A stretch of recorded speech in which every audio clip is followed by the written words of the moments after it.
Are we live, baby? Are we live? Show me the money.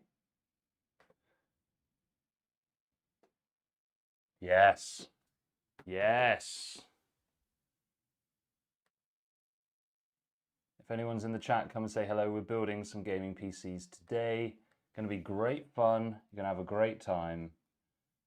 Good vibes only. I'm just setting up some music.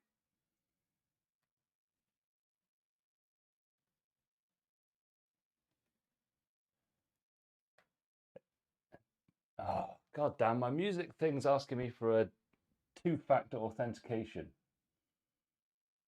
Unbelievable behavior.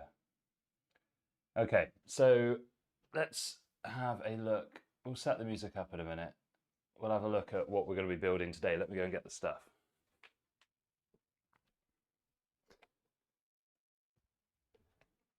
So we've got one high-end build today. And we've also got a budget build, which I'll show you all the stuff for later.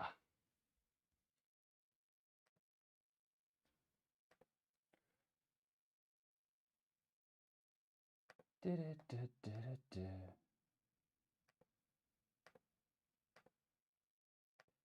that one's live. I'm just making sure that I've got the right chat window up on my OBS. Because last time I just sort of shot it live straight away rather than scheduling it. And scheduling it seems to have been a real stupid move. But who knows? Okay. Well, I think we're live, so why don't we just crack on?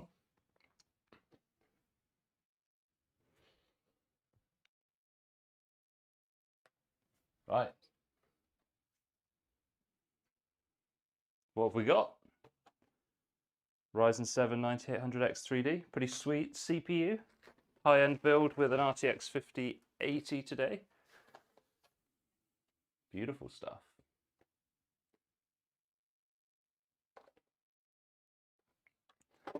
We also have Tower Air Cooler. Thermalright Phantom Spirit. Put it that way around.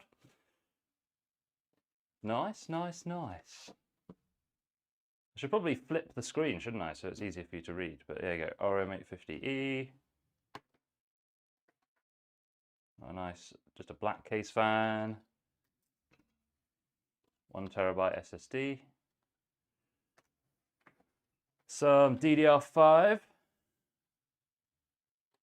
32 gigs, very nice. And then the piece de resistance, RTX 5080. There you go.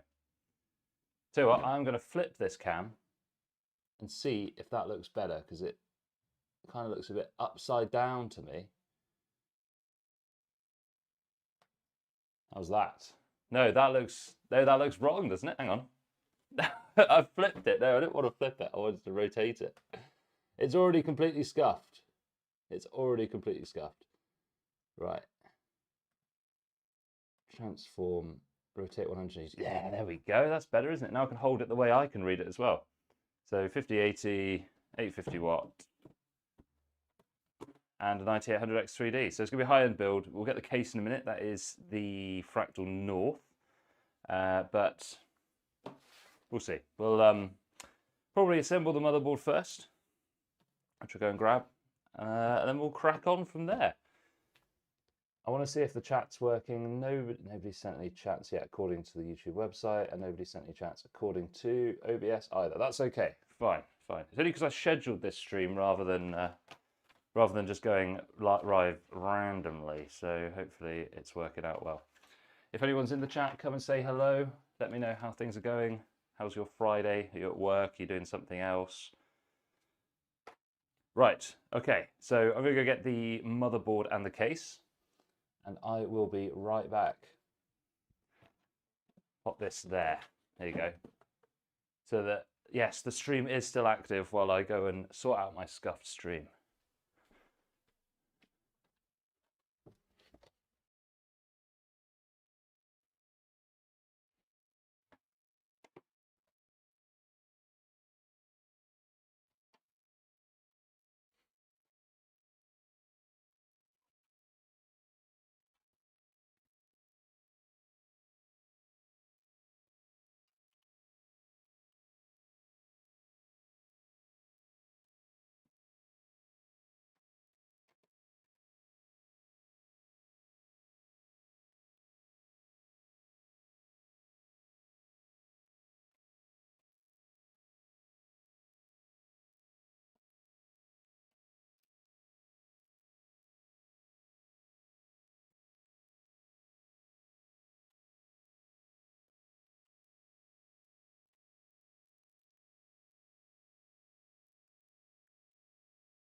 Oh, I am still here, I promise.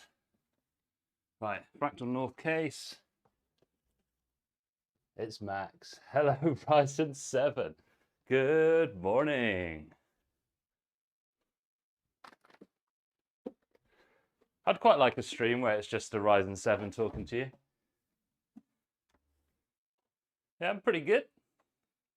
I'm pretty sweet CPU. Okay. I'm a bit annoyed because I can't find my other phone, which will let me log into my music. Oh no, it's here. Because there's no background music so far. Right. Is that my t-shirt, Max? It's new.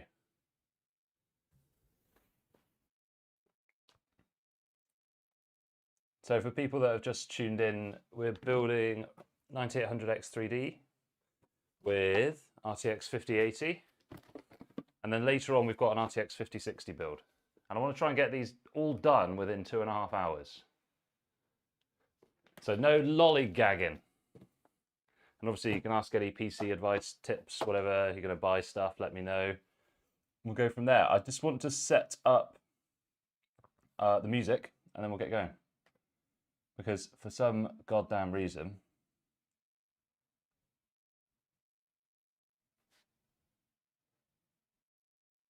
it's not working. I have to re-sign in.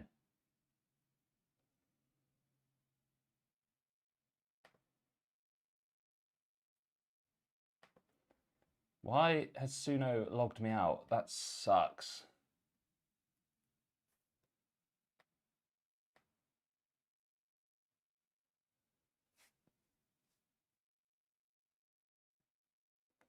Well, either way, we'll work it out in a minute. Okay, let's do some build. Let's do some build. So B650 Eagle AX, pretty nice little motherboard.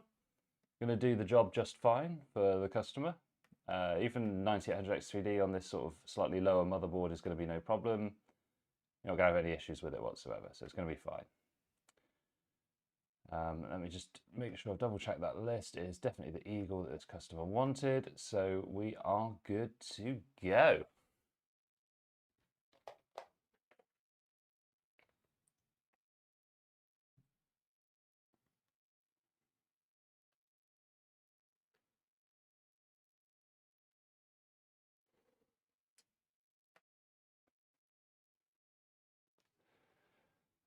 If anyone else is in the chat wants to see how we're doing on this Friday, just let us know. Tell us how you're doing, any PC questions you've got, etc, etc. We're just here for a bit of fun, so it's not all so serious, just having a laugh, building some PCs, which I would be doing anyway today, so why not bring you guys along for the ride?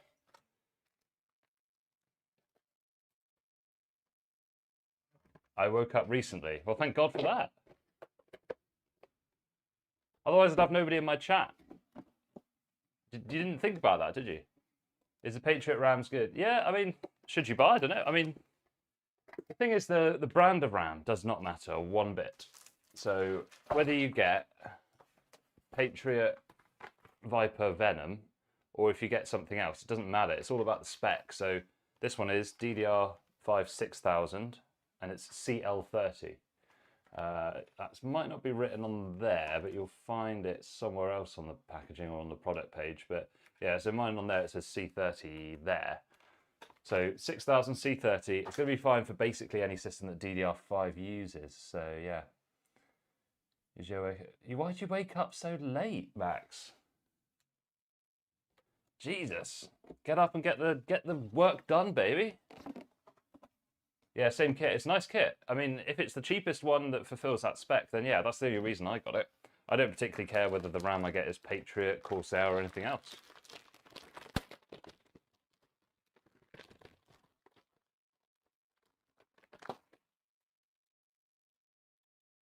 Okay.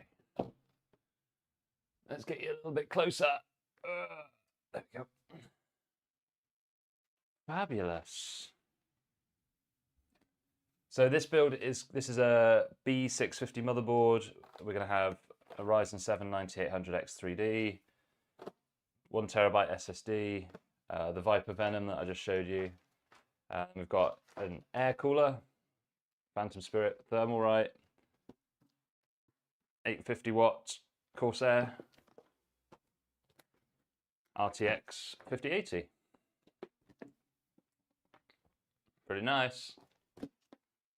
Then we're going to be building it in the Fractal North, but I can't pick that up while I'm sat down and show you on here, can I? Yeah, it's going to be cool. It is going to be cool.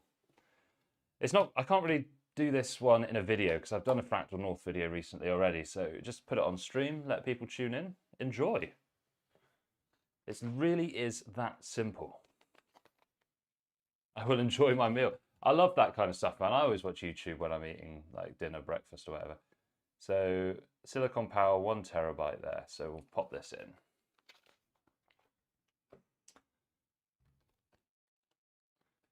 What I find with these SSD packets and other things like this, it's actually, especially batteries as well, like trying to get them out cleanly out of the packet without completely destroying it.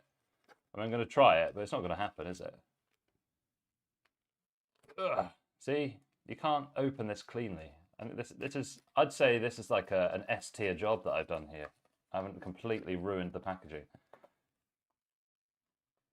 So the reason I chose this SSD is, I think it's actually the cheapest 1 terabyte Gen 4 drive that I can get on Amazon UK or or any other site in the UK. It's got DRAM buffering on board. It's got really good PCIe 4 speeds, and this motherboard has a heatsink here, but it doesn't have them here, so it's going to be perfect. I'm just going to chuck this in here. It means that the customer can then just easily upgrade their own NVMe in the top slot without taking their graphics card out later. So I think everybody wins.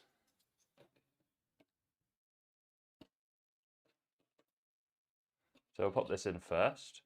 And like these new motherboards are pretty cool. They've got like plastic tabs instead of screwing it down. Although the Gigabyte ones aren't as nice as the others because sometimes these plastic pegs get really like firmly stuck in. You feel like you're going to yank the whole board off. But this one actually went really smoothly. So there you go. Completely toolless. So SSD is in. It actually kind of fits the theme of the rest of the board as well. So it's kind of cool. Not that it matters because it's going to be under a graphics card the whole time. But little things like that.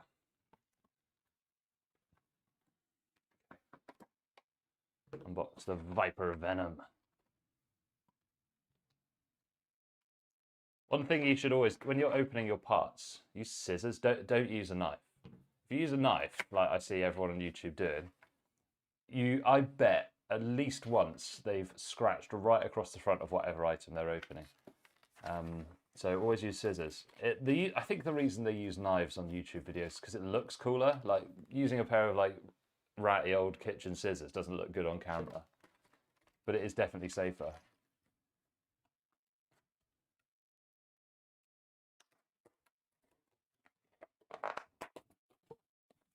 Ugh. So pop these in. Ugh. That's got to be the right way around, isn't it? Yeah. Perfect. Crunch, crunch.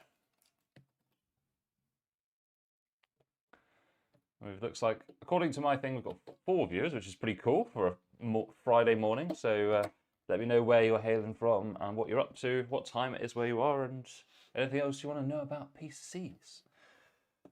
Okay, so a lot of this is already done. So we just need to now put the CPU in. This is how quick you can build a PC. And I'm even doing it while talking to you. I could have the cooler on and everything now if I was just doing it on my own.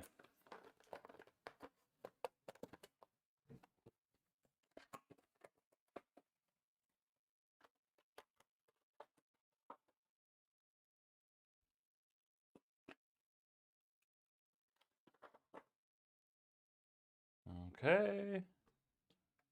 In goes CPU.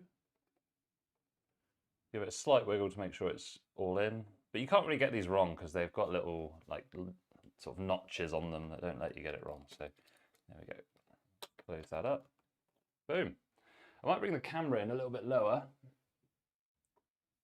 See if that improves the quality. Because when I have to zoom it in, the quality does drop a little bit. So let's bring it down like that. Okay. Cool. Oh, it's looking a little bit better already. Great. Okay.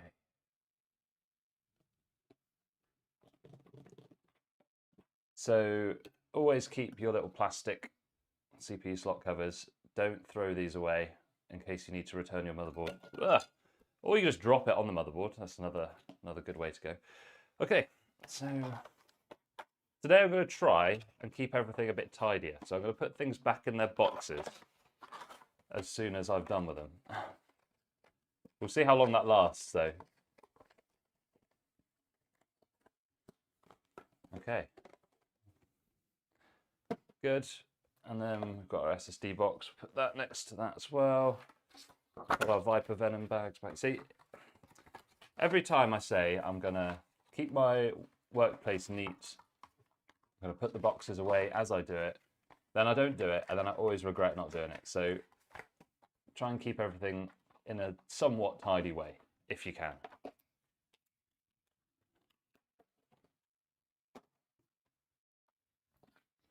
All right, so it'll be the cooler next. Let's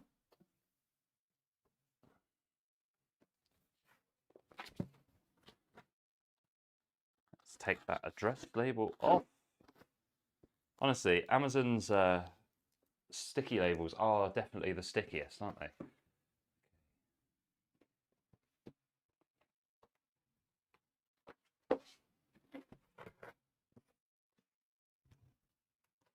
So I think the Phantom Spirit by Thermalright looks nicer than the Peerless Assassin. I think the Peerless Assassin is popular because it got in that Gamers Nexus video where they loved it. But the Phantom Spirit is actually just as good. So, I mean, at the end of the day, it's a big lump of metal with some heat pipes on it. That's why I don't really get the whole Noctua thing. I mean, I get the fans are a bit quieter, but is it worth it? Probably not, unless you're on a max budget. So these will just be the screws that come with the cooler.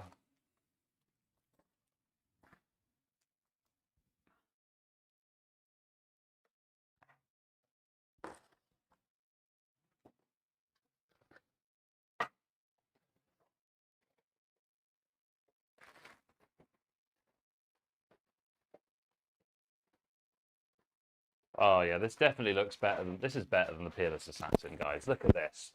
The whole tower is actually black, whereas with the Peerless Assassin, the actual fins are silver. I don't know if it affects the cooling. I doubt it. I doubt it matters. But I think that's a really nice looking cooler. What they could do though, they could do a version where they just don't put any branding on it, or they just put like a grey like brand logo on it. Just because it's just personal preference. I prefer things with just a bit more minimal, so I prefer it without that thermal writing there like that. That's just me. That's just me. Okay.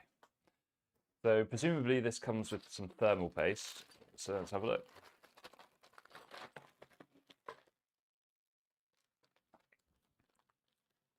If not, I'll go and grab some, but I'm pretty sure it should come with some. Yeah, there we go.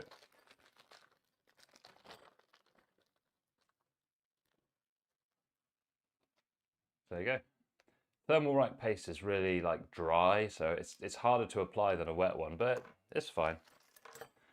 It's fine. Okay. So I've not actually used the Phantom Spirit before, so I'll need the user manual.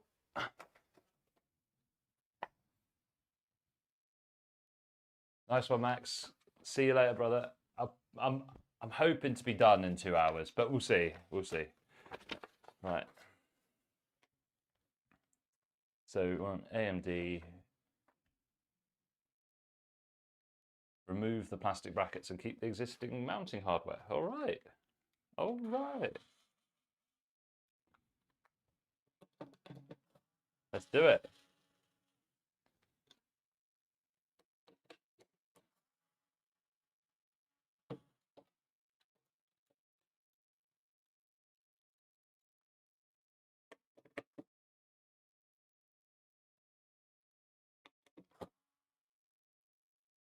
So just taking off the stock AMD mounting hardware.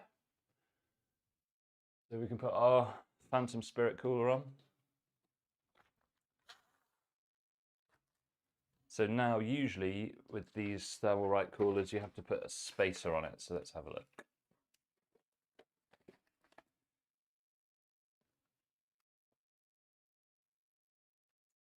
So yeah, it's the same as the other Thermalright coolers. All right, so it will usually be the pink ones. So we'll use those, which it says on the bag it is. So happy days so far.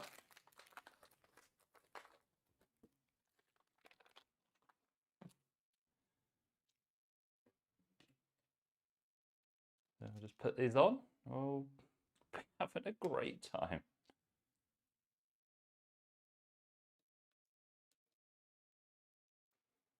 I could probably make that overhead cam slightly brighter, couldn't I? Because it's looking a little bit dark.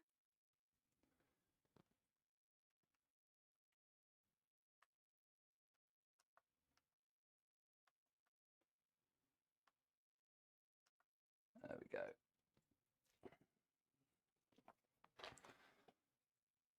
Okay, so then we need the AM4, AM5 plates. So yeah, it says AM4 on it, but it'll still work. And then you just put them so they're pointing inside like that. One of the things I like to do with these is pre-thread the screw. So it makes it a lot easier to put in this kind of thing. So just put the screw through beforehand, like that, and then you've got your piece, and you can just drop it straight in. Rather than having to put and balance that piece on and then all that, you just pre-thread it.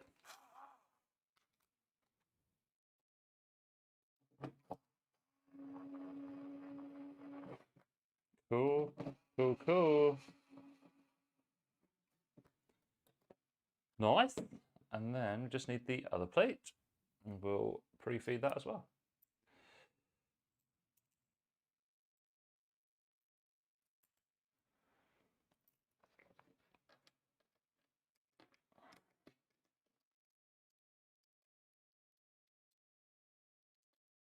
Cool. Right.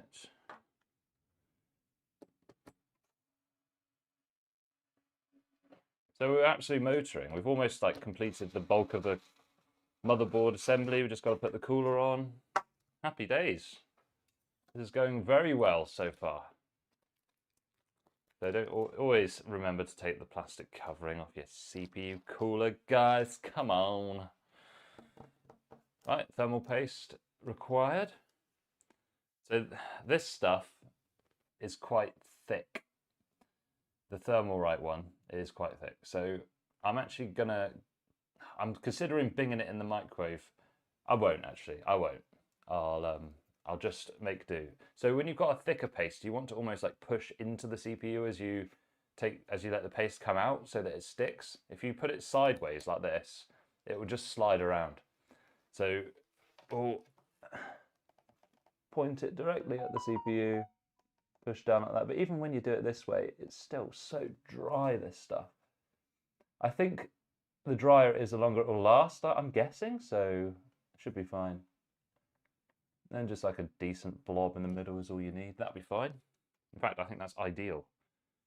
And then there we go. And we've got 7 people in the chat. Love to see it. Let me know how your day is going, guys. Any questions about PC stuff?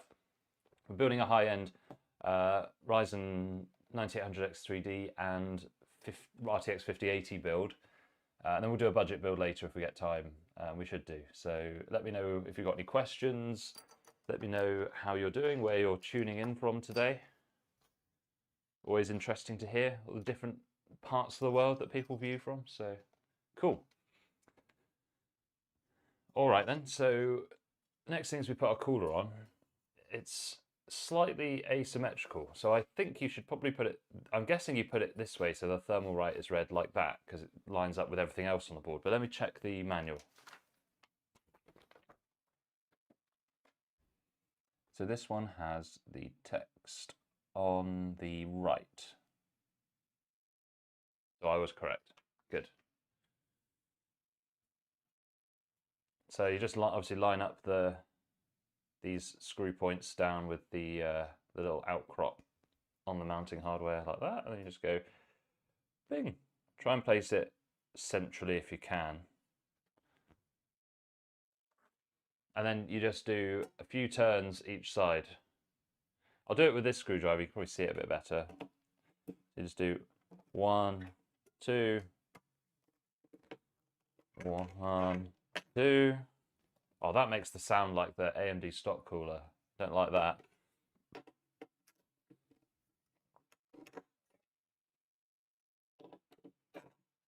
Oh, can you hear that sound? No, it's probably got noise suppression on. I don't know if you've ever put on like the Wraith Stealth cooler before, but it makes that crunchy noise. Oh, sounds so wrong.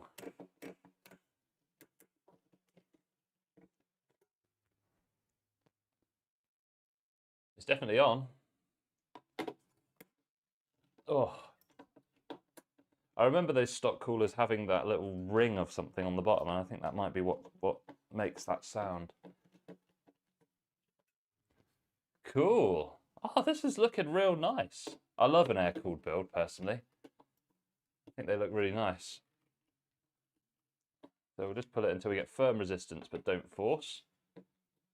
We just do one side at a time, like just a couple of turns each way, rather than tightening one side all the way down. One for ease of installation, but also just because it spreads the paste a bit more evenly when you put your cooler on.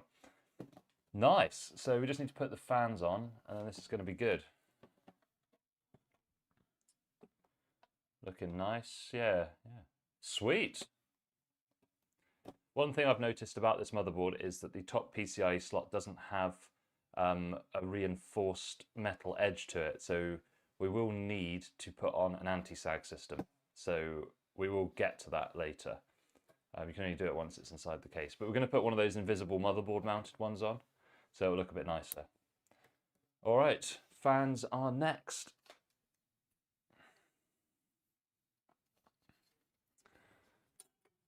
So do you reckon the middle one first? Doesn't really matter, does it? We'll take our silvery bit, metal janglies.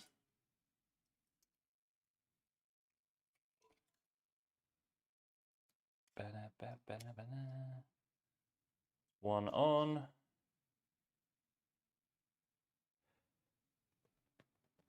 How live are we talking? What do you mean? Like right now? I'm building it right now, baby. You don't see the building that we're doing here? I've got it on the low latency mode on YouTube Studio, so hopefully the chat lines up with what I'm saying, at least somewhat. Okay, so let's center that up. I usually have it so that the edge of the fan is where the end of these heat pipes are, so it's all level across. Don't level it to the actual level of the heatsink. I want to level it to the point where the heat pipes actually come out. Not that it matters particularly. I mean, it's not going to make any difference realistically. Yeah. As my little silvery bits come out. No, it's all good. So just flick that on. That's one fan on. We've got this one here. Do we want to use the splitter? I am going to use the splitter only because I don't know how many other headers we're going to be able to access from this. Actually, do you know what? I won't do that. I'll use the splitter for the case fans. So let's just plug this in. So we'll put this onto CPU opt. We'll put the other one into CPU fan.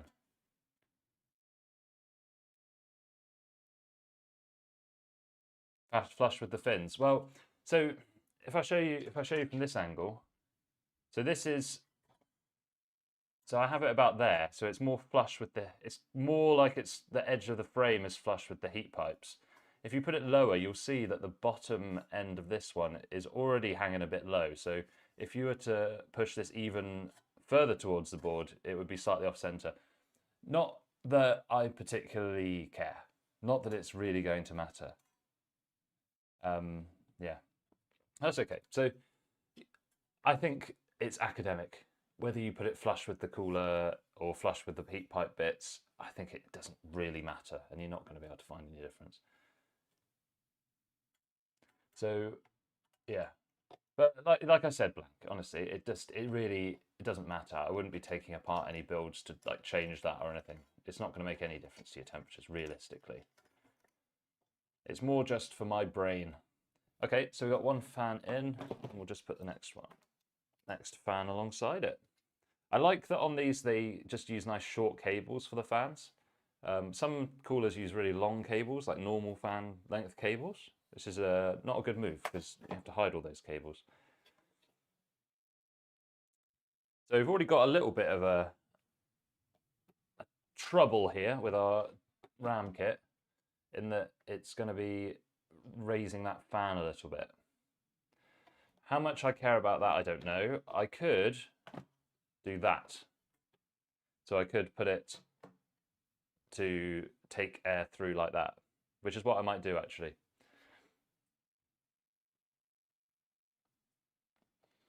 Only because when we put it here, it's hitting our RAM. I mean, we could use lower profile RAM. I don't have any in stock, and the customer wants this quite quick. And this is the RAM that we spec'd. So that's a little bit unfortunate, but that's okay. So we can just put this fan here, and it will just be pushed through here and then pull off the back. And then we won't put a rear case fan on. Instead, we'll put a fan in the top as exhaust, and I think that will solve that problem. So everything is not lost. Good to see 12 people viewing today. Let me know where you're tuning in from, what you're doing with your Friday, and what time it is where you are.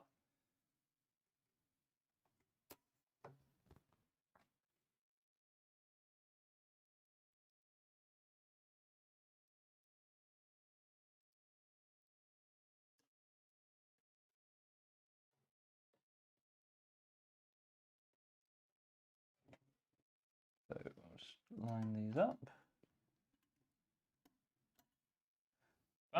All right. So the cooler is on. Ideally, I like a push fan here and then one in the middle. It doesn't matter that much. It doesn't. Maybe I move this one onto this tower and have it as a pull, so they're pulling off both of them. Maybe I think that's going to be a better way to go, isn't it? Should we do that? 2 a.m. PST. Oh my gosh. Yeah, you need to get to bed, my friend. What are you doing up that late? That's bad for you.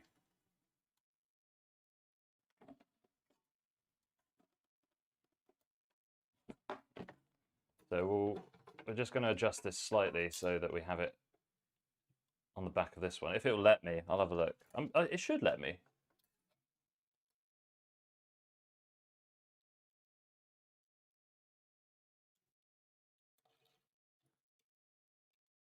Ugh, I can't get my twiddly metal bit out. There we go. Yeah, this will work. So we'll just have both towers on pull. My worry is if you mount both fans on the same tower, it's going to be suboptimal because you're going to have like not as much contact with a fan on this one. Again, I think if you actually tested it, the difference is going to be minimal. But we're taking care, trying to do the right thing. So that's why.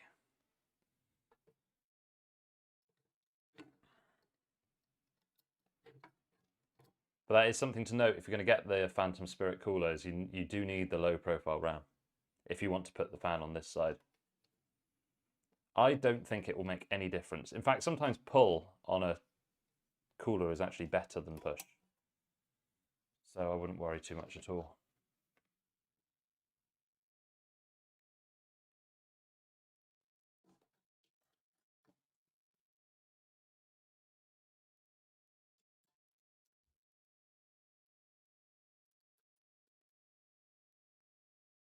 Come on. Oh. Now my fan cable's getting caught. This is all going so well until I decided to move the fan. Okay. Cable, you can bugger off. There we go.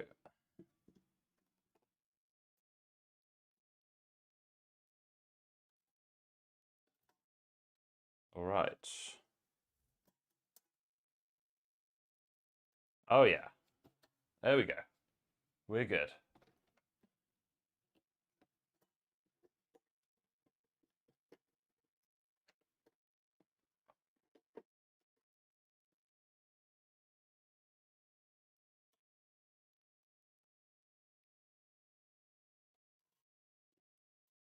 Yeah, well, that's it, Blank. I don't think it will matter too much either way. The idea of the fans is that as long as the, like the vector of the air is going in the right direction and you have a fan either side of it, I think it doesn't really matter that much. It doesn't really matter. Pull is sometimes better in a space-restricted scenario, I found, but for an open scenario, like we're having a normal case, I think the difference is not going to really make any difference either way. So let's just tuck that cable underneath. Tidy that a little bit.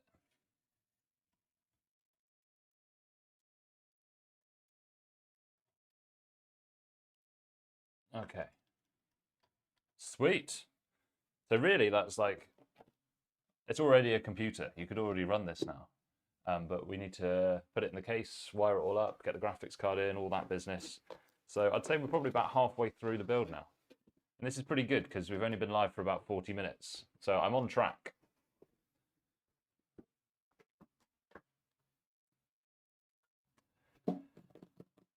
Let's wire up the power supply next while I've got the overhead cam in this position.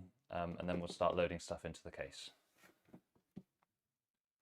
I'm going to put this down here, I think. Got RM850E.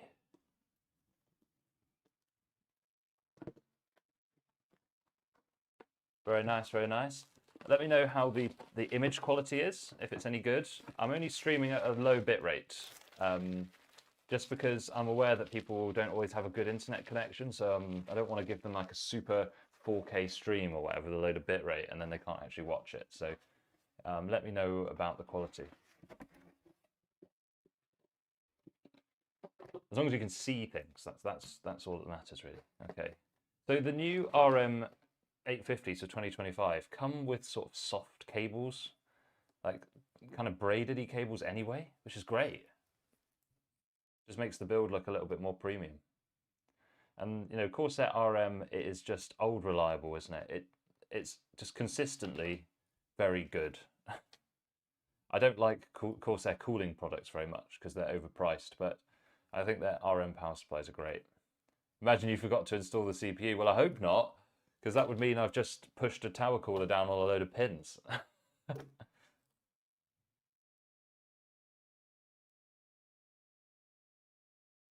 So we'll just undo. I mean, which cables do we realistically need? We don't need this PCIe cable. We definitely need the motherboard cable on that side. Do we need a SATA cable? Probably no, but I do put them in anyway, just because in case the customer wants to upgrade and add like a hard drive or a SATA drive of some kind or something else that needs power, it's nice just to have that already in, isn't it? So it's not going to take up very much room. So we'll put one SATA cable in. And then we will need 12-volt high power cable. As much as I hate this cable, it does reduce bulk, so it has some benefits.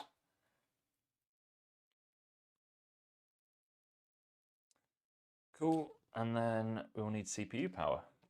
So this motherboard only has one 8-pin CPU plug, so we only need to plug in one of these, which is great.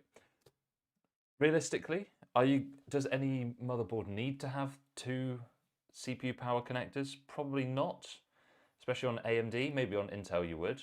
On the Ryzen 9s, I could see the argument for needing a motherboard with two CPU power plugs, but this is only a Ryzen 7. It's not going to use any more than like 150 watts, for which one 8-pin plug is plenty.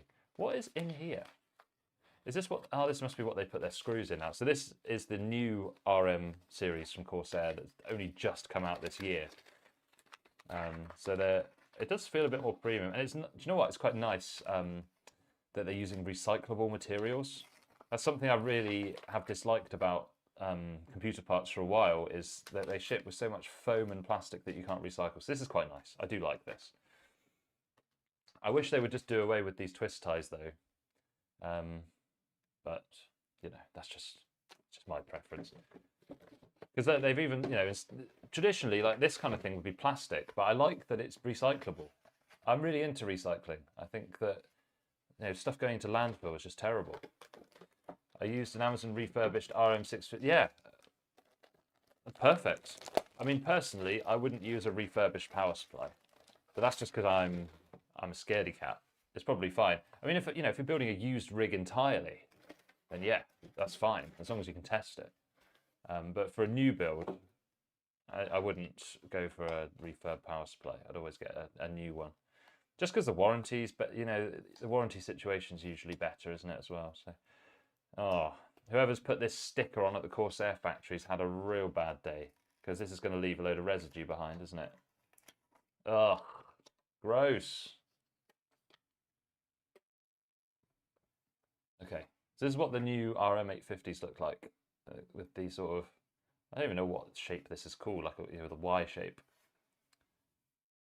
The twist ties, yeah, you can use them for that actually. You're right, if you run out of cable ties, that's correct. So looking pretty nice. Let's hook up our cables. It's just a nice simplified layout on the back, which is nice. It's all got borders on it. It tells you what you need to do. What more do you want from a power supply? We got Sleepy Mushroom in the chat. Good morning. Well, it might be afternoon where you are. Where are you tuning in from today?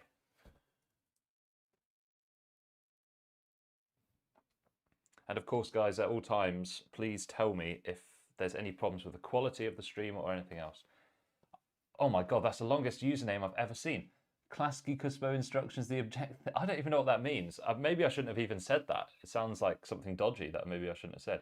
Okay, so 12-volt high power cable. What you'll notice about this is Corsair have now made it sort of greyish on one bit here. That is so that you can easily see if it's fully plugged in. If you can see any of the grey after you've plugged it in, you've not put it in far enough.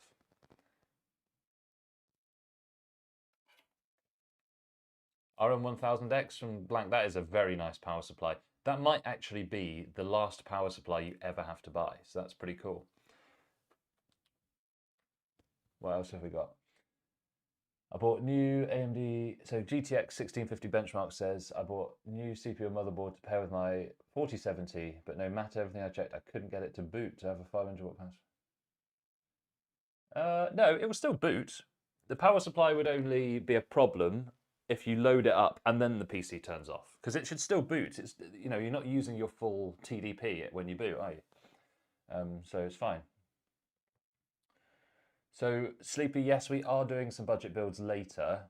This is a RTX 5080 build that we're doing now, but we will be doing an RTX 5060 build later on if we get time.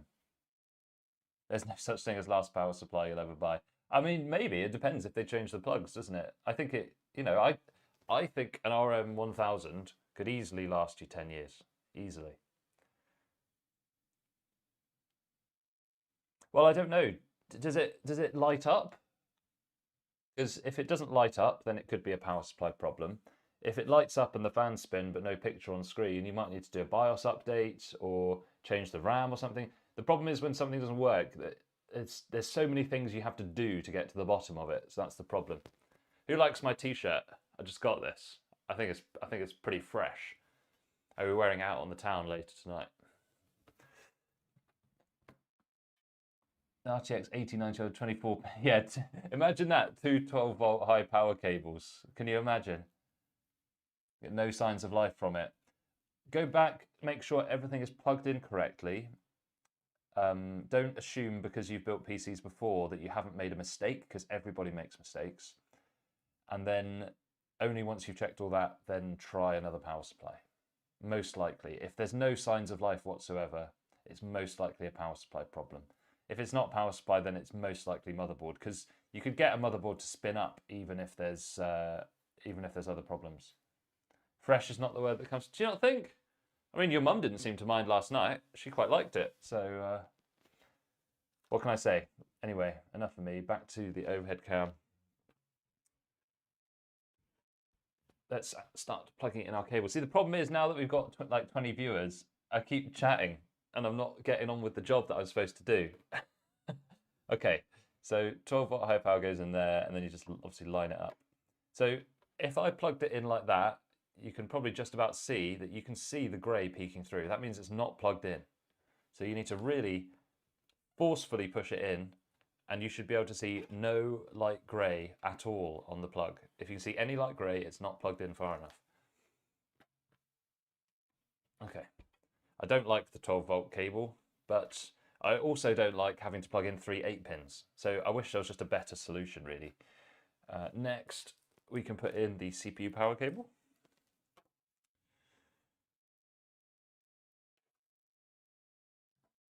Running the cables through the case or plugging in the cables first. There's no right or wrong way. I find it easier to get the case, put the power supply in, route the CPU power cable, then put your motherboard assembly in. I find that a lot easier, but there's no wrong way to do it. In an ITX system, I'll usually plug the modular cables into the motherboard and everything else first and put the power supply in at the end. That's usually what I do. Yeah. We'll do that. So CPU power is in. And then next up, we'll put in SATA plug. Like I said, we don't need this. It's just a quality of life thing for my customer. So we'll just pop that in like that. And then the motherboard is the last one. Yeah, I find the best, I've built hundreds of computers, and the best way to do the order of your build is almost always to assemble your motherboard and everything, put that aside, put your case down, get your power supply in, route your CPU power cable through the hole, connect all your case fans if you're adding any more, and only then put your motherboard in, plug in your CPU power cable, and then put your motherboard fully in place. That's what I do. And straight with the 100. No. So GTX 1650 benchmarks, right? This is the whole point of the stream. The stream is here so I'll be doing this build anyway for my customers, right? For PC36, which is my company. I'll be doing that anyway. So you guys are here for a ride. If you want to ask questions, you just ask questions. So don't worry. I think it's even in the title, isn't it? Maybe that you can ask questions. I don't know, but I don't mind at all. I mean, ask a question. What's the worst thing that can happen? I say I don't want to answer that. What have you lost? Nothing. So ask away.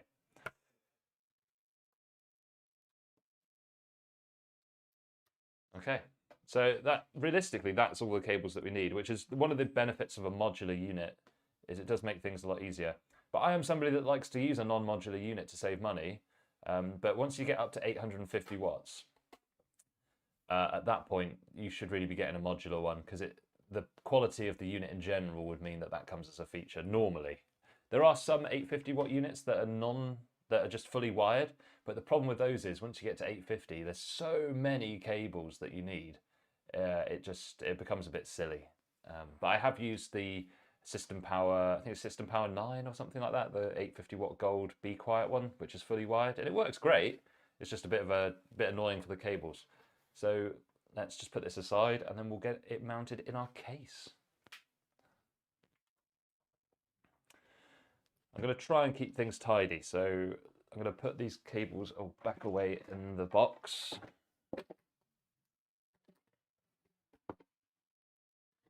Like so. Yeah, the thing is, the margins aren't as good now, so I'm positioned more as like a premium luxury brand, because if you try and compete on price, you'll end up having to do PC builds, and the labour is only going to be chargeable for like £50, and that's not livable as a full-time business. So that's it. What's worrying me the most is that if I hooked up to a potentially PSU problem, I hope I haven't. No. So the thing is, GTX 1650. I don't know what to call you. I'm going to call you G. So G. Thing is, right? Most modern PSUs aren't going to kill your other stuff. They just have all these built-in protections that they have to have now.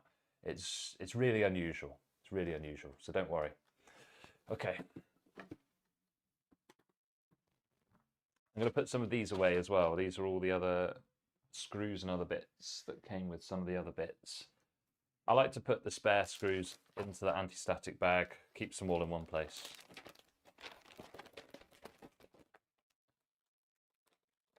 What's the most bought CPU, GPU combo at the moment? Well, that's difficult because the combo that you choose is going to depend on your budget. So budget builders, best choices on the new market are Arc B580, Radeon RX 7600, or Radeon RX 9060 XT 16 gig, depending on your price and you know, whatever budget you've got available to use. So it does depend. Most, in general, across all generations, the 70 class of cards is the most popular. So 4070, 3070, 5070, all these have been very popular. I think because it represents a point where people know they're going to get a decently premium experience, but it's not too much.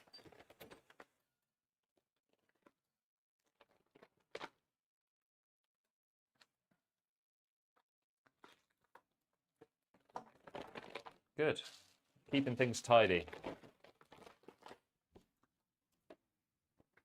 I will put this cooler manual inside this bag as well, just in case they want to change over. I think it'd be very unlikely that your power supply will kill your PC nowadays, unless you use some real no-name brand. Oh, if it's an 80 plus gold, be quiet, then it's not going to break your stuff. I'm surprised that that PSU doesn't work though. Usually Be Quiet's very reliable. I've never had problems with them myself. Everything has a failure rate though, doesn't it? I've had Corsair power supplies fail loads of times just because I use so many of them. It happens.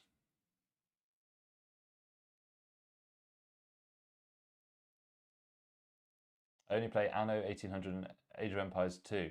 Well, you can play that on integrated graphics. So you don't, yeah, Age of Empires 2 is fantastic. I mean, the definitive edition or whatever it is that's come out, maybe you need a graphics card for that. But I remember the old Age of Empires, you definitely didn't. Dude, AoE 2 was classic, wasn't it? I loved all the campaigns were so good. Right. Case next, that's what we need to do. Oh yeah, that's true. So the thing is, Blank, I would always recommend that you look at the boot lights, but I think what he was saying is that there's no signs of life whatsoever from the PC, so that's why I went to power supply. But you're right, if there are any lights on, then that will tell you with decent accuracy what's the problem. Okay, so tell you what, I'm going to put this somewhere else over here. Oh. And oof. Fractal North.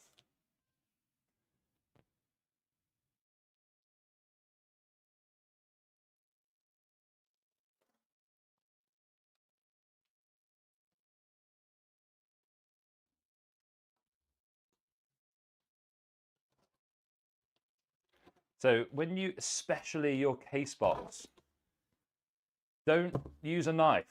If you put a knife in through that, you're going to scrape right across the front of your case. So what you do with a case box is you get some scissors, cut the side,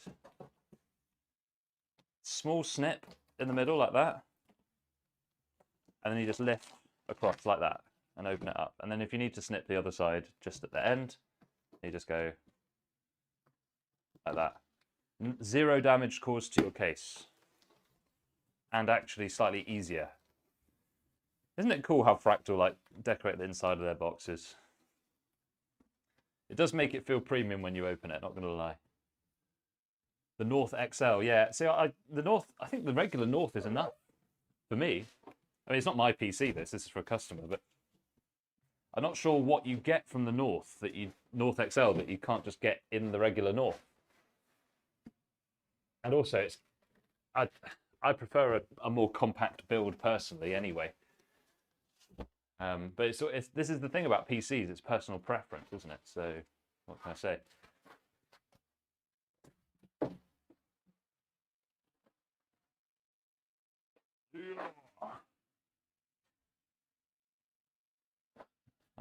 I've done so many builds of the North. I definitely do not need the user manual. Okay.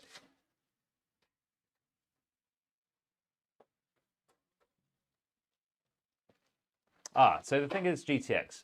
I really think if you have a BIOS flash port on your motherboard, I would suspect that the problem is BIOS. I would try that first. Do a BIOS flash. Are we ready to let go? So what Philo says, are we ready to let go of AM4 since RAM prices are shooting up? Do you know what? That's actually a really interesting point, and I kind of think yes, because it is still the best way to get the best budget system at the moment, I think. despite the DDR4 prices. But the DDR4 RAM was one of the key features of it being good for budget. So I definitely get your point with the prices, all the RAM going up. 100%. Kind of wish I bought a lot more RAM before, because it's not good for me at the moment. All my RAM's gone up about 10% at least. Yeah, the DDR5 is also shooting up, exactly. So that is a good point. Everything, they've all just gone up hugely. Actually, I think it's more than 10%. Mine's gone up about 20%. Crazy.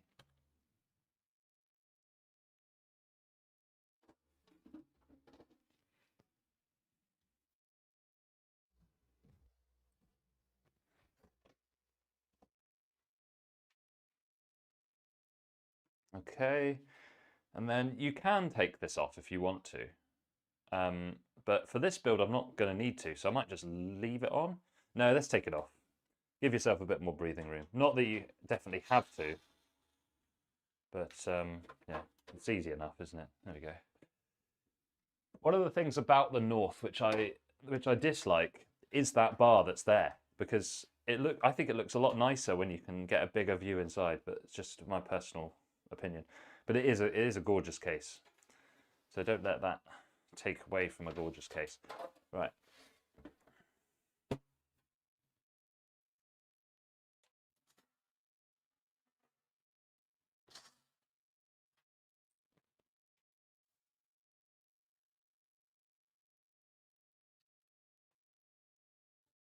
Dude, yeah, the electric screwdriver for me is a lifesaver. Like, it's probably prevented a lot of injuries. I'd say for hobby builders, it's not required. And you can get into trouble with some screws if you put the torque on too high. So for me, as somebody that builds a lot of PCs, yes, electric, 100%. But most people, I would recommend just using a manual screwdriver. Yeah, I agree, Blank. The wood does make it kind of timeless, because wood is always going to be fashionable, isn't it? Yeah. Yeah, that's the thing, Tammy. Exactly. That's exactly why I recommend that most users just use a manual screwdriver like this. But with mine, I know that if I'm putting in something delicate like a motherboard screw, that I turn the torque all the way down, and that I do it in bursts. Not you just go little bursts. But that kind of nuance is hard to get across, so I generally just recommend that people use a manual screwdriver. So let's get the screws out for the case. So one quality of life thing that I don't like about this case is the way that they attach the box of screws to this hard drive cage, because I think you end up having to take the hard drive cage out to actually get the twist tie to come out. So although I might be proved wrong here, but yeah, that's what we've got today, Tamne. It's the wood and gold. So I'm gonna have to take out this drive cage on the bottom. Just the only reason is to get that twist tie out. Really annoying. Oh, I need to put this torque back up, don't I?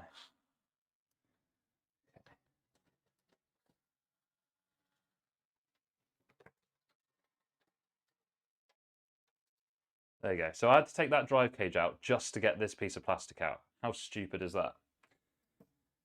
Luckily, it doesn't actually take very long, but a bit annoying nonetheless.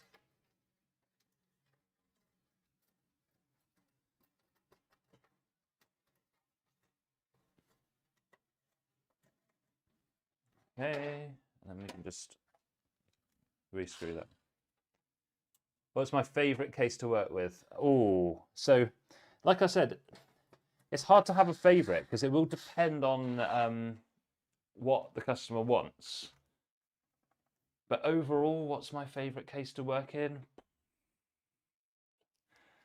Weighing everything up. That's a difficult question. Give me a minute to think about it. I really love the Fractal Terror. It's probably not the easiest because it's an ITX, but it's incredible. I did really enjoy it. It's laid out well, fits lots of good stuff. So the Terror, the Ridge, both really good cases. I really like, do you know my favorite my favorite case to actually work in terms of like how easy it is to build, would be the Cooler Master TD500 mesh. I built a computer in the TD500 mesh in 20 minutes. It's so easy to use. Like everything is laid out well, easy to fit things in. It's a really good case. It's still fantastic. It's quite an old case now, but still really does the job. Excellent cooling, decent design, and a half decent price. So yeah. Lianli 217, I haven't had those in. I don't actually like the look of it personally. I'll think about it. If a customer requests one, then obviously I can do it. I can do custom whatever people want, but I wouldn't have it in as like a stock build that I do, just because I don't really like the look of it very much. If you want to see what kind of builds that I like doing, go to pc36.co.uk, pc36.co.uk, and you can see the style that I go for. But it's just personally I don't like it that much. Yeah, they always are in this case. They're always that cage it's always zip tied into the cage. Lian Lee, so Blank, what you want to do is, if you haven't already, subscribe to the channel right now, turn the notifications on, because tomorrow I have a build with the Lian Lee A3 coming out, and it is a great case. I really like it.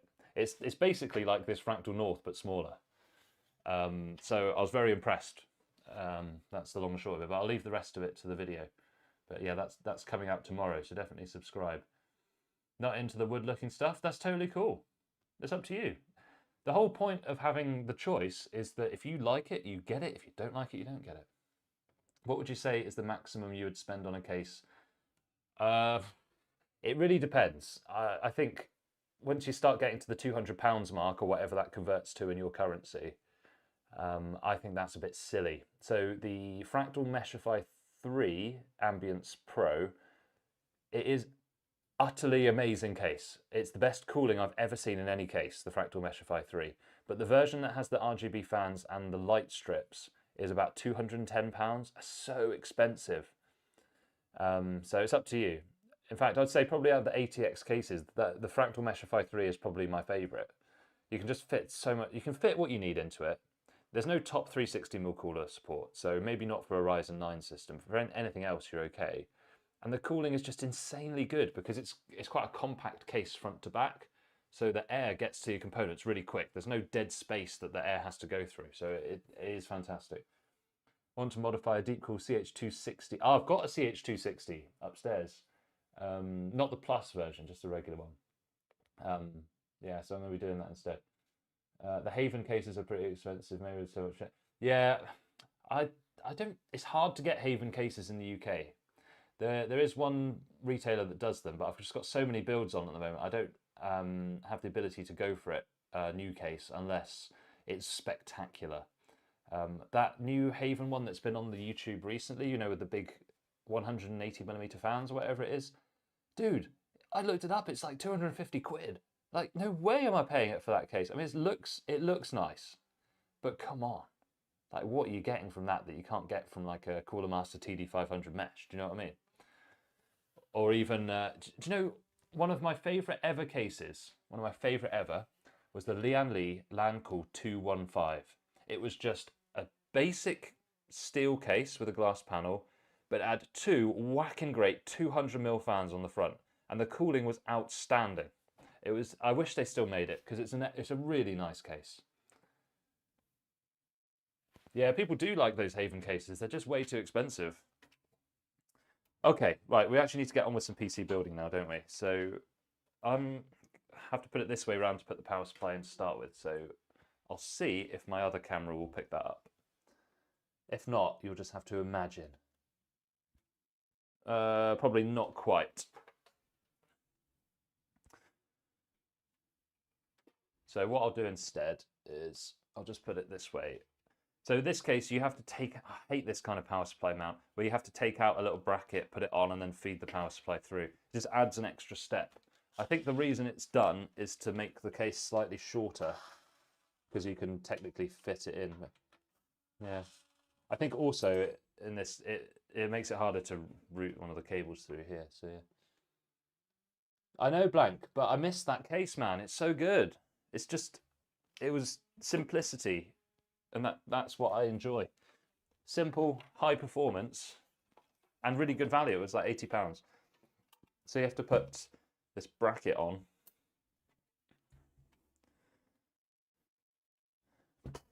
It's annoying, isn't it? So fan side will be down. So then we need to put this on this way. Okay, good. And then we just need to find our screws. 6600 XT. For what? What do you prefer? Oh, yeah. Definitely get the Radeon. It's going to be way faster than the 3050. The chat is correct on that one. Unless you have a workload that needs CUDA acceleration. That would be the only exception. So the case doesn't... Does the case... Oh, it's got power supply screws there. Nice. Cool. Usually your power supply will come with them as well. Good morning, Deelu. How are you doing, my friend? Where are you tuning in from today? Do you think the B580 is better than an RX 7600? Oh, that is a good question. I've actually got a 7600 upstairs, which I can test. I think you'd be fine either way. I think probably the B580 is going to be better. Personally. It's got more VRAM, it's newer. In general, I think it's going to be better. Yeah, I agree 3050 is probably not worth it for CUDA in general. But if that's your budget and you have a CUDA workload, then it would be the better out of those two choices. But yeah, if you're doing any serious CUDA work, a 3050 is not going to be anywhere near good enough.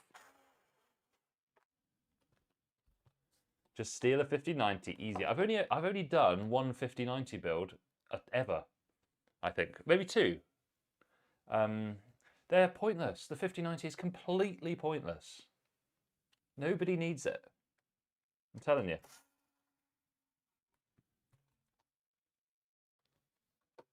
Watching from Argentina. Well, great to see you. What time is it in Argentina? Here it is 10:45 in the morning.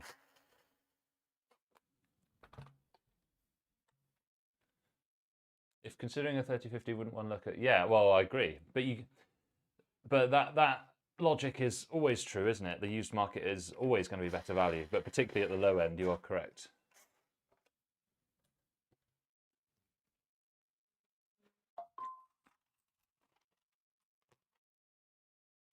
Okay. So, with this kind of power supply mounting method, you have to feed the cables through first and then pull it through. Pain in the arse. So even a good case like the Fractal, until you get like somebody practical in that uses PC builds all the time, they're not going to pick up on these little things that are annoying. Which, you know, a big reviewer isn't going to spot these because they're just going to look at it once. But when you build in the case a lot of times, you do notice the flaws. I'm not saying it's a bad case, I'm just saying everything has flaws, but you don't always notice them. What you need is a case that you acknowledge the flaws of it and you say, I'm willing to put up with those flaws.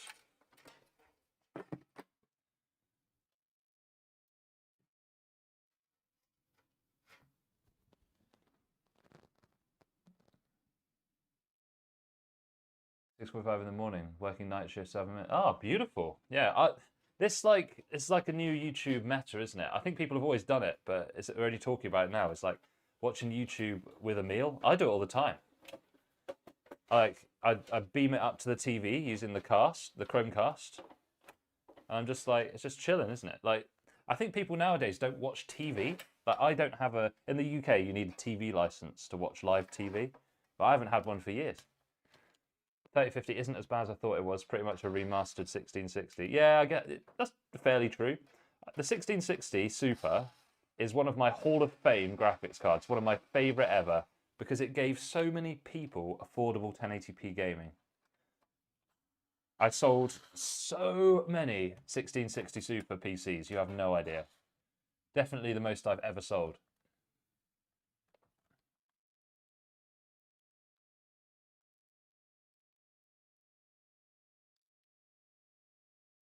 Yeah, but the thing is, if I want to watch sports, I'll go with my friends to the pub or something. I don't care. Or I shouldn't tell you this, and I haven't officially told you this, but you could look at Reddit soccer streams as well, couldn't you?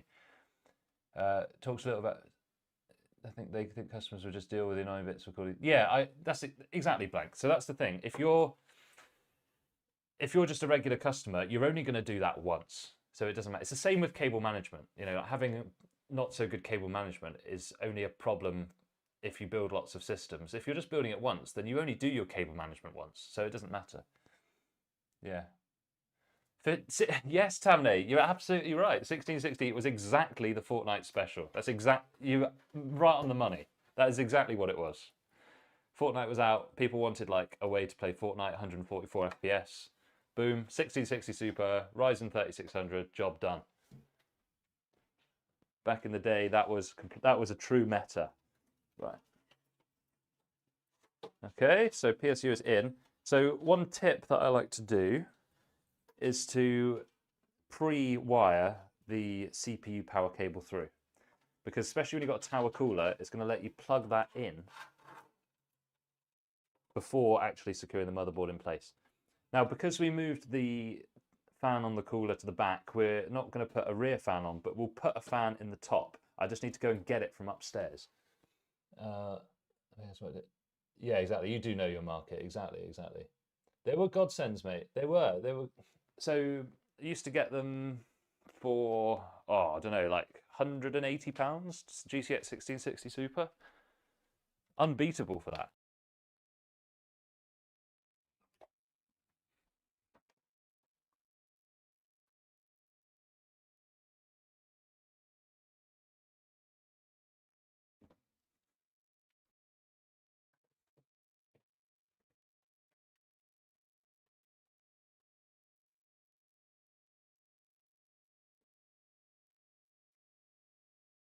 Okay, so I just went upstairs and got another case fan. So it's just a spare 140mm that I had lying around. I think the top of this case will take a 140. If it doesn't, I'll go and get a different fan.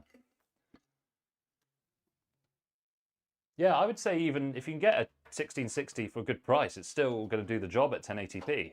Particularly if you put FSR on, you'll be absolutely fine. Okay, so will a 140 fit in the top? Oh, I don't know. Yes, it will. I think so. So we put it in this way. Yeah, cool. So we'll pre-feed the fan cable back, like so.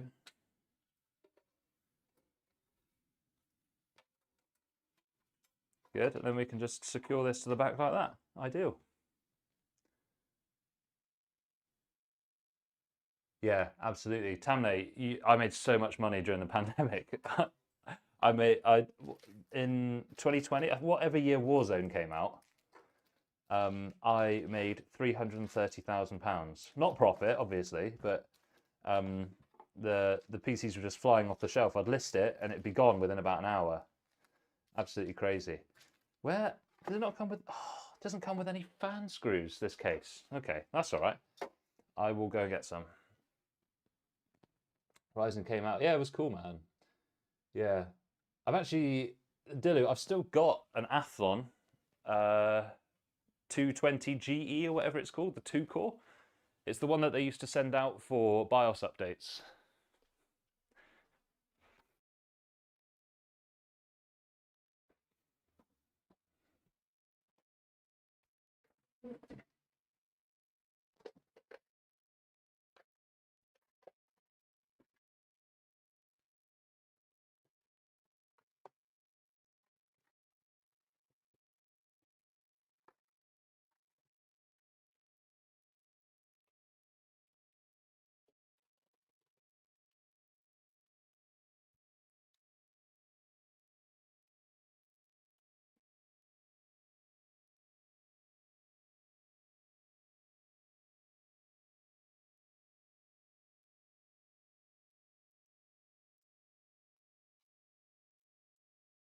But don't worry about the temperatures, Dilu, because as long as it's running under like 80 degrees C, it's going to be fine.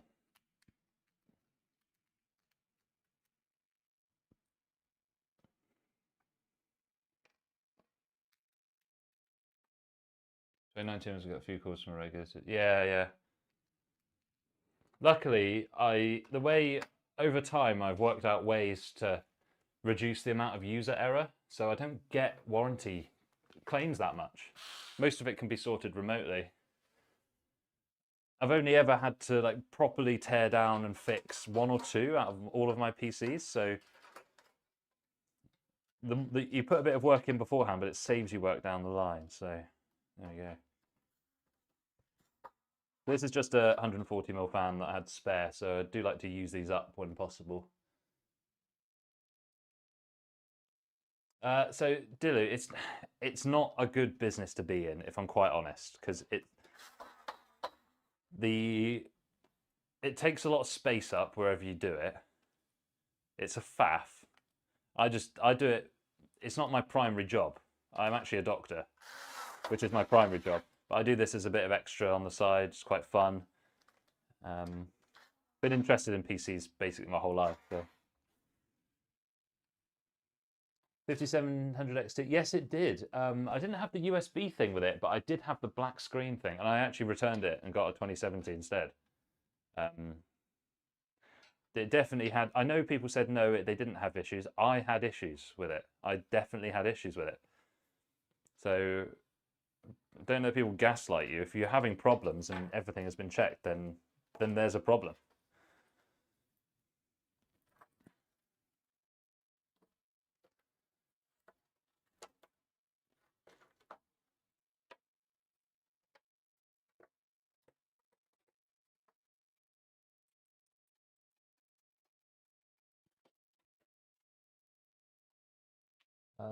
Jamie says, I bought additional 3 front fans. With that, I used the 2 stock cables DC. Yeah, that's great. That's fine. JB, you're all good. Oh, I see. Yeah. It's difficult. I mean, especially in the UK, it's so expensive to employ people that it's hard. Yeah. What are your thoughts on the B570 considering cost? Yeah, so I've actually feel I've been interested in the B570. And once I've got a huge backlog of builds and videos to do, but once I get through them, I will be looking at the B570. It's around the same price as the RX 7600, so that would be a good little comparison to do, wouldn't it? Compare those two and see which one's better. Okay, so this is good. So now we can just turn this over and put the motherboard in.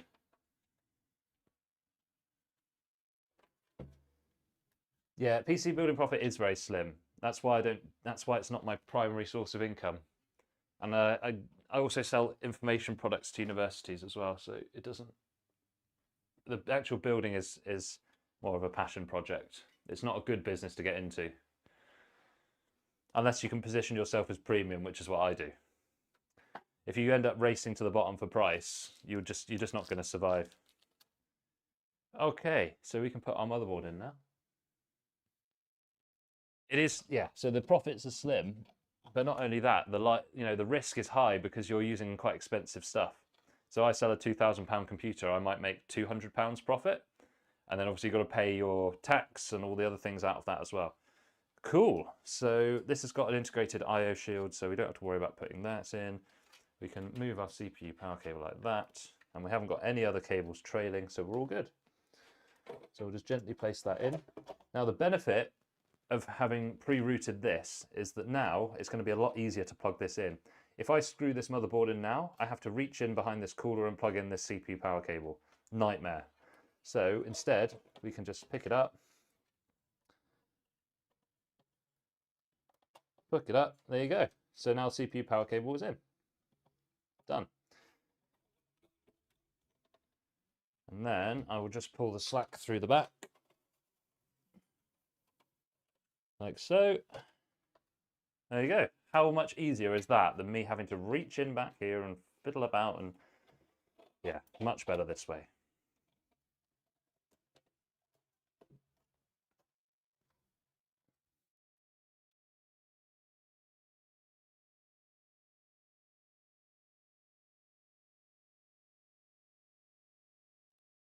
Yeah, it depends. Like what, it's difficult. It is difficult market to get into, and I wouldn't recommend it. I would definitely not recommend it. One of the cool things about this case is you probably can't see it from there, but I like the cases where the center mounting point has like a nub on it instead of a screw point. It just centers the motherboard more perfectly. It makes things a lot easier.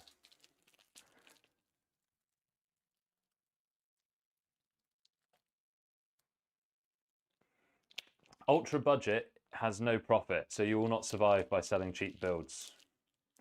You'll find people that will do them, but they'll be out of business very soon. You do have to realize that if you're going to pay somebody for a service, you have to pay them appropriately. Otherwise, you're going to get either a low quality product or you're going to buy a product from a company that's not going to exist. So people get annoyed when I charge 150, 200 pounds for a build as my build fee. It's more expensive than other places, but they know they're going to get a build that's going to work, and I've got a sustainable business model. If you race to the bottom for price, you will pay for it in some way. Is this the right screw? I need to check the manual, actually. I know sometimes Fractal use different screws for their motherboard, don't they, actually? Let me check before I strip anything.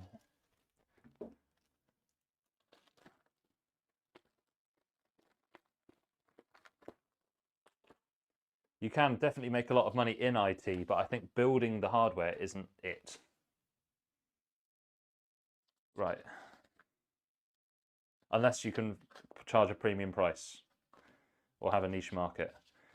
Right, there has to be a page in here about which screws are for the motherboard. Mounting screw. It's got to be these mounting screws, isn't it? It won't be those M3, because there's 16 of those, so I doubt they're going to be for the motherboard. That's 8, and that would be the right amount for the motherboard. Let me check, though. Why do they all use different screws for the motherboard assembly? Yeah, okay, so it's the 8 flat-headed ones. All right. Even somebody that's built like 800 computers still has to check the manual sometimes. Well, that's difficult, Dillu, but do you know what the good thing is? That you've recognised it. A lot of people go their whole life and don't recognise it. What you need is skills. There's no way to make a quick buck. There is a way to make a quick buck, but it's very unlikely. You know, winning the lottery, crypto, and things like that. You just need a good skill set that people need, and then you'll find a job. Translations, that's pretty good. The difficulty with translations, Dillu, is I think you'll get replaced by AI. So I don't think it's a very safe business. I wouldn't pay for a translator. I'd just put it through ChatGPT. For this one, if you're talking to me, Tanmay, this one has a 9800X 3D in it.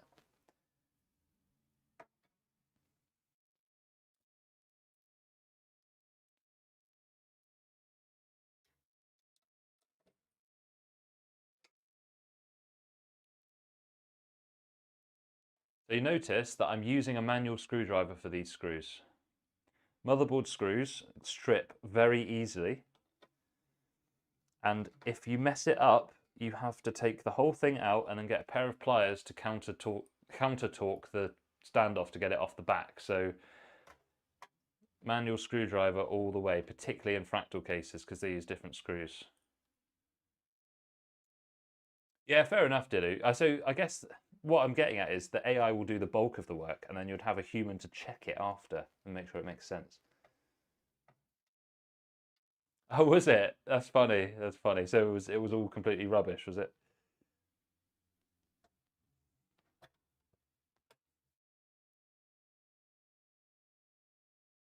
I don't think this will throttle. I don't. It's got enough power stages that it will be okay. If it was a Ryzen 9, I wouldn't use this board, but I think it's going to be great. And the customer said to me, I just want the best price to performance parts, so that's why I went for it. We can have a look at the power limits in the BIOS, but to be honest, TDP of a 9800X2D, 130 watts max, so I don't think it's going to be an issue. We'll see. We'll see. I'm going to do a video soon anyway, comparing the lowest boards to the highest ones and see if there's actually a difference.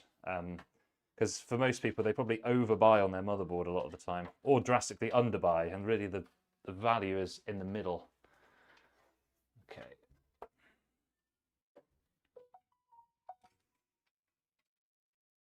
Okay.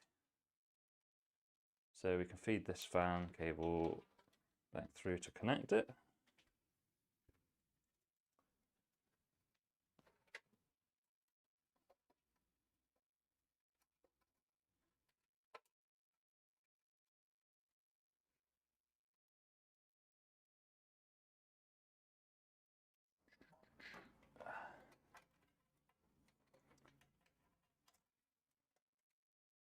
Oh, I don't like that. It's got a daisy chain on the back of it. I'll move it to a different slot.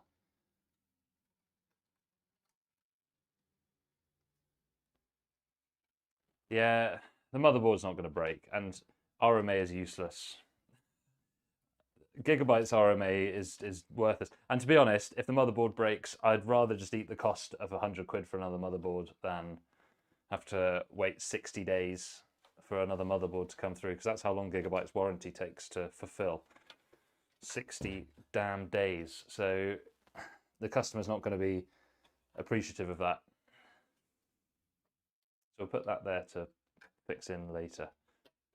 Yeah, usually the normal motherboard I use is the Gaming XAX rather than the Eagle. But, you know, they didn't have the Gaming XAX at the same price. I've got a Gaming XAX upstairs as well.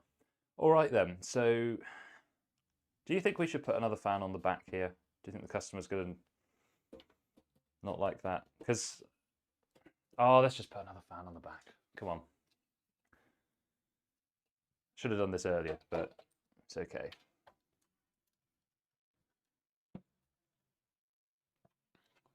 Yeah, I like MSI. Personally, I would never use an X board because I just don't get any benefit from it. None at all. Probably, what boards are really good, I think? Usually the Tomahawk, the B series Tomahawks are quite good. Those are usually a pretty safe bet. I like MSI. Just their pricing's not been so good this time. When I was on AM4, I used I used pretty much only MSI actually, just because their pricing was good. But this is why I should have put this. I should have put this damn fan on earlier. I thought it would not have space with the CPU cooler fan being in pull, but hey, what are you gonna do? Yeah. Oh, this is a real faff. Right, I'm gonna do it this way around instead. Okay.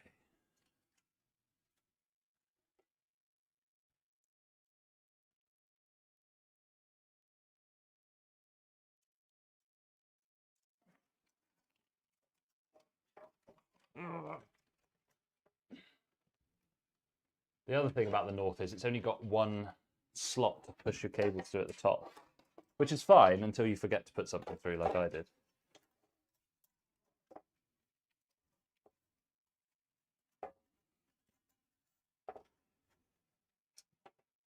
Oh yeah, so you definitely, yeah, if you're running a server or you're using a lot of PCIe slots, yes, the X series of boards are useful.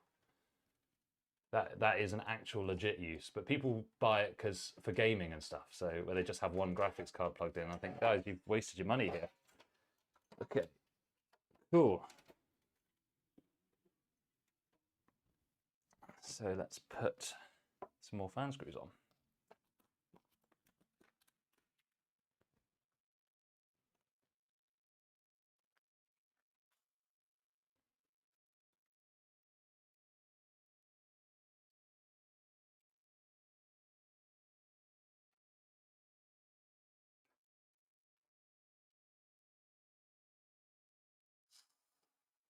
Oh, this is hard to do left-handed because I'm trying to show you on the stream. Right. There we go. Got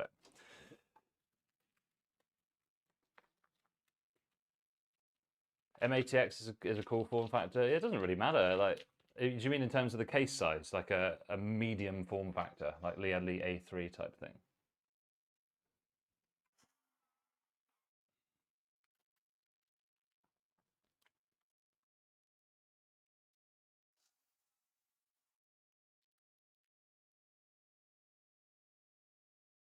Oh my gosh, OLED TV.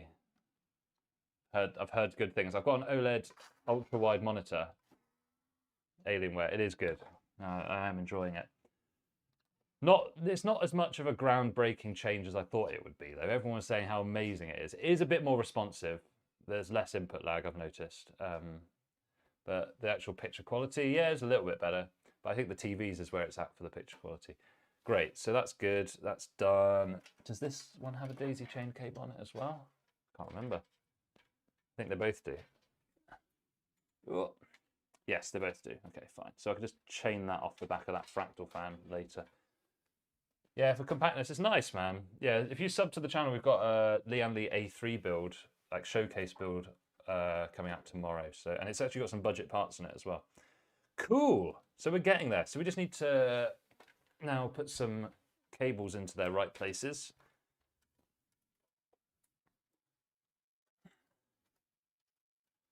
But the other thing, Tamle, about this board that I don't like very much is that it doesn't have a reinforced PCIe slot on the top. So it does kind of force you to use a anti-sag system, which often people would do anyway, but it's just something to note.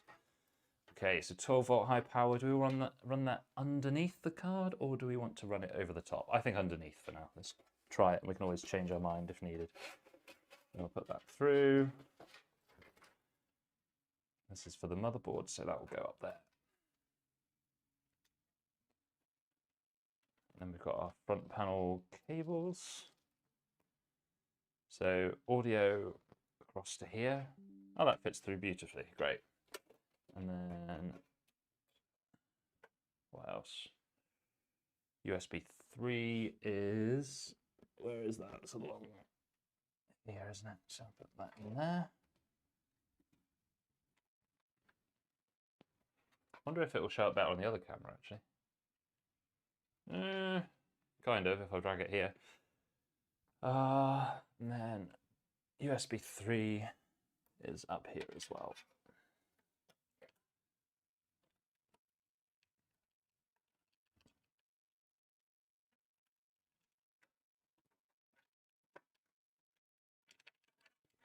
Cool.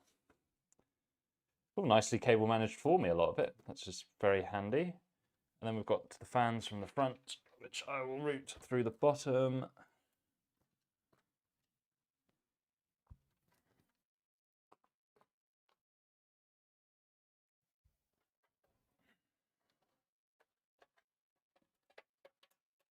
And then the other fan as well.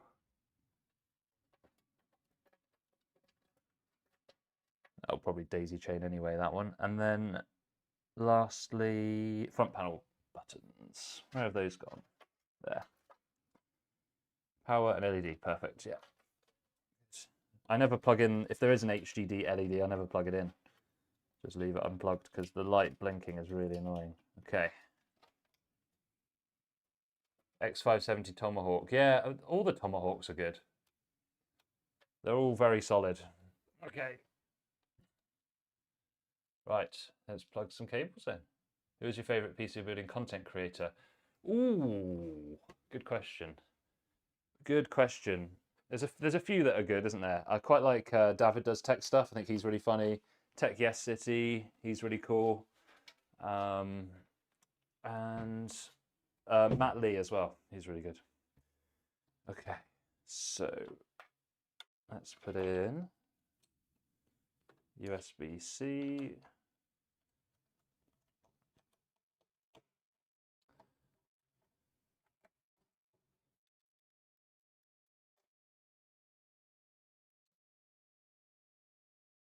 USB 3. You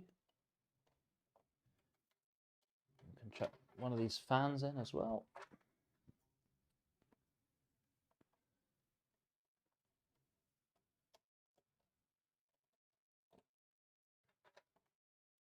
That one will daisy chain off that one. And we'll drag the excess through later. Okay.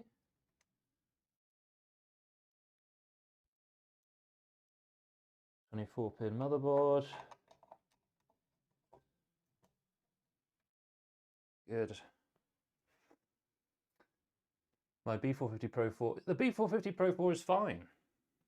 You don't need fancy stuff if you're going to run it at stock settings. A Ryzen 5 will run in any motherboard, even the really crap ones. The difficulty with the crap ones is that if you want to put a nicer CPU in later, you might throttle a bit. But I wouldn't worry too much about getting a high quality motherboard if you're budget limited already, because it's not going to be the thing that moves the needle for you in terms of performance. Okay, so that is front panel. That's the 12-volt cable, so we'll use that later. And then we will have a fan to go in there. And this one will daisy chain off that one. I stuck a 5950X in it. I mean, it would probably work. You might not get, you probably won't get the full performance from it though.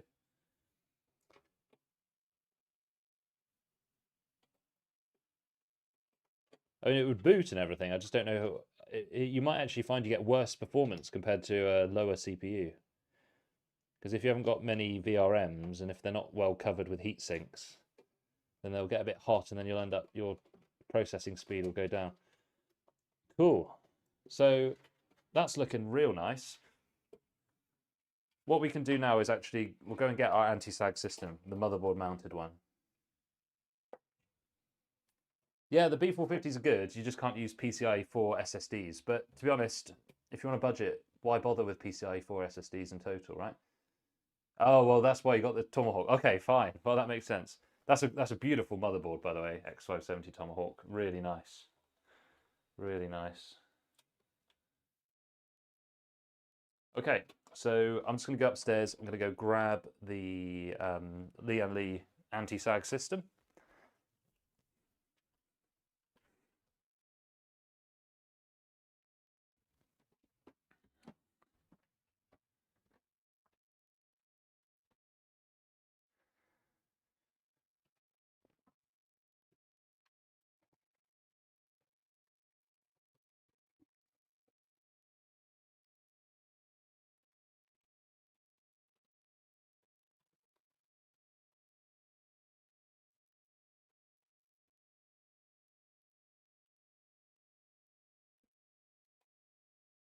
Okay, here it is, GB002.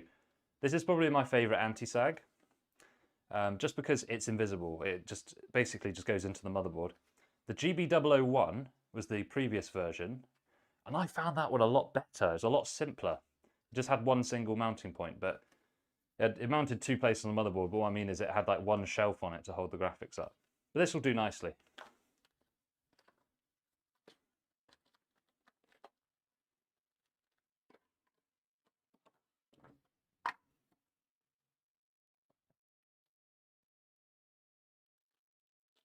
Micro ATX Mini ITX. So Kalima, just like any PC building inquiry, what is your objective? What is your goal? If you're doing RAM overclocking on an Intel system, the ITX will probably be better actually because the traces are shorter and there's only 2 DIMM slots. So worth thinking about what you're going to do with your system before deciding what the best thing to do is. Destello Tech, great to see you, dude. Going really well. Friday morning in the UK here. We're just putting together a beautiful RTX 5080 PC. You're catching us just before we put the graphics card in, actually, so come at a good time. And I think we'll probably have time for the budget build as well, I think, before I need to go to the gym. So stick around if you want to see a budget build as well with the RTX 5060 after this one. Cool, so that will go there. So we'll just take out the screws here.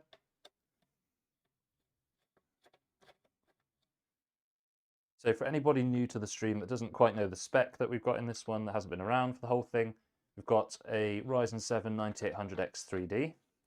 The cooler is the Thermalright Phantom Spirit. We have a B650 Eagle AX motherboard by Gigabyte. Sort of an entry-level motherboard, but it will do the job for running at stock speeds. And then we've got 32 gigabytes DDR5 6000. We've got a 1 terabyte PCIe 4 SSD with DRAM. And then we're just going to put the RTX 5080 in a minute.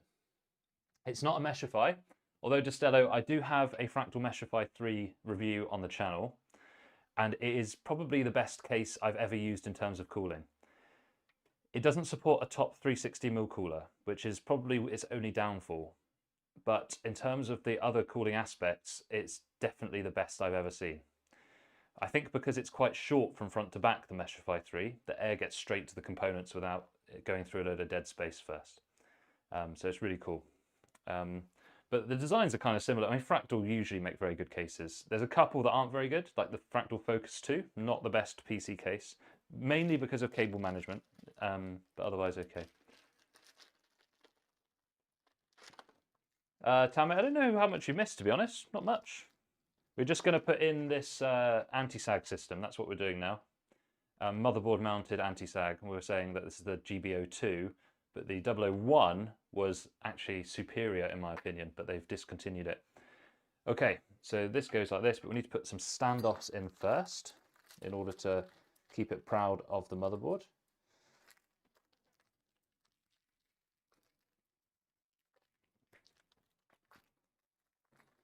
And then we just need to decide which, because it comes with different standoffs, we need to decide which thread length to use, because I think that looks quite similar. So I'm going to go with this one and just see how we get on. If not, we can put a different thread in. So we'll need one of those standoff adapter things like that. Let me just pop that on. It's going to be hard to see because it's a black case, isn't it? It's not very well lit. Wondering if I move the light over like that, it might be a bit easier for you guys to see. There you go. Slightly better, not ideal. Okay, so we'll put this in and hopefully the thread catches. If not, we'll... Oh, it's not magnetic. Unbelievable. So we'll hand thread it to start with then. Okay.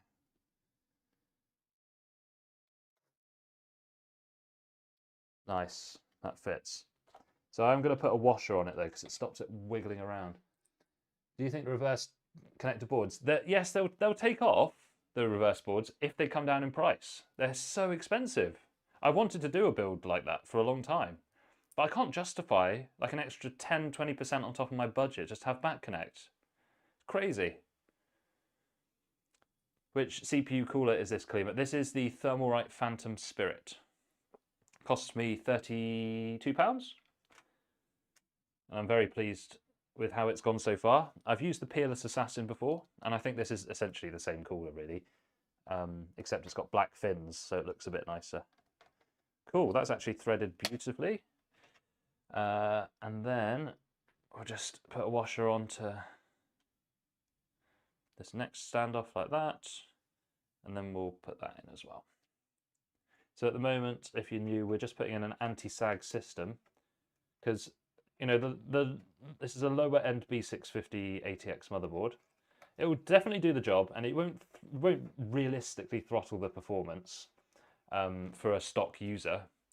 But one of the downsides is that the PCI slot doesn't have any metal armor around it, so you will definitely get GPU sag even on lower models. So we're just making up for that by putting in this anti-sag system. But even with the metal reinforcement, a lot of systems will still have GPU sag, so it's not a bad idea just to get this kind of system anyway. All right, so this next bit is this little plate, so this goes on next. So we'll put that on.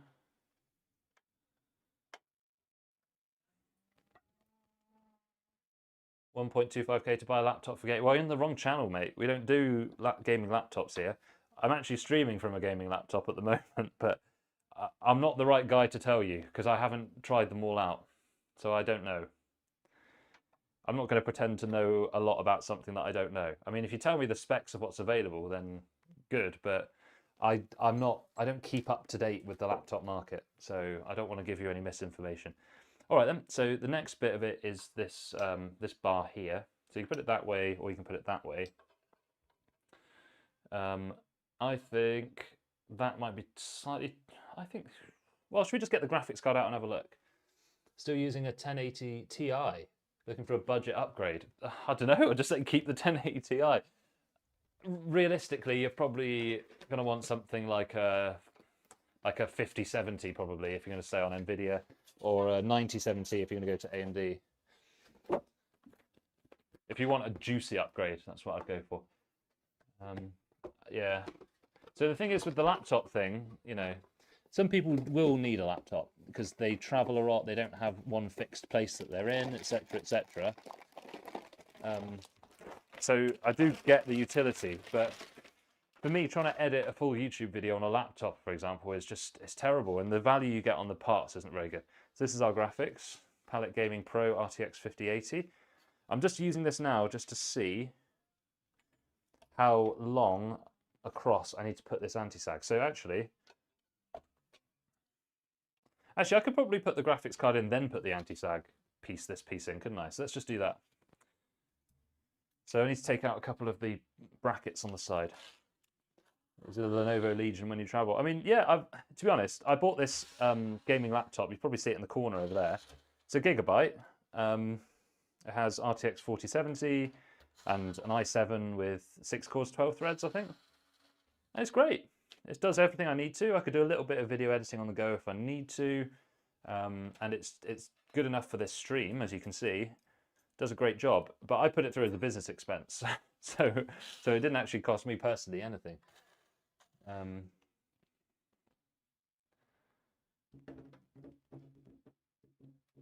The difficulty with laptops is they're always really locked down. Like, I did a completely fresh and debloated Windows install on this, and the number of random drivers that I had to put on to get it to work, Jesus, it wasn't simple at all. It's not like a desktop.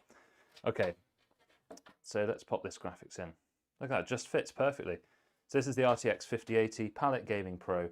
As we say on the channel all the time, law of the cheapest model for your graphics card. Whatever type of graphics card, like chipset wise, if you want to get a 5080, there's not going to be any meaningful benefit for you getting a higher version of the card. So generally get the cheapest one. I tend to avoid the Eastern brands like Colourful because I don't know what their reputation is like in Western Europe. I also don't use Inno3D for the higher end graphics, but they're okay for 70 class and below.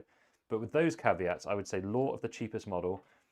This Palette Gaming Pro, I don't know why people slag Palette off. They're a great brand. They've been around since the 1990s, and I've never had a single problem with any of their graphics cards. And I have had problems with other brands of graphics card. So there's nothing inherently worse about a Palette compared to others.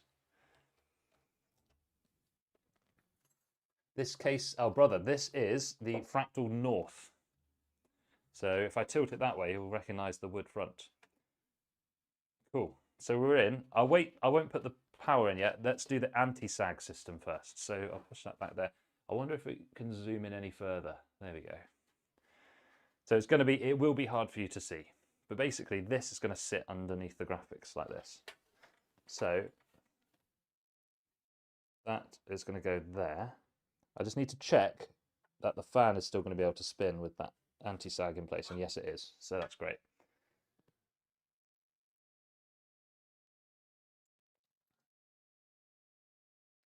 And then before we actually put it in, it comes with these cushioning pieces. Whether this is necessary, I don't know, but it might reduce vibration. So let's just put it on anyway. So we're going to put it that way. So we only need half of it. And we're going to put it that way round. So we will therefore put the spongy bit there. So we've got a little spongy bit, and that will help prevent vibration, I guess. Or people just like the idea of it being soft on their graphics card, maybe. I don't know. I don't know. Okay. So I'm just like sort of pre-threading and pre-lining this up, because these kind of things get really fiddly, like that when you drop it.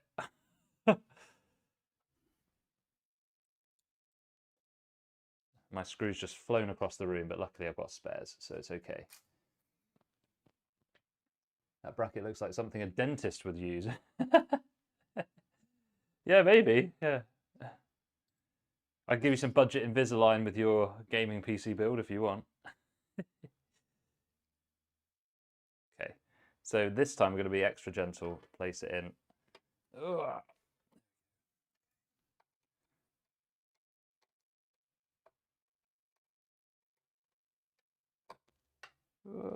Come on. Oh, these are so delicate and fiddly, honestly.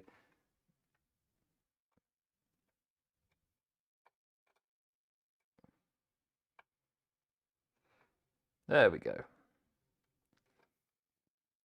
But it is an elegant solution once it's in place, so I rate it.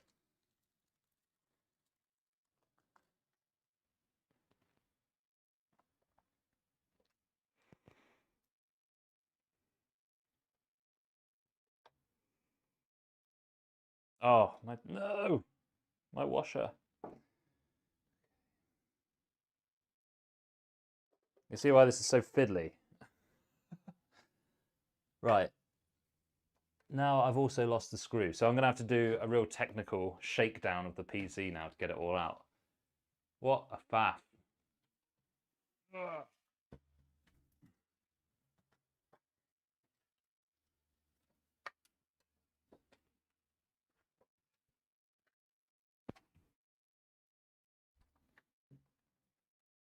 Okay. All right, there's one of them. Just seen it come out. Ugh. How much is that anti-sag bracket? I think it was only like £10 or something. It wasn't expensive at all. Right.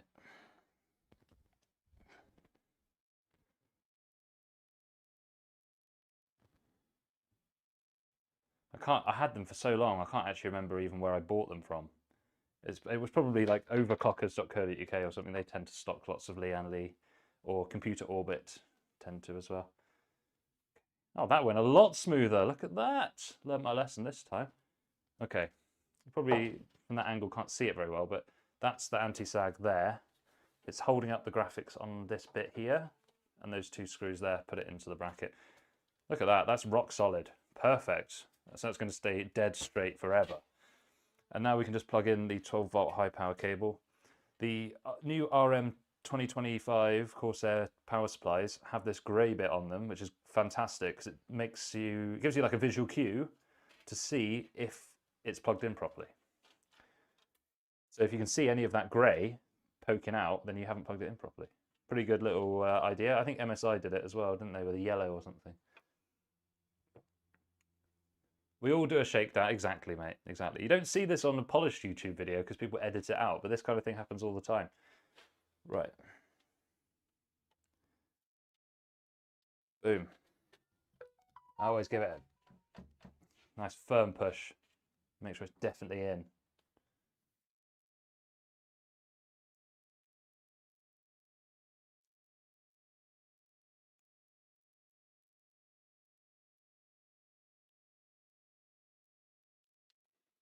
Okay. So really, we're basically done. We just need to do some cable management. The specs, Mike, I'll go through them now as we're doing some cable management. So we've just put in this anti-sag system, Lian Li GB002. Then we have CPU, Ryzen 7 9800X3D. We have CPU cooler, Thermalright Phantom Spirit. Motherboard, Gigabyte B650 Eagle AX. Memory is Patriot Viper Venom DDR5 6000 CL30, 32GB kit. We have the Fractal North case. We have a 1TB Silicon Power XS70 SSD, our RTX 5080 Palette Gaming Pro, and a Corsair RM850, which you probably just about see there. Really nice. That's the 2025 version, which comes with these sort of soft cables, which makes it easier for routing. Okay. Well, that's unfortunate that it hooks around like that. Oh well. So, just some basic cable management now. The North is really good for cable management because it just keeps it simple. All you need is eyelets. You don't need anything fancy. Like all these super fancy cable management systems are a complete waste of time when we have a system that already works. And my principle with cable management is you don't need to make it look like art because there is a steel panel on the back. If you make it look really tied down and tight, like art, like you see on a lot of YouTube shorts, it might look good for a video, but when you come to actually service and upgrade this system, that is going to be a complete faff. Would you say a 4 heat pipe cooler is fine for the Ryzen 7? For the Ryzen 7, yes. I would probably go for a 6 heat pipe or better for the Ryzen 9s. With the Ryzen 9s, you could use something like a Peerless Assassin or a Phantom Spirit. It would do the job. That would be fine. There are some air coolers that use a vapor chamber, like the Deep Cool Assassin 4. That might be slightly better. Or you could, of course, go for an AIO liquid cooler. You've got your RGB zip tie. Do you reckon those exist? I reckon they probably do, don't they? They're like a zip tie with an ARGB cable coming off it. I'd love to see that. I think it'd be really funny. Okay, right. Hopefully I've got enough cable ties for this. I'm sure I do. Nice, nice, nice. That's going to do my head in. I'm going to sort that out. 1 second. How often are you live? Well, this week I've been live twice, but I'm trying to do it once every week. So it depends, because it's when I get computer system orders through. If it's not one that I can realistically make into a full YouTube video, then I'll just do a stream with them. So I would suggest, Brian, that you subscribe and you can get the notifications straight to you when I do go live. Okay, you can't see what I'm doing now, but I'm just reconnecting some case fans because I wanted the cable management to look a bit nicer on the back.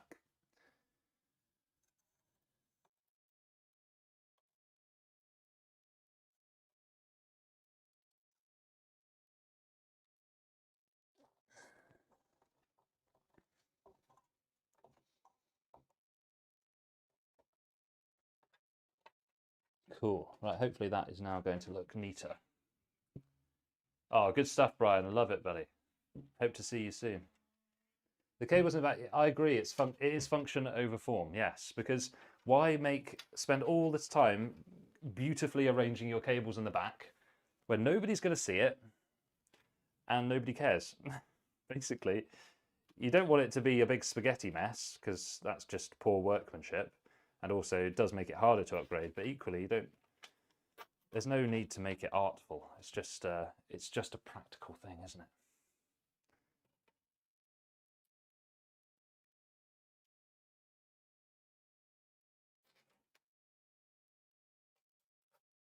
Okay. So we could tie that down onto there like that to finish that off, couldn't we? We've got loads of cable ties, so why not? If I was short on ties, then I probably wouldn't bother. But for the benefit of the room, let's do it.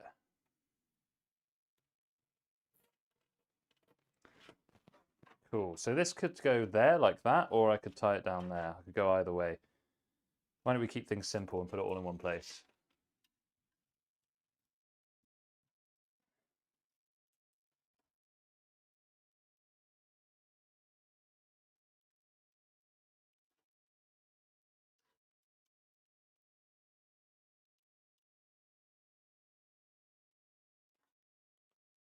Velcro my case fans and RGB cables together. Nice. Is that with your RGB cable ties?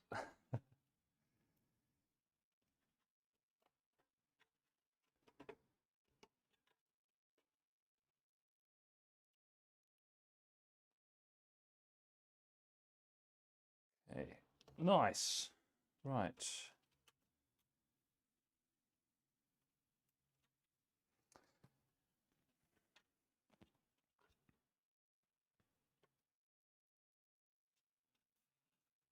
Just check that these are all pulled through.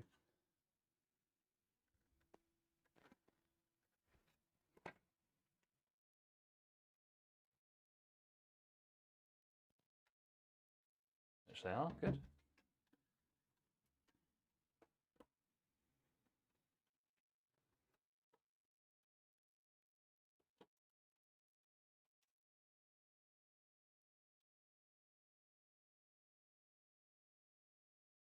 RGB wall outlets. No, you'll give Corsair ideas if you start saying stuff like that. They're probably watching. Okay. I'm loving the live chat, guys. Popping off as always. Love to see it. Love the engagement.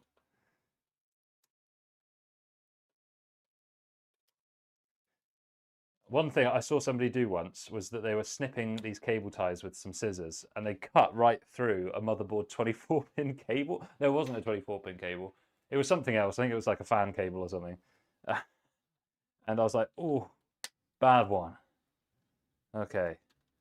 Right, what do we think? I think that's perfectly appropriate for cable management. Score me out of 10, baby.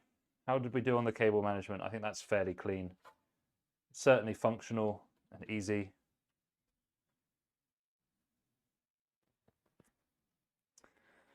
I'm going to give myself an 8 or a 9 out of 10 for this, I think, in terms of cables. I think that looks fine.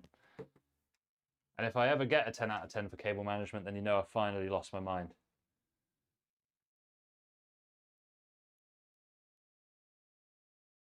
Oh my God, Tanmei's just is become a firefighter in the chat. Love to see it. 10 out of 10. Oh, blank. Yes. That's what I love to hear. Although that probably means I've gone nuts then. Because 10 out of 10 cable management is usually a waste of time. But we're doing it for fun, not for function. Okay. So all we need to do now is just pull the cable through for the 12 volt, and then and that is the cable management complete.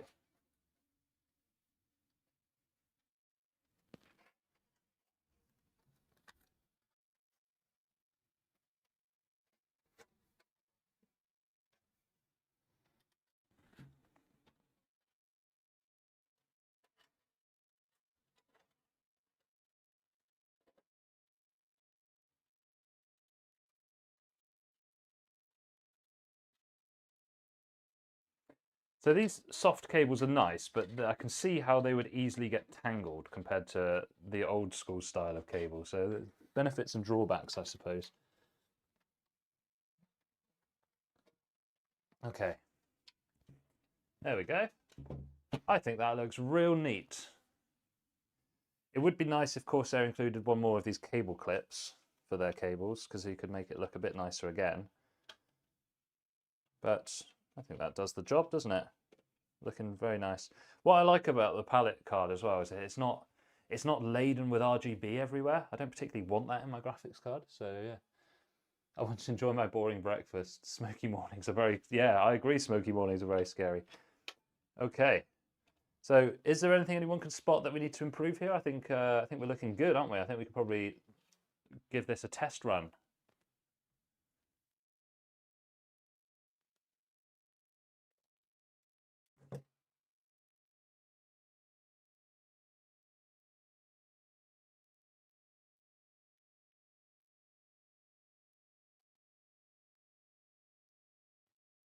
If anyone's new to the stream, we've just finished building this now. We're going to go and boot it up, make sure it's all working.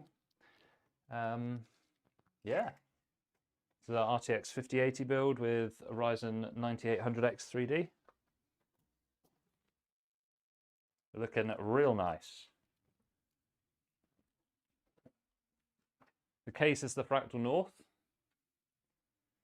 which will show off in full glory in just a moment. Cool. Now, usually in the stream, we have a guy called Max. And last time Max said, if you put the panels on before testing it, the PC will break. It will not work. But some of us like to live dangerously.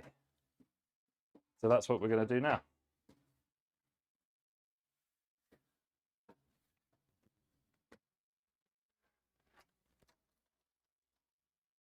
It's bad juju. Listen, maybe I'm looking for some controversy. Let's see.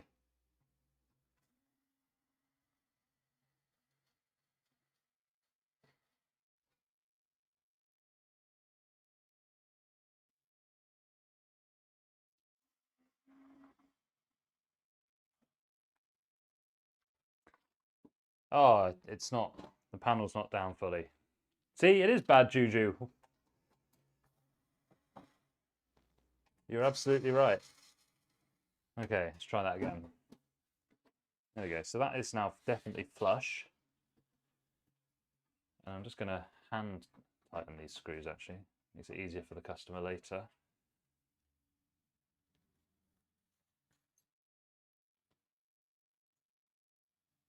First to finish, yeah, I guess so. I mean, you know, leaving an exam early is kind of stupid, isn't it? Why wouldn't you just go through and check all your answers again?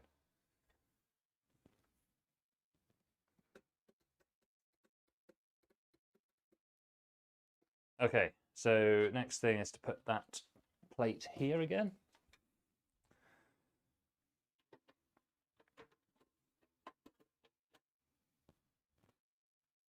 I'm just going to hand tighten. Actually, I'm not going to hand tighten that one. I will use a driver for that.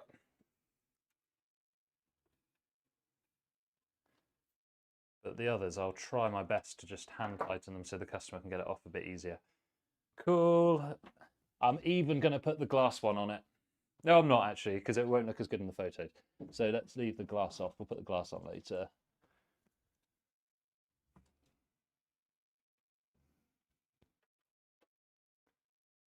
Okay. Cool, cool, cool. Right. There we go. There used to be a problem with these North cases where this bit on the back would come off really easily, but they've seemed to have fixed it in the latest production run. Okay, so give me 2 minutes just to tidy everything up here, and then we'll get it booted up, check it out, get it set up with Windows, and have happy days. Hey, Doc, what's the best way to reduce some weight? Right, yeah. I'll go on regular cam so I can do this while I'm tidying the screws up. There's nothing complicated about fat loss. You just eat less and move more. If you need to, you can track your calories for like a month, track everything that you eat. If your energy expenditure goes over your energy consumption, you will lose weight. You just will. It's the law of thermodynamics. You can't go against it. It's a basic fundamental thing. I mean, Blank's got it. There's no fancy thing. Lots of people like try and scam you online and say you need to do my specific thing. Oh, if you're not losing fat, it's because you're eating, you know, this particular kind of bread or something. It's like, it's not that actually. Shut up. You're wrong. You're just trying to sell something, sell a program, sell a course, something like that. The reason why nobody talks about the basics is because you can't sell the basics. But the basics are the basics for a reason, because they work. Yeah, play sports, go to the gym, or just even go out and just walk. Anything that moves your body around, you know? You don't need to be an athlete, you just need to move around a bit.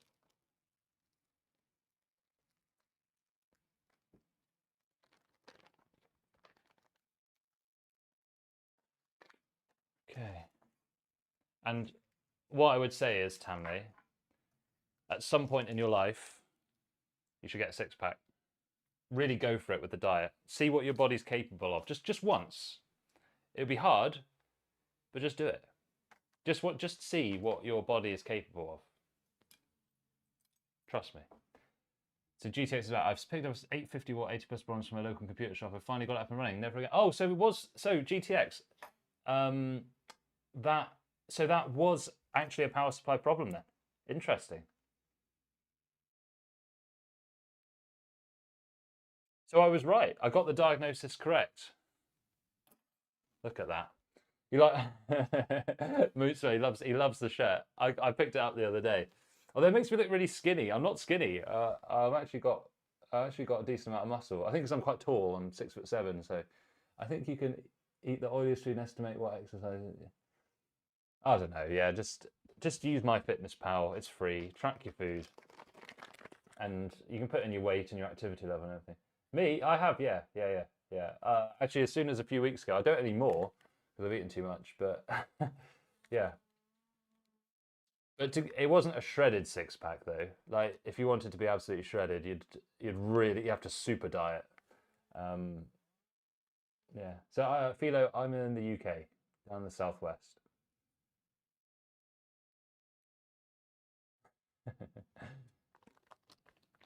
All right. We're just tidying up. I'm trying to keep things tidy as I go this time because it all got a bit out of hand last time. So trying to be a good boy. All right. So I'm just putting all the boxes and things away, and then we will reveal the full build in a minute.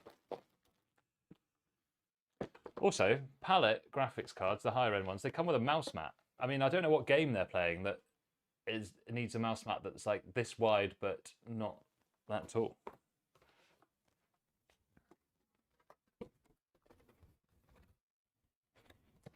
Nice. Hiking's great. Hiking's really good. Gets you out in nature, gets you moving, dude. That's exactly the kind of thing that you need to do.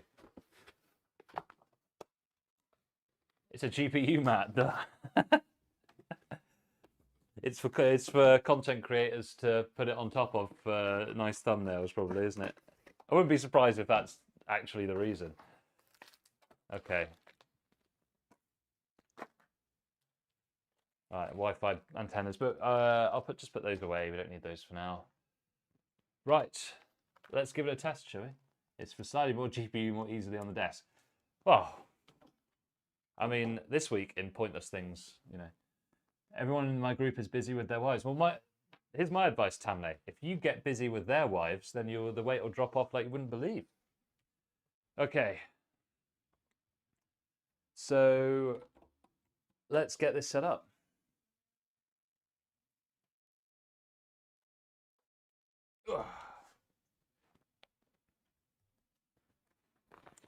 It's a little bit scuffed because I have the screen on the right, and then you can't really see the internals of the PC. So what I'll do is I'll put the PC that way, and I'll take this camera off the stand in a minute, and I'll show you the full reveal.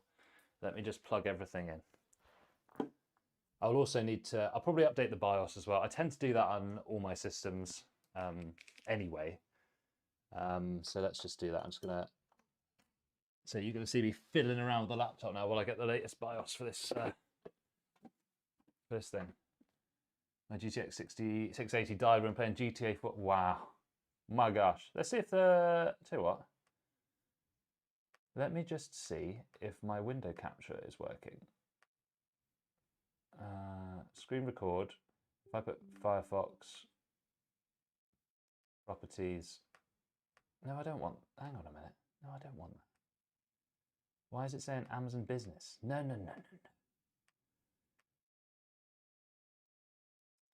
Let me try another one. So, bam. Would you update your BIOS every revision? No. Only when I first build the PC. Or if you need it to go to a new CPU, or if there's a security vulnerability or something that it fixes. If your PC's working, I would never update the BIOS. It's just, you're just asking for trouble. Right, let me see if I get this window capture to work so I can show getting the BIOS. Hey, there we go. Where is, oh, it's that one. Right, gotcha. Oh, but now Pete's sake. Right, does that work? I just put that underneath my camera. There we go. Now we're cooking with gas. Yeah, I wouldn't update the BIOS unless you needed to, or if you've just finished building it. That's usually my my way of doing it. I need the motherboard box, don't I? Because Gigabyte boards have different revisions, so I need to check which revision it is. I don't actually like Gigabyte motherboards that much. They're just really good price at the moment. I much prefer to be using a MSI Gaming Plus, but they don't have an integrated I/O shield on the back. If it did, I'd probably buy more of them, but it just adds an extra step. But that's a good board as well. So B650 Eagle AX. Oh, so all the revisions have the same, so that's good. Wondering if this actually shows up on the screen properly. It does actually, yeah. I do like MSI in general. I do. I would say I have a soft spot for them. So we have a few different options here. So we could get this one, but usually with the D on the end of it, that or letter usually means it's a beta BIOS. So I think what I'm going to do is just get F35, I think. I don't necessarily want to be putting a beta BIOS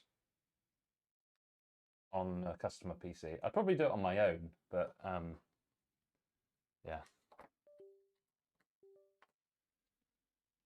Okay, this is just an old BIOS that we didn't need before. So if you're going to do a BIOS like an actual flashback, then you'll need to rename the file. But I'm hoping that this one will just boot and I can just do it from inside the BIOS itself. I mean, that would be the ideal solution.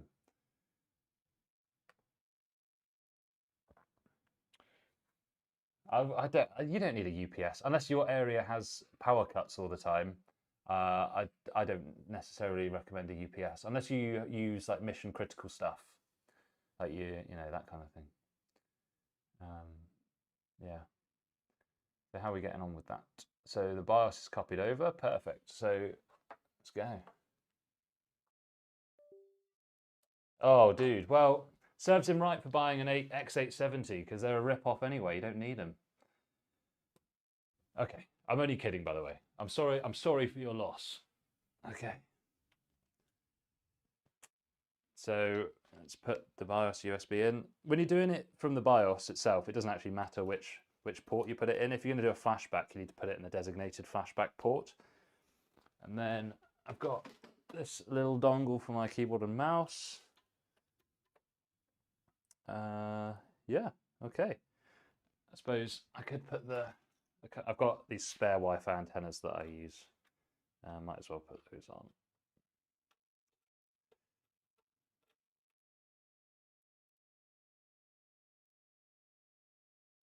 But I agree, the motherboards are way too expensive for AM5. I would have thought by now they would have come down in price, but they haven't.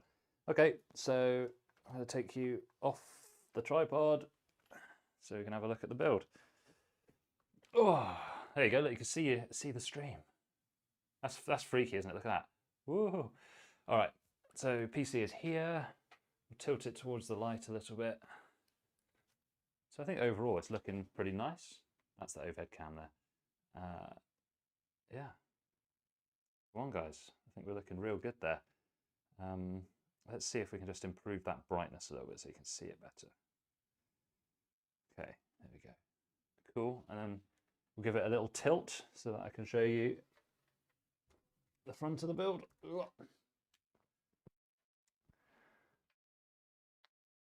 So yeah, looking pretty sweet.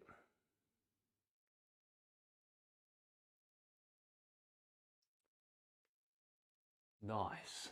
Right, should we try it then? I'm gonna have to put in the power plug.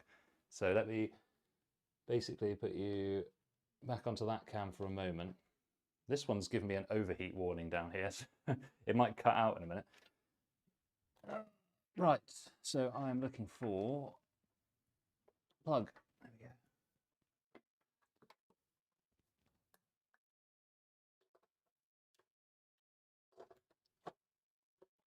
go. Okay, plugged in.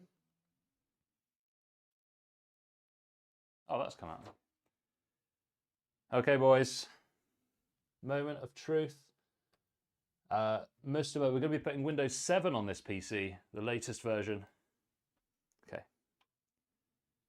So, good start. We have lights. Oh, this one has an EZ debug as well, so that's quite good.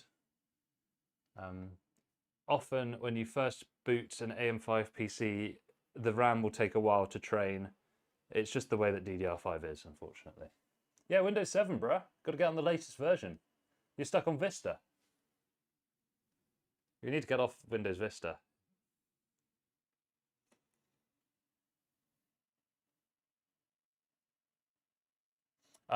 Tamne, I could probably have built this PC in about 45 minutes to an hour, probably, if I was doing it off stream. But it's fun doing it on stream.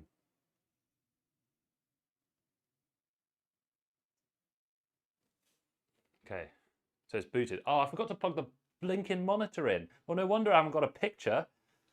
Oh, right, let me take you behind the curtain here. Right, where is that HDMI cable? Is it that one? No. Where is it? Oh, it's got into my capture card. Right, hang on. Right, just a moment. I'm going to crawl underneath. I was wondering what had happened there. Okay.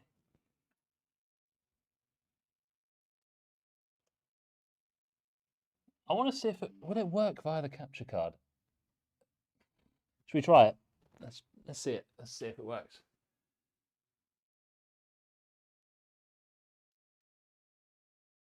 No, I'm not actually using Windows 7. Come off it. There is a lot of tomfoolery in Windows 11, but I just use Rufus. It gets past all of it. Okay. So I've just got another HDMI cable, so I'm just going to hook that up.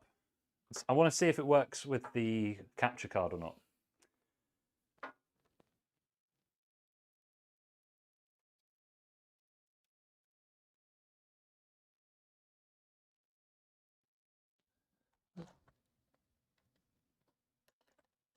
Okay.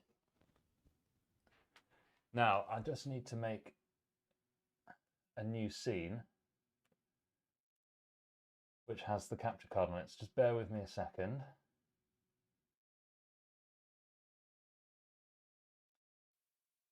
That says no signal. Maybe I just need to restart it because I didn't have the HDMI plugged in before. But sometimes with the capture card it doesn't work. So we'll see.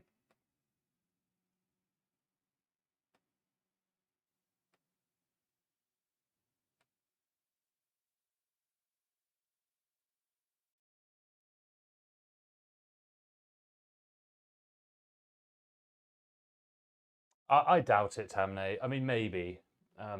So, the resizing. Okay, hang on a minute. That sucks. Okay, so it is working. It's just not coming through on the capture card. So instead, we'll have to do it recorded. Don't trust Ruby because in some next update, Windows decides to go evil, it will brick anyone. I don't. They won't do that. Can you? They will not do that. That they're just trying to sell you stuff on Microsoft, aren't they? That's all. Okay, enable X3D Turbo Mode to boost performance.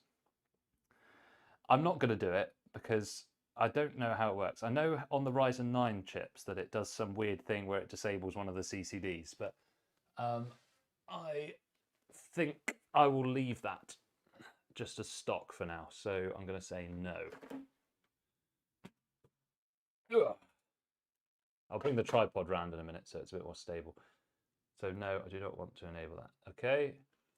And then we will want to reset the FTPM, otherwise you can't enable it. So we'll do that.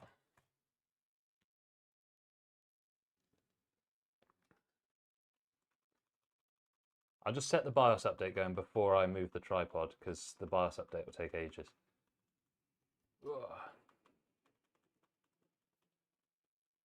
I think this looks real sleek, I think. Just pure dark. Looks great. Okay, here we go. So let's go. Is there a quick button for Q flash on here? Yes, there is. Perfect. So we're on F32. We're going to go up to F35. That's fine.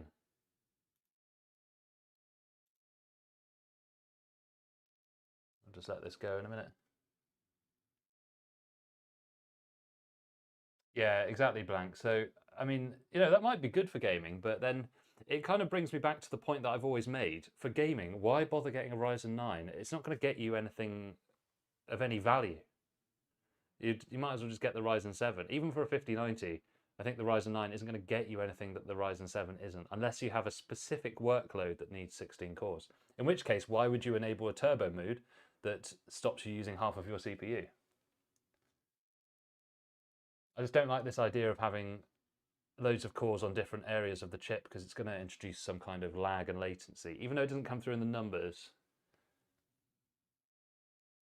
Yeah, I agree. Ryzen 5 7600 is a great CPU, and it will be good for most people because most people aren't buying 5080s and 5090s. Let's be real. So it's just verifying the file. So it's updating the BIOS. So why don't I just put you on a tripod instead? Because that's going to be a lot easier. I bought the 7950 X3D because I fancied doing so. See, at least, Blank, at least you're honest. Lots of people would just lie and say, I bought it because I need 16 cores to do my homework or something. When in reality, they bought it because it said Ryzen 9 on it and they heard some tech YouTuber said they need it. Right.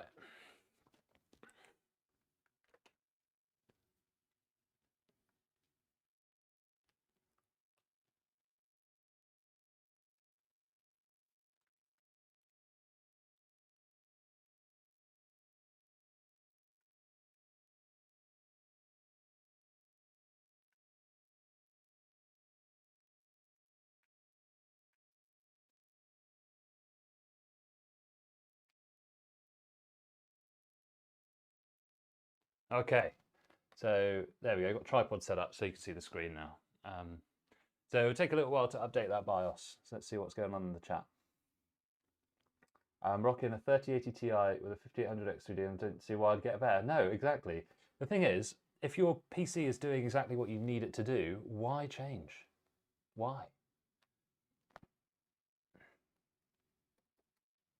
Right, give me one sec. I'm just going to see if I can just use the built-in webcam on the laptop so I can just chat to you.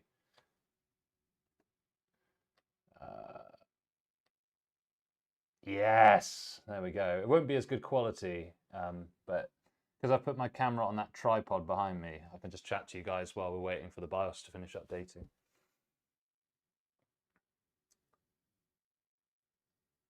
Yeah, you're right, Tamnate. So they do. They get some really good cores for some of it, and then I think the ones that aren't some way linked to the X3D, they're lower binned cores. It's a complete scam, I think. So Ryzen 9s are for power users that need lots of cores. They're not for gamers. They're just not. 5800 X3D, still a great CPU.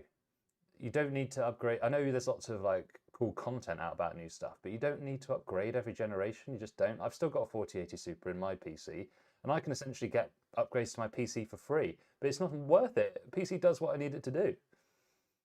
Yeah, that's right, exactly, Tanmay. So they usually get some crappy silicon for the other half, just to make it up to 16 cores. You're absolutely right.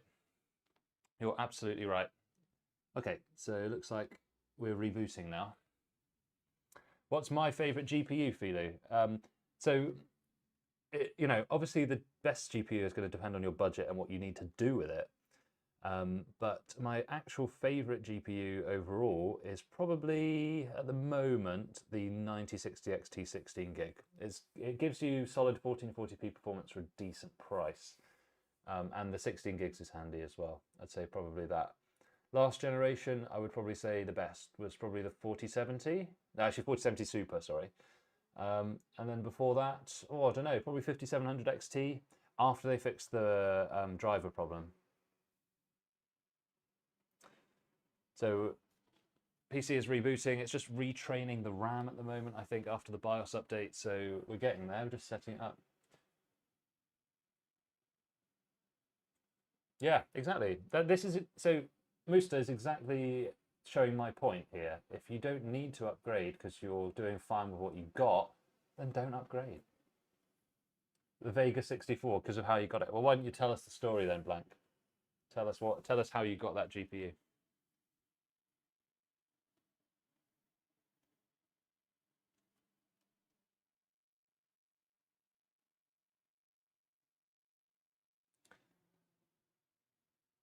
I think I've seen around going to, yeah, exactly. Yeah. Okay, cool. BIOS is up again now. So I'll take you through what I do with it, but this doesn't necessarily mean it's the only way to do this. This is just the way that I do it. So it does depend on your BIOS. You can have it in easy or advanced mode. I think for this board, easy mode has everything that we need. So I'm going to set our Expo profile to Expo 1. And that will just give us our proper RAM speed. If your kit only has the XMP options, you can use them. It's fine. Just the Expo's got slightly better sub timings for AMD. And then we'll just do our fans. So I think we've got all of our fans plugged in. I like to do it manually. And then see, MSI's fan control is a lot better than this one. It runs a lot smoother, but this will do the job. I do something along these lines. So I like the duty cycle to be about 50%. So it won't be silent, but I think people perceive changes in noise more than they perceive a noise floor. So that's my reckoning behind this. How do you enable secure boot? Well, I'll actually show you in a minute. I can show you, because I always check on my systems now that secure boot is enabled. So it's always in the BIOS. It's usually under security or boot. Sometimes it's under advanced to find the TPM stuff, but we'll have a look on. It's different on every manufacturer. That's the issue. So yeah. So I'm just setting up all my fans here. I just link them all to the CPU. If you want to be a bit more fancy with it, you can get a Windows app called Fan Control, which will give you a bit more control over like what you're monitoring and things like that. But this does the job.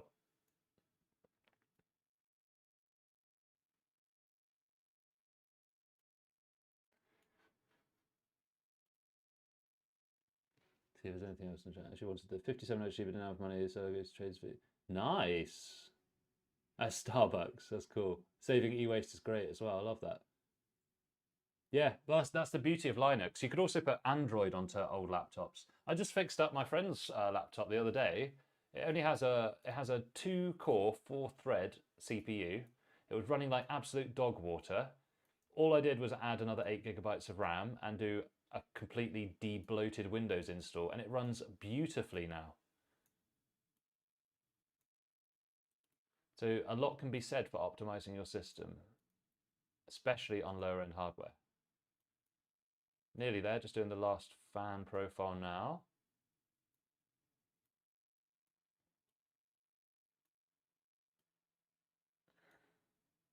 Something along those lines is generally fine. That's what I tend to do.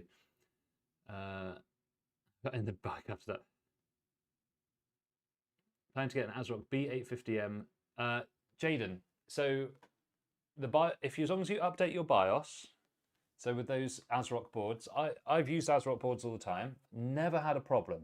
I've used 7600, 9600, 7500F, 7800X3D, and 9800X3D. I've never had a problem with any of them. You just need to make sure the BIOS is updated. But remember, when you see these things about fires and burning and things like that, they are edge cases. They shouldn't ever happen, but they make for good YouTube content because they're controversial. But in reality, it's a really tiny, tiny number of CPUs and boards that this has affected. So I wouldn't worry. I would just go for it. The ASRock B850M-X Wi-Fi R2 is a really good budget board. I think it's the cheapest B850, but I think it's great. I used a 7500F on it. It worked beautifully.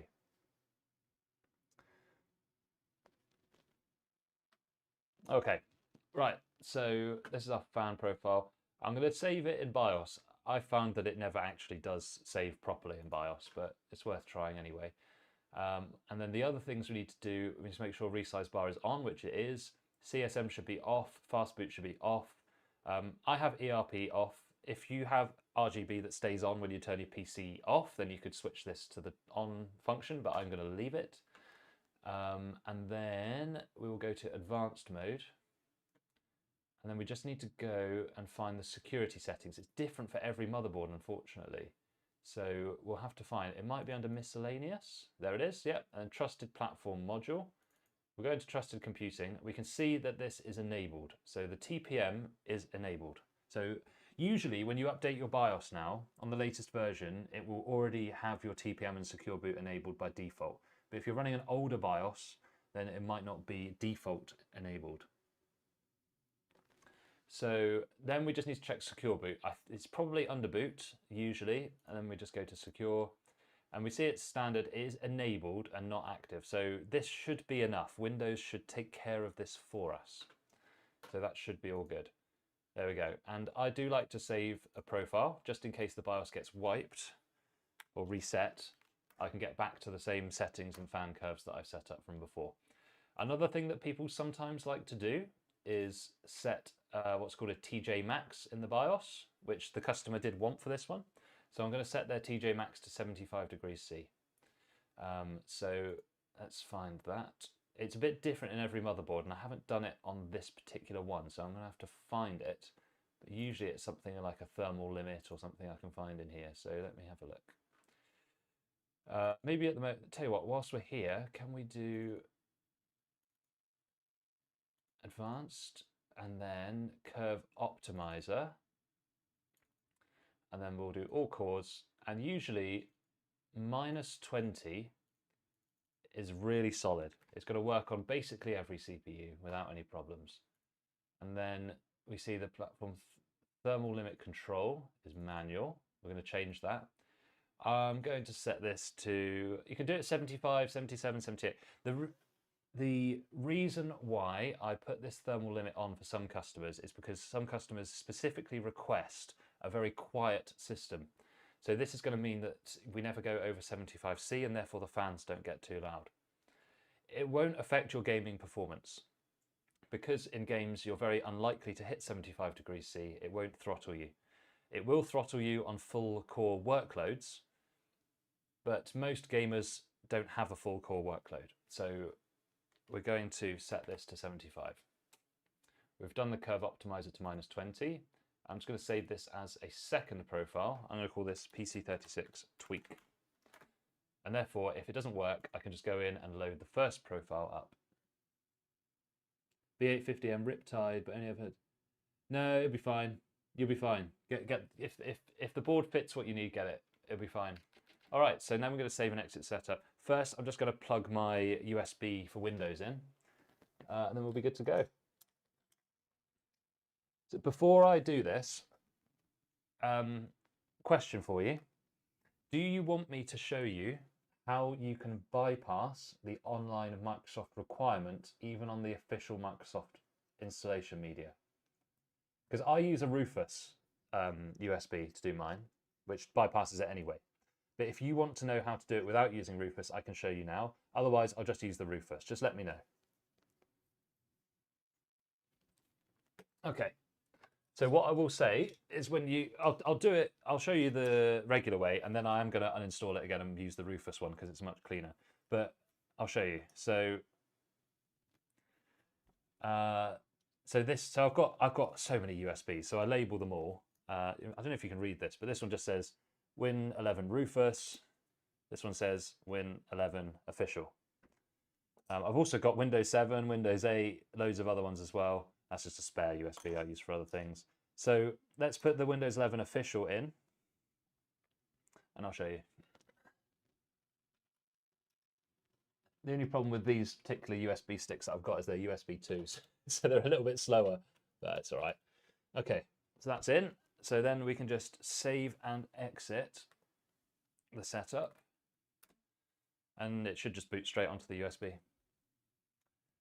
The difficulty is with this, you can only do it on Windows 11 Pro. You can't do it on Windows 11 Home. There's no good, easy workaround to do it on Windows 11 Home. You can still do it, it just takes a lot more work. But with the Windows 11 Pro, there's a simple method that anyone can do. It just means that you'd have to get a Pro license. But that's no problem. They're usually only slightly more than a home license anyway. Oh, so Tanmay, yes, I am also interested in the Chris Titus Tech script, and I'm going to do a video test to see if it affects the performance in games. I'd be really interested to see if that happens, because it really does strip so much out of Windows, doesn't it? I'm not going to do the network one. I'll probably get it onto a USB. I like to install Windows offline to start with, because I can set the account up for the user so they just log straight in. They don't have to do the out-of-box experience and all that rubbish, because all I would get is questions about what I should opt in and out from. If I just set them up a local account, it's much easier. So PC is still just loading up that USB, so I'll flip over to that view in a minute. Yeah, I'm interested in the Chris Titus script as well, so I will be looking into that soon. Streaming tomorrow, I don't think so. I don't think so. I haven't got any more customer builds that wouldn't fit into a normal video. I'm probably going to aim to stream once, maybe twice a week. It is really fun though. I love chatting to you guys. Yeah. Oh, computer's taking a minute. Oh, there you go. I've got a spinning circle on the monitor now. So once it loads up, I'll show you. So no stream tomorrow, I don't think. If there is one, it will be impromptu. Okay, here we go. So we're in Windows there. Oh, I'm going to zoom you in because I don't know how well you can see that. And then what I'll do is I'll drop the ISO down, darken it a bit. There you go. That's got to be easier to view now, hasn't it? Okay, so English United Kingdom. That's fine. English UK, yes. Install Windows 11 next. I don't have a product key. We'll add it later. So if you want to do an offline local account, which I always recommend for people setting up Windows, rather than signing in with the Microsoft account, the only official easy way that I can show you how to do it is using Windows 11 Pro. There are other sort of hacky ways you can get it from Windows 11 Home, but let's just do it with Pro. I tested this yesterday and it worked, so hopefully it will work. But I did test it on a virtual machine yesterday, so we'll see. We'll see.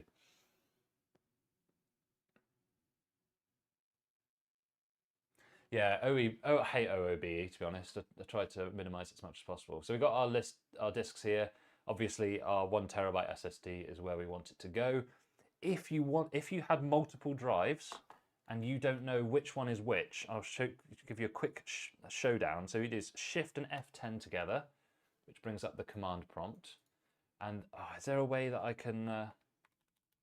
I'm sure there's a way that I can zoom this in, isn't it?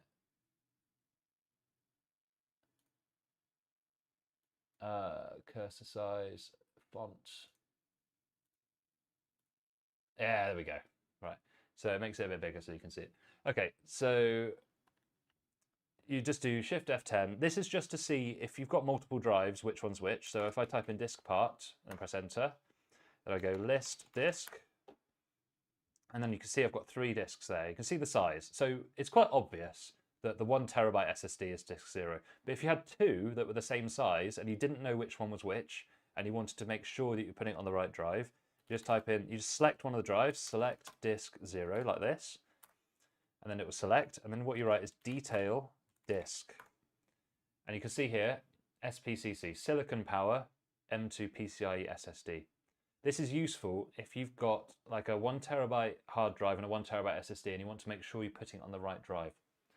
So that's why I'm showing you this. And if you wanted to check the others, you just list your disks again. And if I select disk 1, and if I put detail disk, that'll go, oh, it's a USB.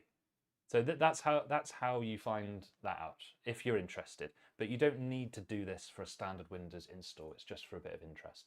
So we know that we want our Windows to go on. Yeah, but shutting off and disconnecting the other drives is actually the superior solution. But that's just a way around it. So disk 0, unallocated space. That's exactly what we want. If you have any partitions, they need to be deleted. And then we'll go. This will probably take a few minutes. So yeah.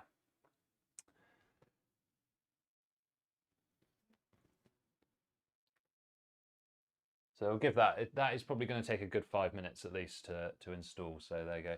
I just lost about 10 viewers showing people that command prompt. As soon as you bring the command prompt in, people just run away, don't they?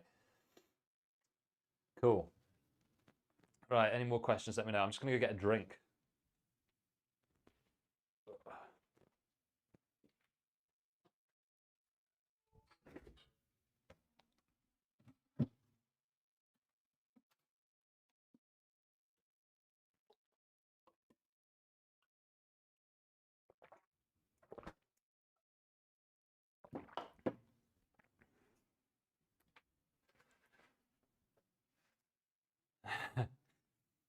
Scares everyone off. It's not scary though. If somebody just shows you exactly what to do, how is it scary? Dude, I need to put these on USB 3 sticks, don't I? It's only at 15%. If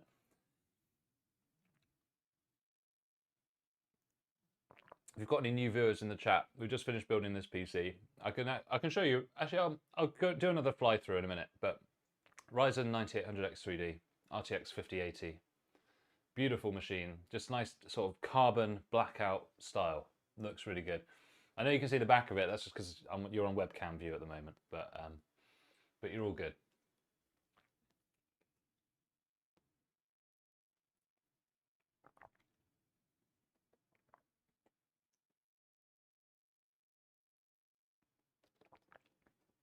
All right, I'm going to chug this and I'll show you the build again for the new viewers. But it's a beautiful Fractal North build. I think I've put this together very cleanly. I think it looks very nice. But I would say that, wouldn't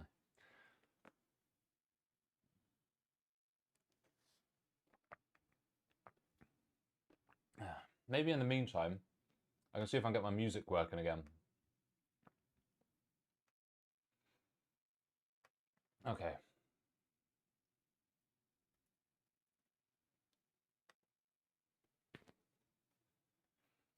But it's supposed to send me a code, but it doesn't to log in. Really annoying.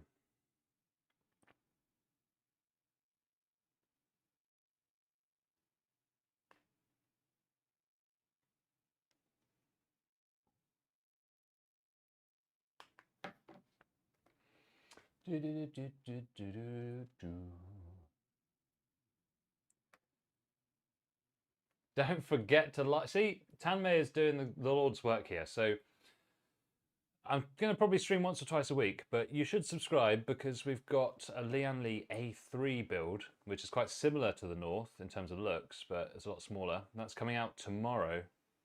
So subscribe and turn the notifications on. One, to know when I go live again, and two, to know when that video comes out.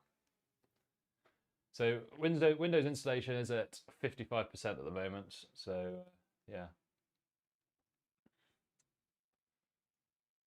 Yeah, I don't know what they're supposed to. So I use like Suno, which is AI music generator, to do the background music. Yeah, tricky.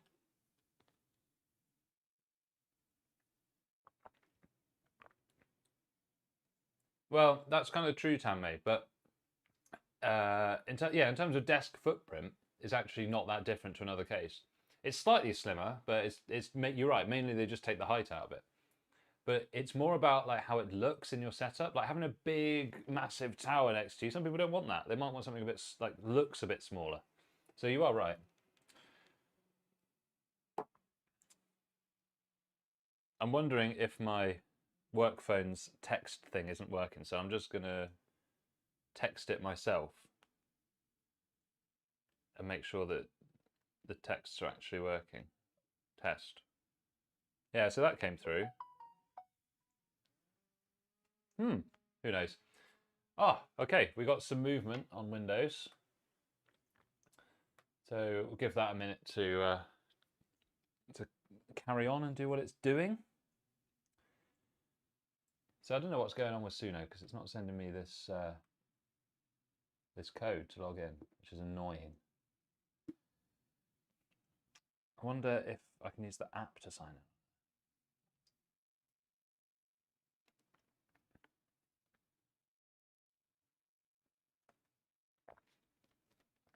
Who knows?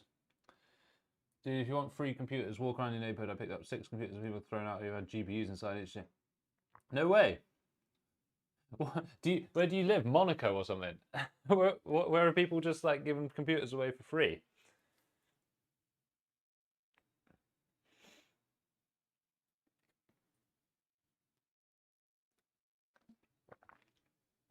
Love it. I love it if you're saying yes to Monaco. I just like the idea of somebody going around like Monaco, Monte Carlo, just going through people's bins looking for computers of rich people.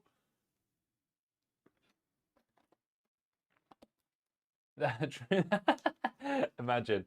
Right, well, to be honest, I wouldn't be surprised if people were just using 5090s as like coasters in Monaco. Full of rich people, isn't it? Okay, we've got movement on Windows. We've got movement on Windows. So if anyone's new, I'm installing Windows on this PC and then I'll give you a fly through of the case. But I wanted to show people how you can still install a Microsoft local account. So you can install a local account, not a Microsoft account, to set up your PC. Because I think it's a lot cleaner to set up with a local account rather than a Microsoft account. Okay, so let me switch you over. So we are in the setup screen, United Kingdom, skip. So when you use the official installer and not Rufus, it will force you to connect to the internet. If you aren't seeing any of your Wi-Fi networks here, it means that you need to install it off a USB stick. I will show you how to do that if anyone's interested. It's very quick. All you do is Shift F10 to open up the command prompt. I'll put it there and I'll zoom in. And then we will just make the font bigger again. There we go. So if really needed and you don't have your Wi-Fi drivers in the list, either it will come up with a blue button that says install drivers, or you can go into command prompt, type Explorer, and then you can go to this PC, and then usually I put the Wi-Fi driver on the BIOS USB stick. So up to you. Okay, so let's just close this down. And we'll just connect to the network.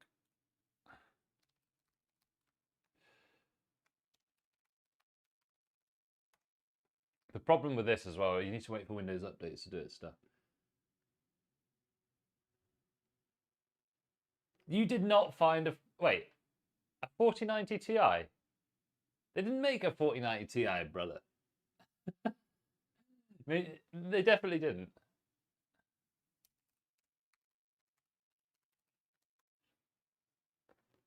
PC is working. Now I can come in. Oh, Max is back. Max, I'll show you the build in a minute, mate. It looks great. You can't anymore. You used to be able to install without internet, but you can't. Oh, that network never seems to work, does it? Let's try this one. Yeah, since the new update 25H2, it will not let you do it otherwise, unless there are ways to do it, but it's a lot of effort. So now I have to wait for Windows to do its update. But normally I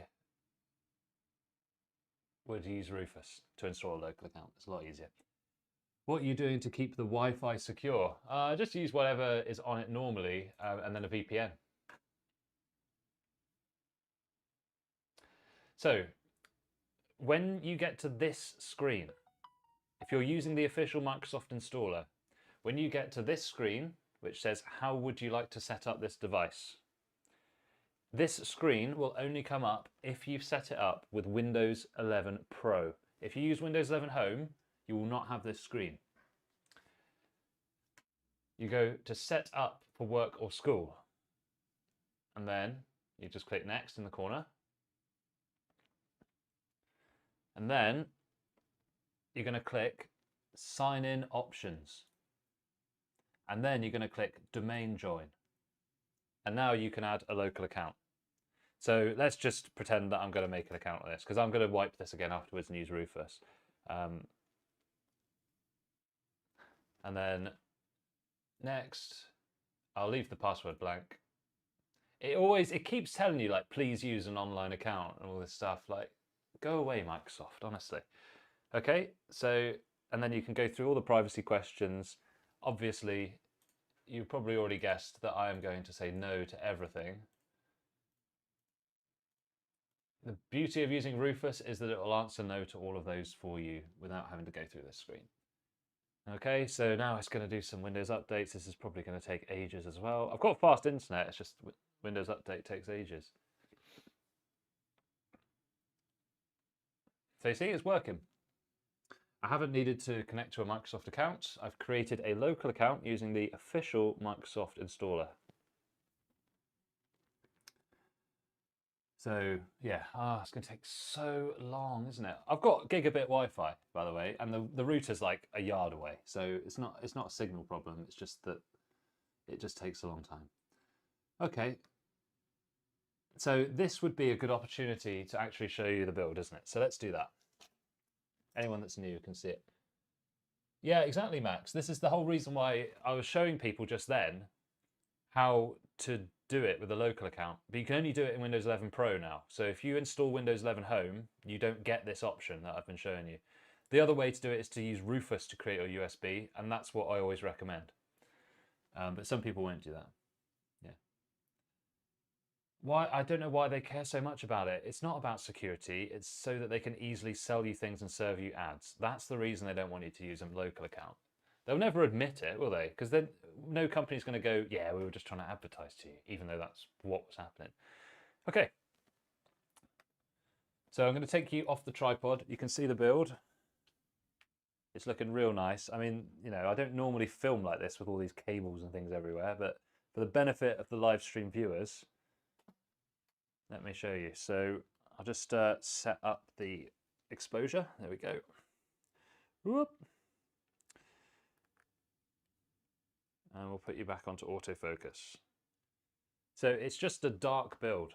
It's just like a really nice dark charcoal kind of blackout type build in the Fractal North case. And then we'll have a look on the side as well. So I think that's amazing. I'd be happy to have this computer myself. I mean, look, I just think the black on black look is really cool. It just all looks like it fits together perfectly. I'm very, very pleased with how this has turned out. And the Fractal North is just like, oh, it's classic, isn't it? It's like a modern classic. It looks so good, man.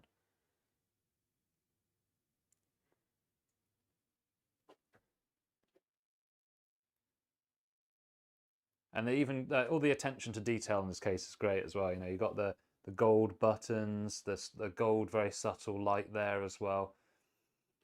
It's all really nice.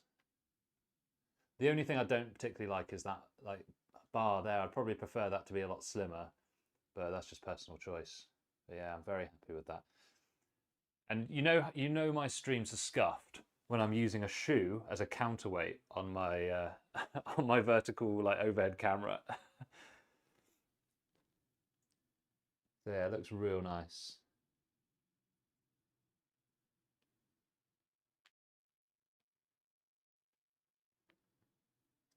All right, Philo, I'll catch you later, buddy. Good to see you on the stream. Hopefully catch you in another one. Make sure you subscribe and turn those notifications on. Cool, how are we getting on with updates? Oh, they're installing now, so they're not downloading anymore. Hopefully they're not going to be too long. Yeah, looking real good. I'll go through, I can't see the chat from here, but I'll go through it in a minute. Yeah, looking real nice. Zoom, zoom. Cool, I'm going to swap you back to webcam so you can see my beautiful mug again.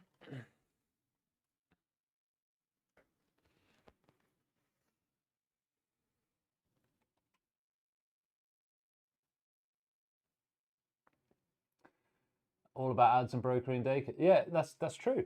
That's true, Tammy. That's exactly what it's about. This PC is so black, bro. Yeah.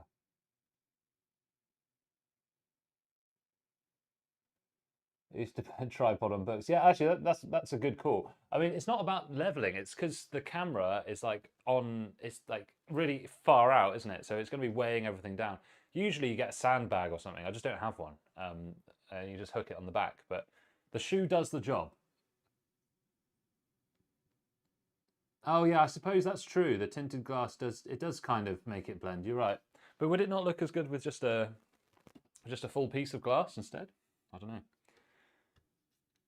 We'll put the glass on. We'll have a look. The Windows installation is nearly done anyway.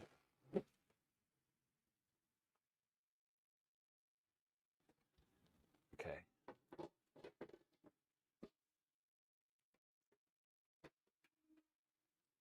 Swap you back over. We'll have another look.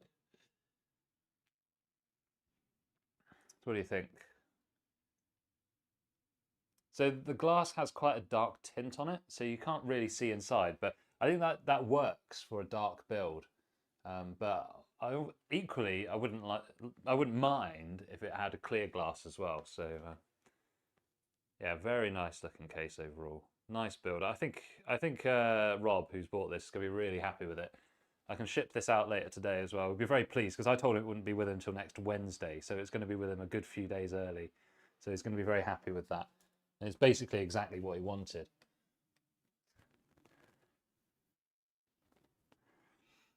The same downloads for Windows 11. Yeah. The glass had a hinge. Yeah, that's cool. The difficulty is when you have a hinge, you have to put like a toggle here and it kind of takes away the clean look. That might be why they didn't do it. Yeah. Okay, Windows updates are still going, so no luck there. Show me the rubber ducky Wi-Fi antenna. There's no rubber ducky Wi-Fi. I don't know what you're talking about. It's just got these fat sticks here. I mean, it comes with the sticks in the box, but I have a couple of Wi-Fi sticks that I just keep around so that I don't have to keep taking them out of packets all the time. Yeah, so that's just the back there. It is so scuffed, isn't it? Honestly, using a shoe as a counterweight. So yeah, pretty chill. That's true. I mean, I don't live in a very dusty environment, so really dust a PC every 6 months for me is more than enough. So it's not that much of a. I know you were joking, Tammy. I was just playing along with the joke. Right, I'm going to put this back on the tripod, and because Windows is starting to load up now.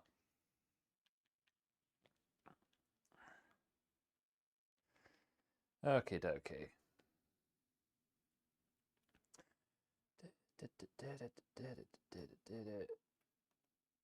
All right.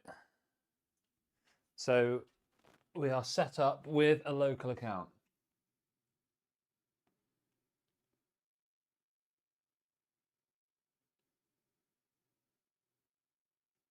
Yeah, you're right, Max. So I do sometimes have the light in the background because it sometimes looks good, but you're right, on a bright day it doesn't look as good.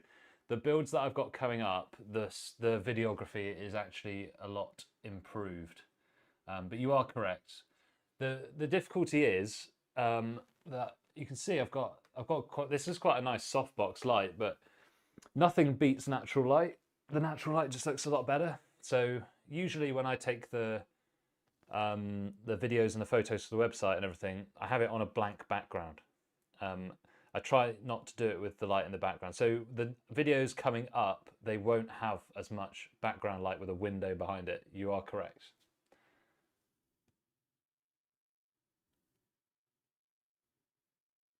And I think the post I did is probably just it was probably just an off the cuff thing. But you are correct. You shouldn't really have you can have background light, but the only way you can get away with it is if you have a really super bright light that's facing you, because it's the difference, isn't it? Okay, looks like we're in Windows. And just to prove to you, this is a local account. It's not a Microsoft account, because I don't want to sign my Microsoft account or my company's Microsoft account into every single customer computer, which is one of the reasons why there will always be a workaround. So you'll see it's a local account, and then there's no Microsoft account. If I go here, accounts, it's a local account.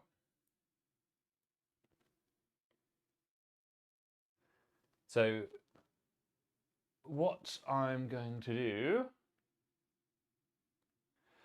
is I'm going to reinstall with Rufus now, because it gives me a cleaner installation.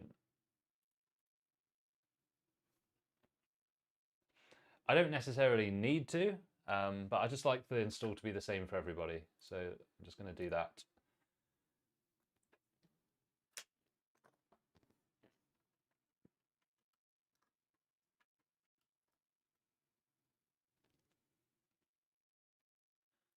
And also because I've set it up with a user with my name on it anyway, so I would need to redo that regardless.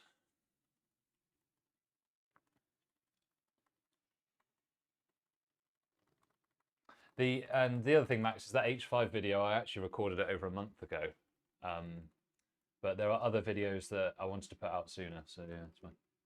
Good thing Windows is it. Well, sleep mode doesn't turn off monitor. Yeah, I know. I get that as well actually. I get the same thing with the sleep mode. It just turns itself back on. I hate it. Even Hibernate, it does the same thing. What are your thoughts about Asus and Gigabyte trying to install antivirus? But yeah, I hate it. I hate anything that tries to put bloat on that I don't need. Armory Crate does my head in. It is awful. It's like, it's to the point where I actually like consider it malware almost.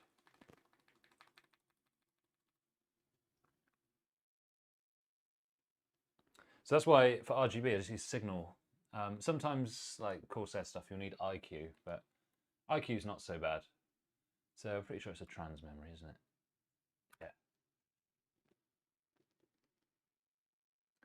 Yeah. Yeah, there is ways you can get rid of edge. If you use the Chris Titus Tech debloating tool, you can get rid of edge. Just need to make sure that you put on, what's it called? Adobe Reader for your PDFs. The other thing is, I think Edge just being on there isn't a problem. I think it's if you actually use Edge, and I don't use Edge. I mainly use Firefox. Yeah, my PC does that as well. It's Windows. Okay. You'll notice that on this one, it looks a bit more zoomed out in the setup. That's because on the Rufus USB, it's actually the 24H2 version of Windows anyway, because I haven't updated my USBs yet. That's the only reason why. Yeah, don't use Edge. It does spy on you. I think they all do. Google does as well.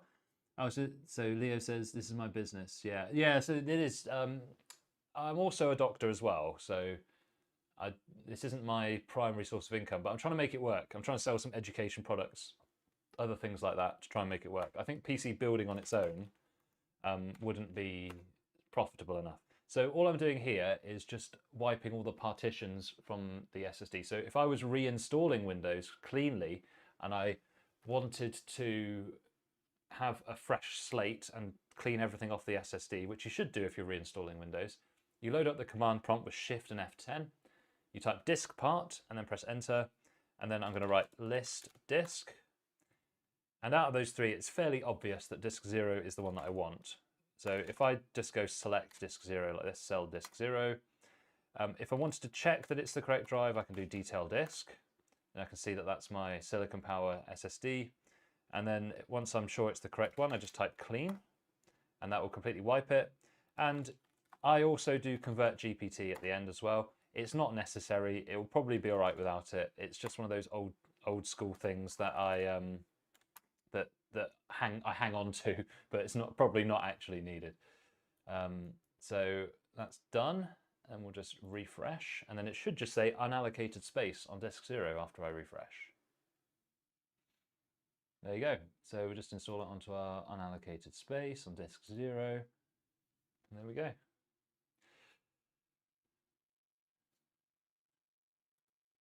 This is the 24H2 version though, so that's why it looks probably looks slightly different to the latest one that I had on the other installation earlier. Okay, well that's going to take a minute. I'm going to get myself another drink. Tried fan control advisor, installed it and prompted me to install Porneo drive instead of WinRig open. Oh, well, I've never heard of that. I mean, I don't use it myself. I just do it, and I do my fans in the BIOS. I leave the GPU fans alone. But fan control is quite well regarded. Lots of people use it. So it's probably fine, but it's up to you what you want to do with your computer. That's your choice.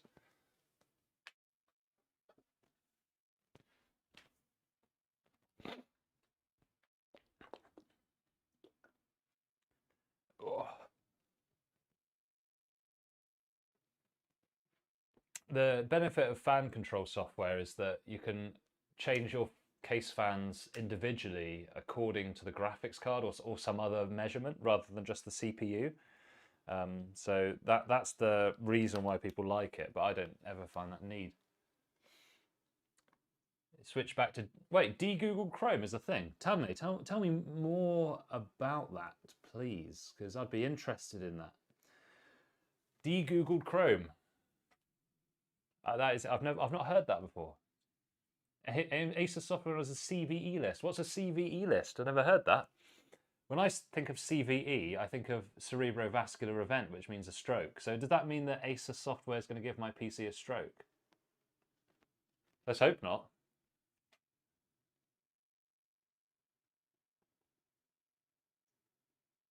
Okay, fine. Well, you guys know more about WinRig and all that shit than I do.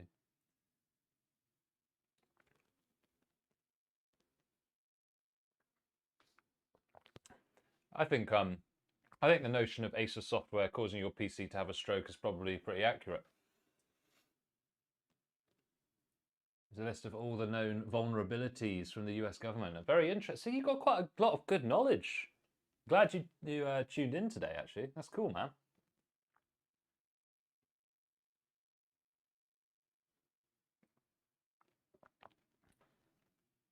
So installation's at 35% at the moment, so be another minute or two.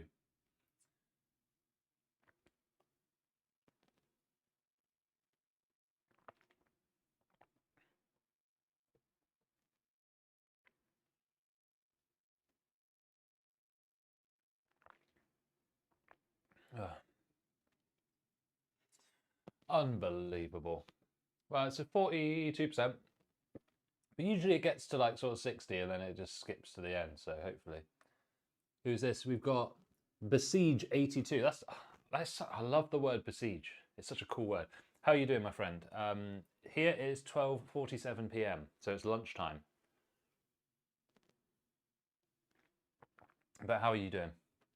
Oh, they still didn't ban WinRig, but Windows Smart says there's a vulnerability. Ah, okay. Cool.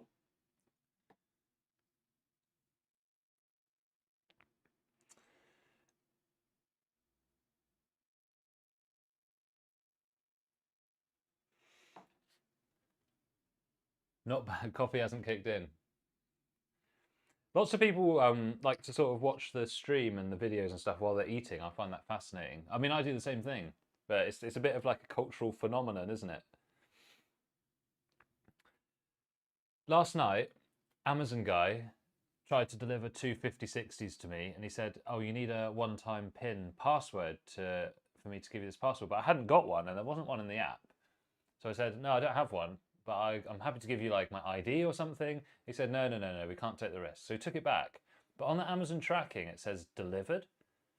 Luckily, I've got a security camera, so I can. There's footage of the guy like taking the package back to his van.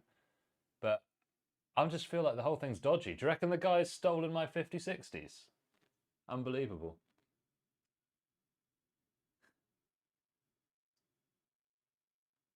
Do 12 more cups to kick it for it to kick in for sure. That's a great idea. I mean, I can't endorse that as a medical professional, can I? But Max, you haven't even did you even comment on my shirt? I thought this would be like the first thing you noticed.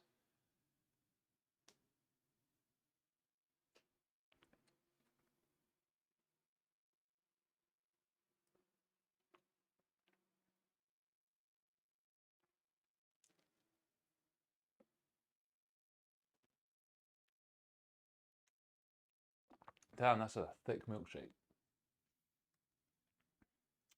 We are go. We are go.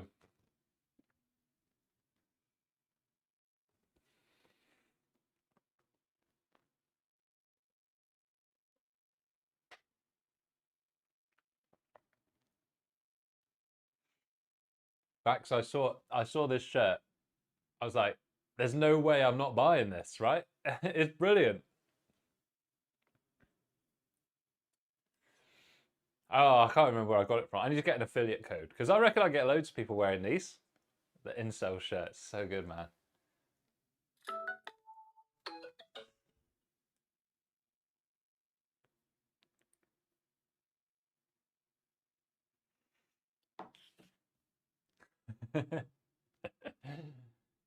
Incel Inside. Do you remember, you got to remember those Intel Inside adverts, man, from back in the day.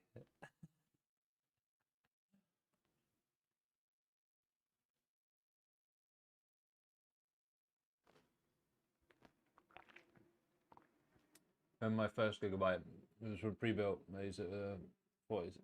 A gigabyte what? Graphics card. Gigabyte stuff is so interesting. I think it's kind of like a bit. There's something a bit like weird about it. I don't know if you know what I mean. Like they work and they're fine.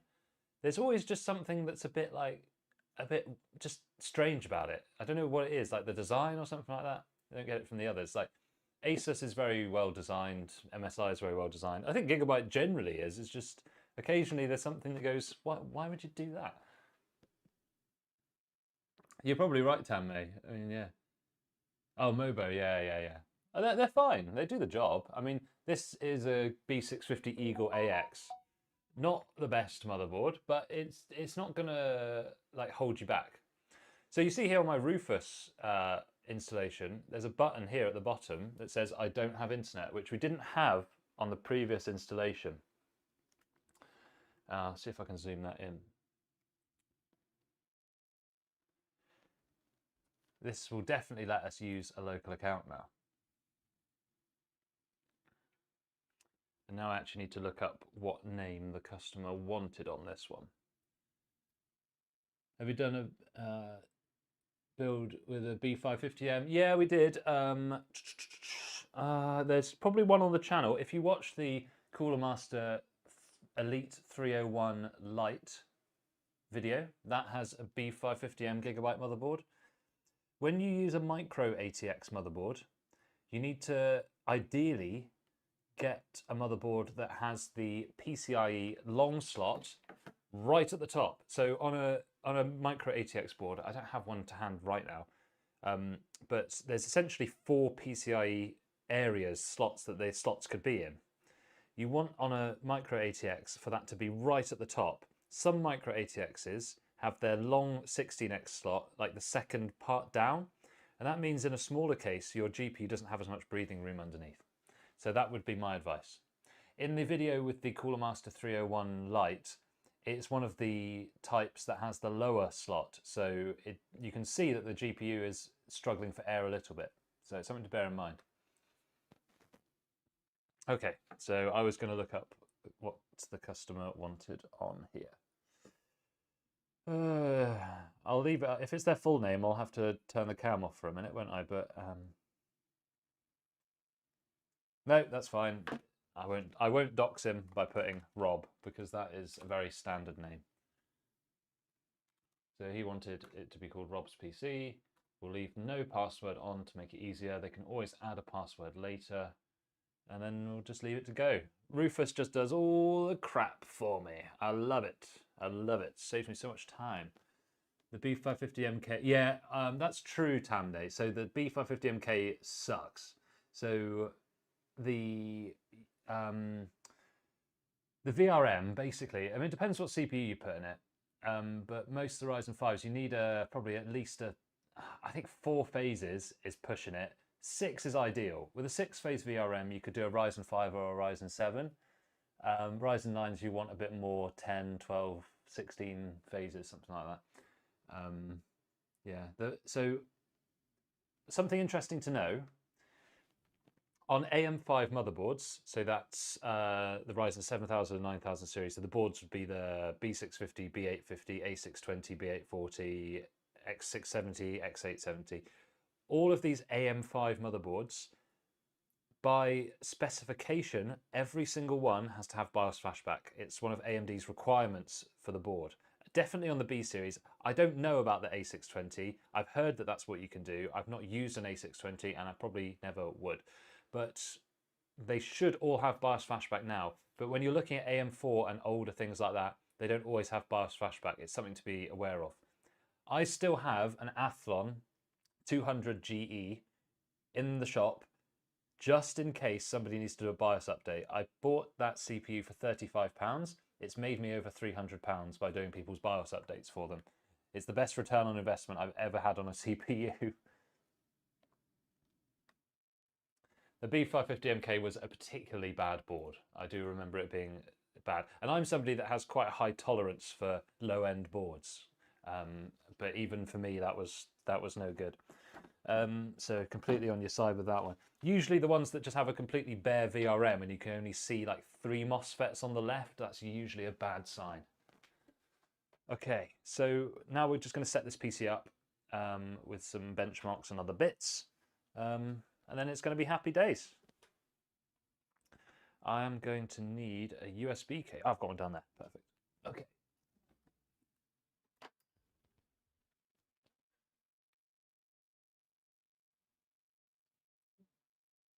Yeah, Ryzen 3 will work on that B550MK. Just about.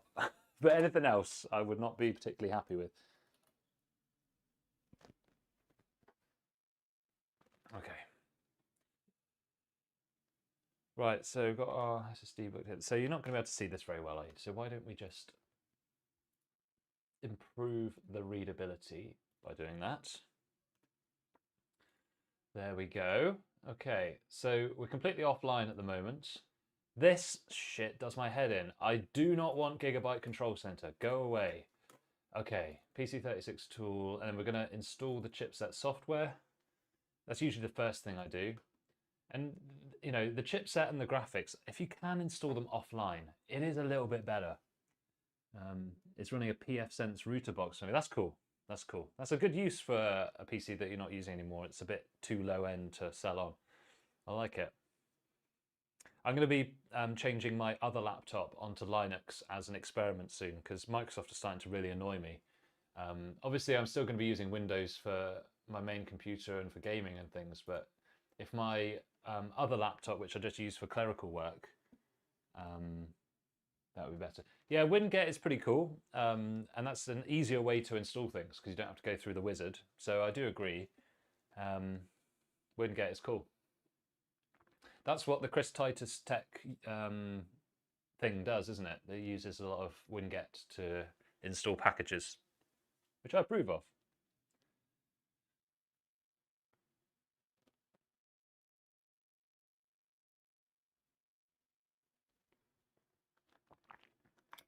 Okay.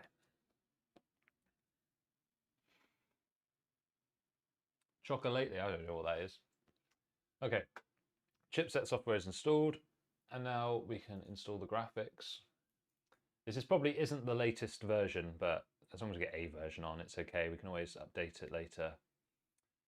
To be honest, it's only going to give us game optimizations for like the latest stuff that's out, so we can always do that later.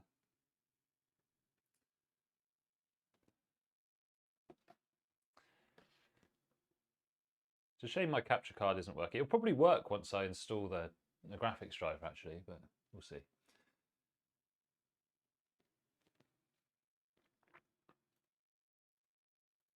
I always like to have the NVIDIA app on there because it makes it much easier for the customer to upgrade. While things are installing, I'll go to Edit Power Plan. I'll change the turn off display to an hour, and then I will turn off fast startup so that we flush our RAM every time we actually shut down our PC. Very helpful. Is that the granddaddy of Nanite and Winget? Wow, very cool. Very cool. Some good knowledge in the chat. Love to see it. So we're just waiting for that NVIDIA driver to install. I think the driver installs a lot faster when you're offline as well. That's what I found anyway. Probably because it's not rotating through a bunch of adverts on the installer splash screen. I mean, that would be my guess. But yeah. If anyone's new to the stream, we have just finished building this PC. It's a Fractal North case, Ryzen 9800X3D and RTX 5080. It's like a blackout build without RGB, and it looks amazing. It looks really cool. You can scroll back a bit in the live stream if you want to see some more footage of it, and I will show you a bit more footage of it again once we have got the benchmarks running, because I'll put the benchmarks on the background and they'll take a little while. So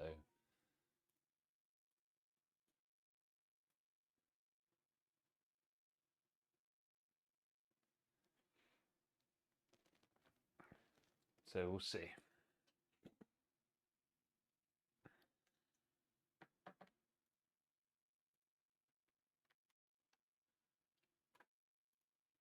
So we're just, wait, the graphics driver's finished, but it's reset me to 100%, so I'm going to put it back to 150 so we can view it.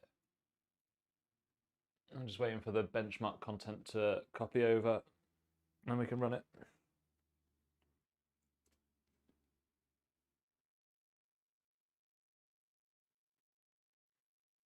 Yeah, I mean, see, the problem is with the Adobe stuff. They've locked it down so much that they're just encouraging people to pirate it now. So I think they might have shot themselves in the foot there. Okay, so we're good.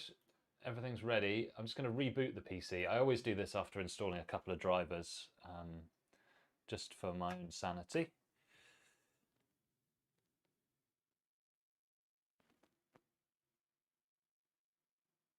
We'll do a quick temperature test.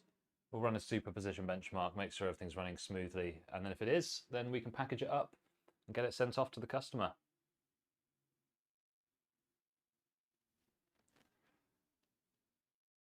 Yeah, I know. Yeah, well, there aren't actually, those aren't actually the antennas that come with it. They're just spare ones that I've got. I mean, these are the ones that come with it, but I don't think they're that much smaller. In fact, they're actually exactly the same length.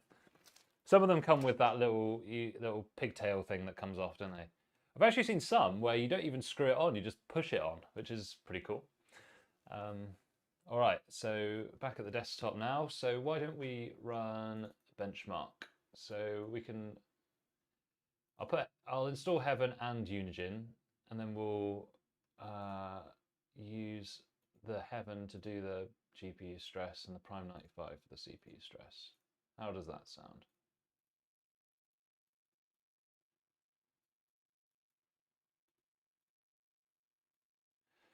Cool.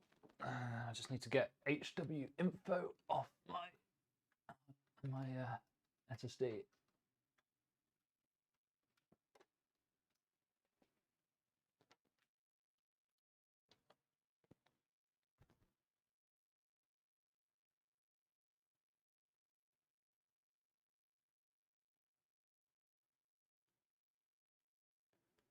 Yeah, Max, a lot of them are still like that, with the magnetic bit on them. In fact, they're very commonly like that now. Okay.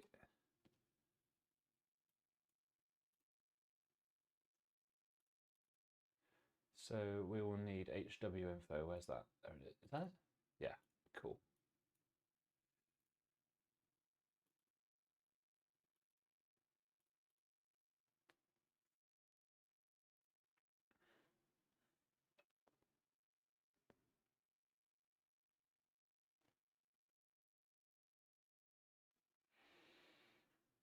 Okay.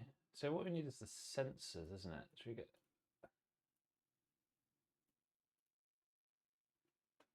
There we go.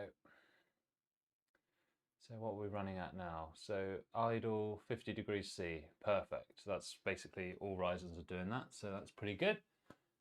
We'll pop that over there, and then we'll run Heaven.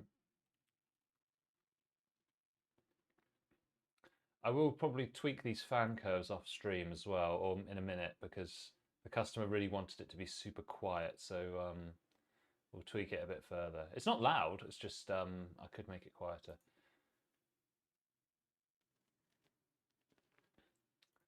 Cool, and then I just need to run Prime 95.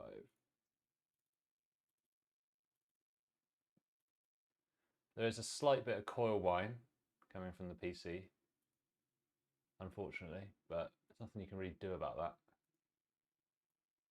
Okay, so the noise is ramping up now as all the fans start going. But this is a all-core workload, so what are you going to do?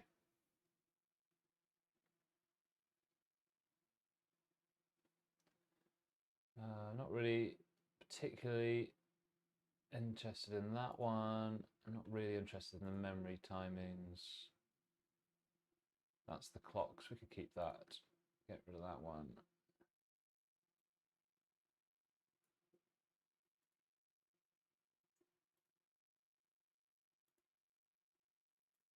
I don't need any of this info about any drives. Okay. I think the GPU isn't supported in HW info. That's annoying.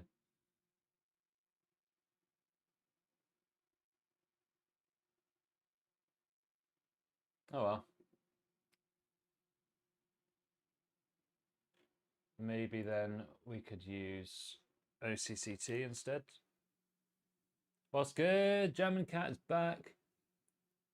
Yeah, I just need something that pushes the, Fermark is more of a torture test, but it's just to make sure that it's stable. It's not really super bad. I don't use Cinebench because it's not like a full-on thing that stresses the memory like Prime 95 does. Prime 95 like rinses the memory and the CPU together, so that's why I prefer it.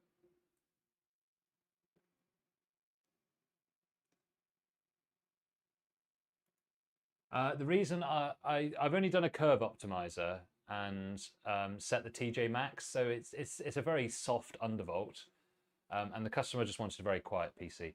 And I've set up profiles in the BIOS that you can just load up if there's any problems. So there's a stock one in there as well. Do I undervolt it? So yeah, like I said, Tony, I just do a 75 curve up TJ max with -20 curve optimizer. Although it's not really sticking to that TJ max that I've set, is it? It's at 81 degrees at the moment. Clocks are good though. Right. How are we doing? So the 5080, is it being, it's not, yeah, I think you probably, I'll tell you what, I'm going to close Heaven. It's not quite doing the business. Why don't we just run 3D standard in here instead, keep it simple. Fortnite anti-cheat does more than Cinebench. Yeah, I don't like Cinebench as a testing tool for temperatures. I mean, for CPU performance, it's fine in terms of multi-core, but yeah. Yeah, you're right. I need to update hardware info. It's probably about 2 years old, that one. But this will do the job. It tells me what I need to see, and you can see it is loading up everything.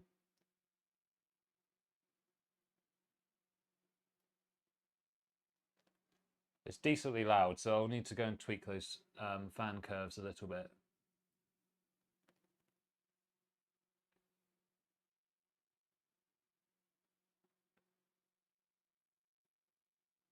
But this is okay. This is no problem so far. I'll leave this going for a little while, make sure it's stable.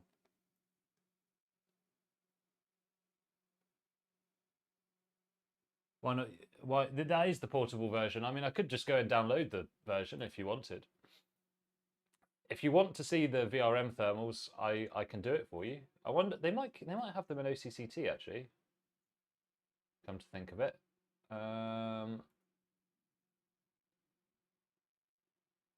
Yeah, VRM MOS. I guess that. I mean, I don't know how accurate these are, but saying 40 degrees, I think that's I think that's pretty chilly. You like my you like my networks? I usually try and put it on the guest network, but for some reason it's not working anymore. I don't know if it's because it's a shared 2.4 and 5 gigahertz band. That might be why. But I'll put it on enormous chungus if it doesn't work. If I was doing a repair job on a PC, absolutely no way in hell am I connecting it to my actual home internet. But this is a clean system, so it'll be fine. Yeah, the guest one, I don't know why it doesn't work, but it used to work, and it works on some of my other devices, so strange.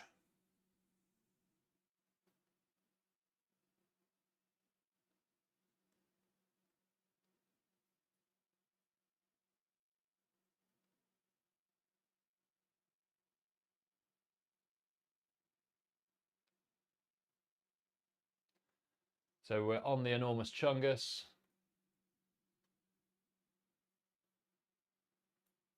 Temps are reasonable. The noise is a bit noisy. I need to tweak the fan curves.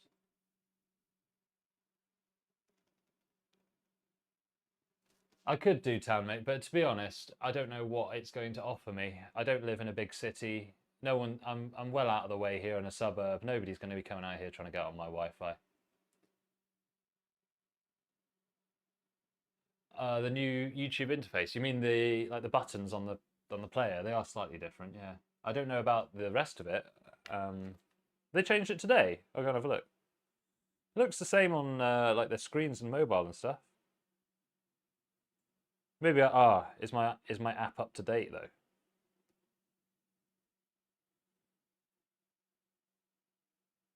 That's what I'm going to check. Oh, 20 updates pending, but none of them are YouTube, so don't know. How did I set up mine? So, Mike. So basically, when I was in medical school, well, I need to tell you a bit more of the story. So, out of school, I applied to medical school, but I didn't get in. I had the grades, but it's in the UK. I think it's actually the same in America. It's so hard to get into medical school. People often try like 2, 3, 4 times before getting in. And in the UK, you can apply.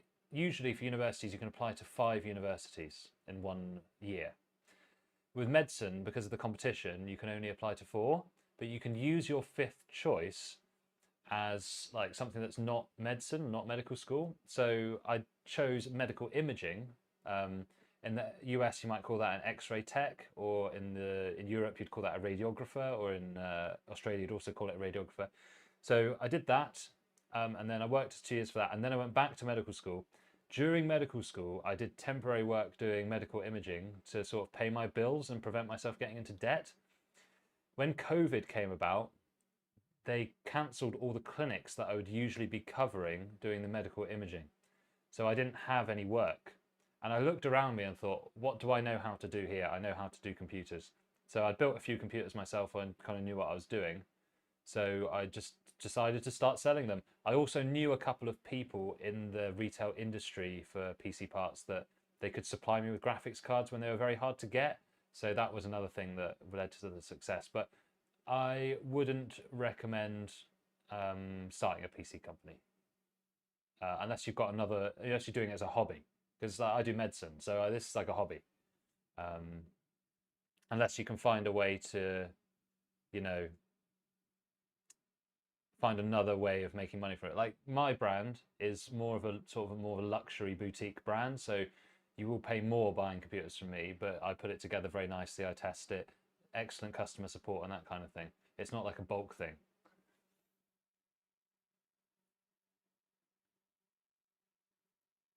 Oh yeah, so I do work at a hospital, but I'm not at a hospital now. Like, I'm well away from the hospital.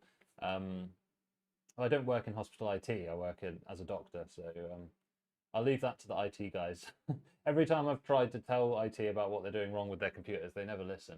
And they definitely use ChatGPT to make their weekly news bulletins as well. It's quite funny. Do you think? Yeah, maybe. They didn't really need to change it. It was fine, wasn't it? Yeah. Oh, yeah. Jamaica hasn't seen the T-shirt.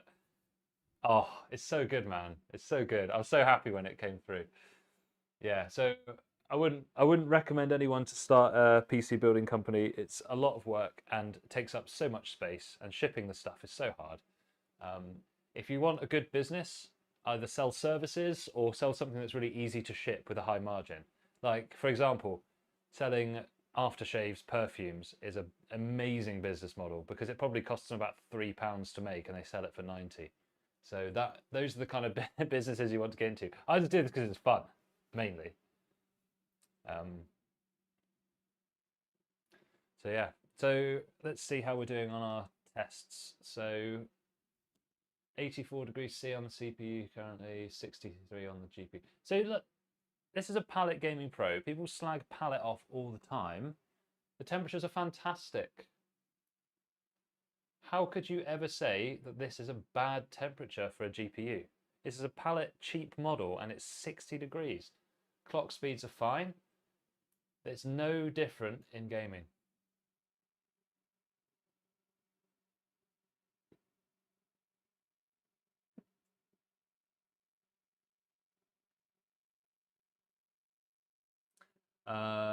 So as I say, yeah, is there an AMD version? I've heard this phrase called the AM dip. So some people get a lot of stuttering and problems on AMD CPUs. I've experienced it, but actually when you reinstall Windows, it does fix it. But I was thinking, is there an AM dip T-shirt that I could make? I would probably trigger so many people because everyone online, all they talk about is how good AMD is. And if you try and do anything with Intel, you just get absolutely slammed for it. Even though Intel stuff's actually quite good now, I think the 265K is a pretty nice CPU. I saw it down as low as £220. The driver timeout T. Hey, that's good. So what could we? Well, what kind of design? Because the thing that works about this one is that it's like the Intel logo, but obviously with Intel. So what could we do with AMD that would? I'm gonna have to have a think now. And if we think of an idea, what we'll do is we'll sell it on pc36.co.uk, and then whoever comes up with the best idea will cut them in for a slice of the profits. I do like the AM dip, but I've got to think of a way to do it.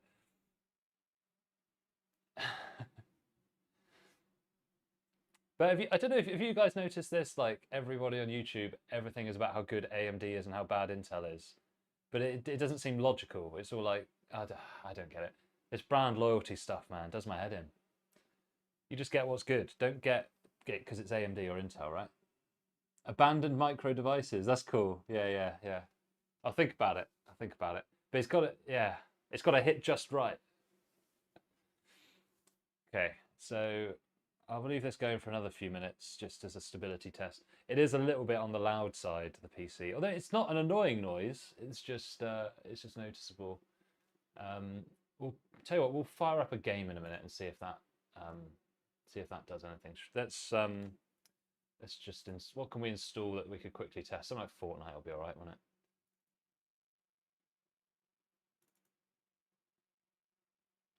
It'll probably take a million years to install because Prime 95 is running, but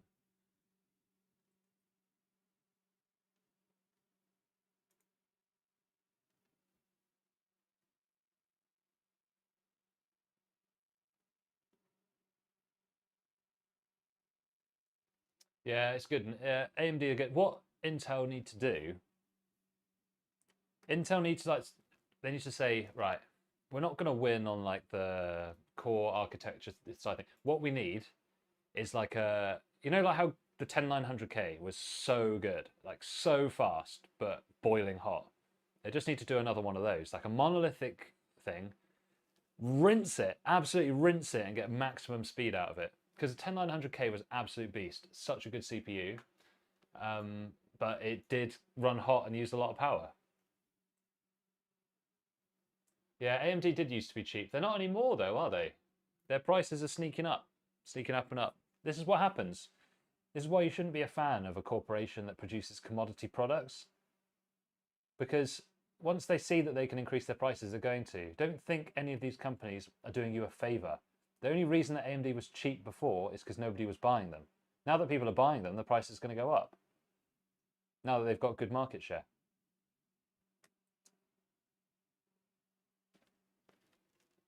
I've never had an issue with the AMD.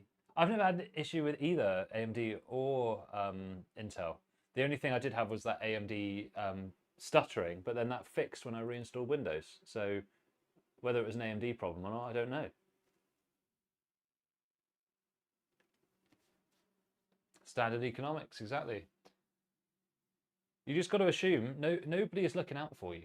Everybody is trying to take money from you if they're trying to sell you something. Me included, by the way.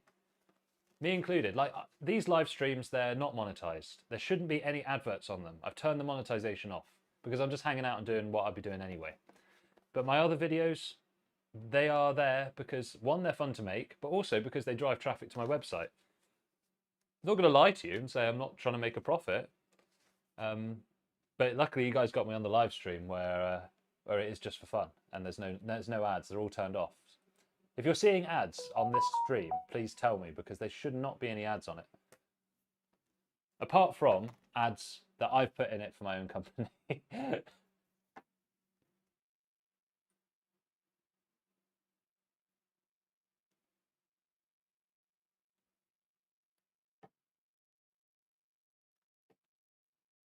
Right, is Epic installed yet? Where is it?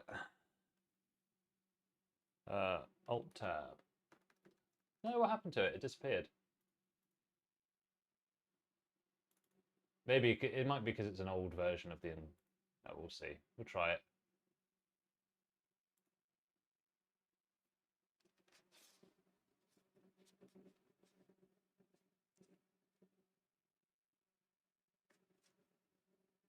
Bulldozer AMD was pure trash. Agree. Intel decided they want NPU train incorporated with it. Yeah, I know the AI slop thing sucks, man. The NPU is actually because of an error. Okay, well, why don't we just download the latest one then? The NPU is basically a scam because it's only used for things like Copilot and tiny little things on your PC like that. It's not useful for serious AI work. If you're actually using serious AI machine learning stuff, that little NPU that you have on your laptop, it does absolutely nothing. In terms compared to a discrete GPU, it does nothing. It's worthless. We love Copilot. Thanks, man. Copilot can suck a big bag of whatever. I never used it and I never will. Live streams have ads. Yeah, you can turn ads on, but they apparently they're the kind of ads that like they go like next to the stream or something rather than on it. But I just turned them all off because realistically, I'm not going to get enough viewers that's going to mean anything. Like, why would I ruin everyone's experience on the live stream for the sake of like £1.80 or whatever it is I'm going to earn? So, yeah. Heroic launcher. Never heard of that. I've heard of God Galaxy, but I'm just trying to do this like the straightforward way, but. Doesn't seem to be having any of it, does it? Where's my OCCT? My OCCT's closed as well. Oh, what is going on here? I'm trying to do too much at the same time. Well, we knew that the temperatures were stable anyway, so why don't we just... I'm gonna... Oh, I see. It is downloading. Downloading slowly there. Heroic launcher. Oh, I'll think about that then. The problem is I'd rather like just open each individual one rather than have another wrapper for another app. Do you know what I mean? If they launch directly from the Heroic launcher, then great. But if it's just gonna like shortcut me to open the link in the other app, I don't want that. Yeah, the Epic Games Launcher does forget your login all the time. So yeah, I'm with you on that one. Okay, Epic Launcher, let's see if you'll install this time. If not, I'll just reboot.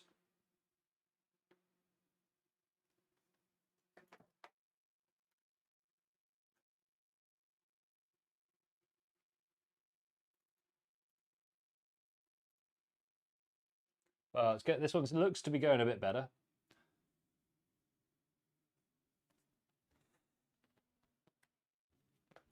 Ended print. Oh, flip's sake. There's always something, isn't there? Right. Is that because it's tried to install already?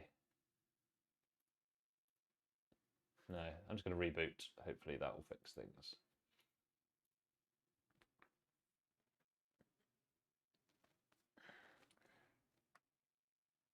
We'll see. Oh, I'm a thirsty boy. It's because I keep nattering on so much, chatting load of rubbish to you guys.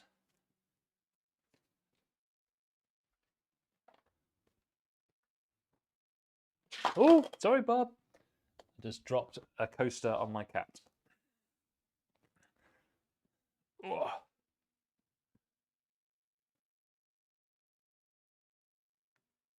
Oh, cool. All the creatine in my protein water settled at the bottom.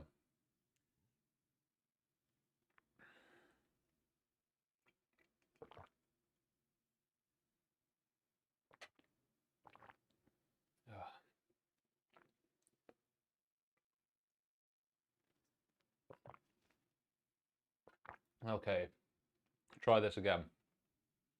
It's not a lemonade, it's protein water.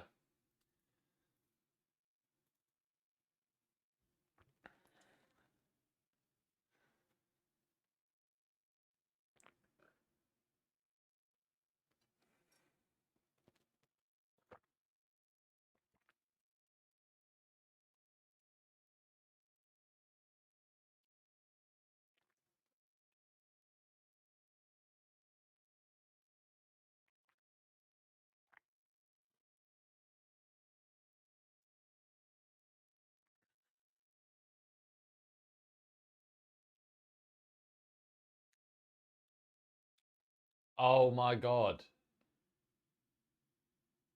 Jesus Christ. Okay.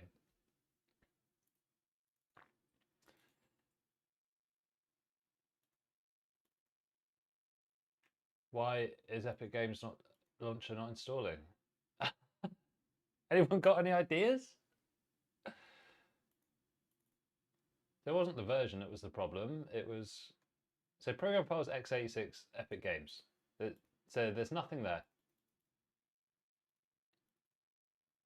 Wonder if there's a temp folder. No. Wonder if... Is it in app data, do you think? It's crazy. It doesn't just work. Okay, so no, it's not in the app data local Epic Games. Just delete that. Or about local low? No, nothing there. Let's try again.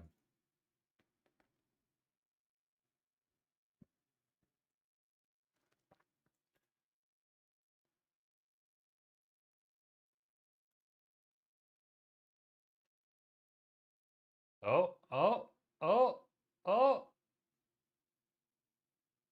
Is this further than we got last time? Oh my God, I'm a genius. It was an app data.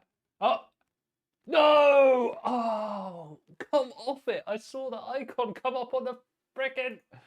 Oh. Okay, question from Campal Das.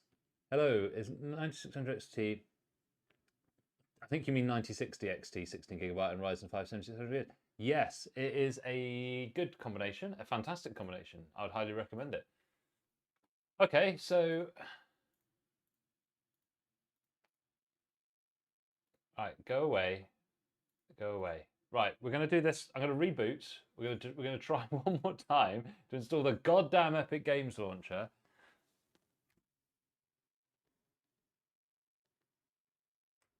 Oh, unreal. Unreal. Right, question for you lot. What's going to be more annoying for me to eat on stream?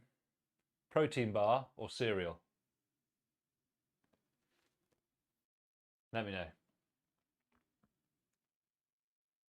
Yeah, I think so. The 7600, so the CPU, if you're pairing it with the 9060 XT 16GB, just look for Ryzen 7500F, 7600, 7600X, 9600, 9600X.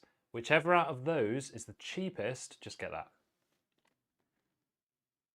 Protein bars are just sugar, cereal is killer. Yeah, neither of them are great, are they? Shall I see if I'll see if I've got anything else. Oh, right, okay. So I am going to just delete that Epic Games folder from App Data again.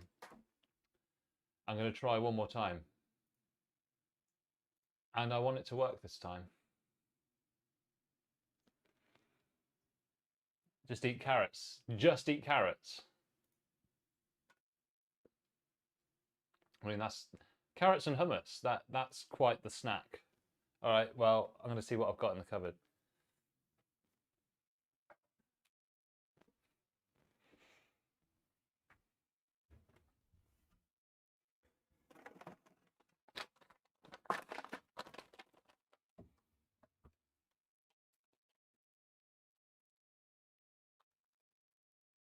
Oh, Jesus Christ. So, I'm going to have to like search forums to work out why this is then. Epic launcher not installing. I've never had that happen once.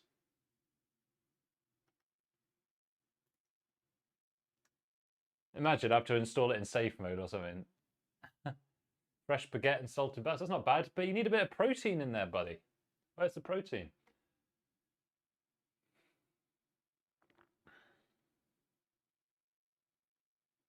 I think I'd run it as an administrator already. Installing from the Microsoft Store. Oh, for God's sake.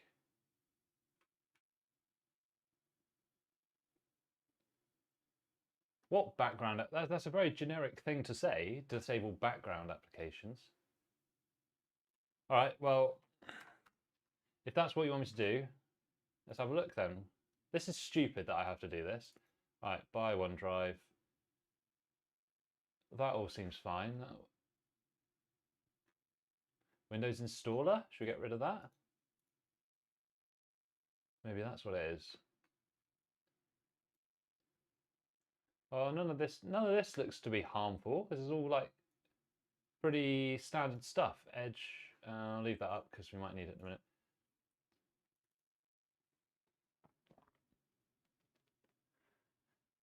Well, you need an online account when you get onto Epic, but you shouldn't need it in order to install the actual launcher. I've never needed to do that before. Yeah, I'll try it.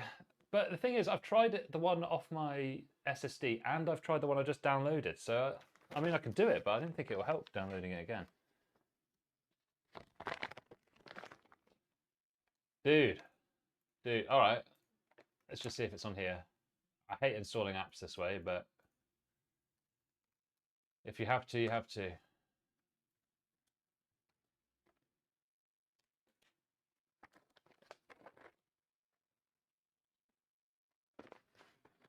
Well, waiting for my cupboard. I found some cashews and some cranberries. I don't think that quite counts as a meal, but it'll do.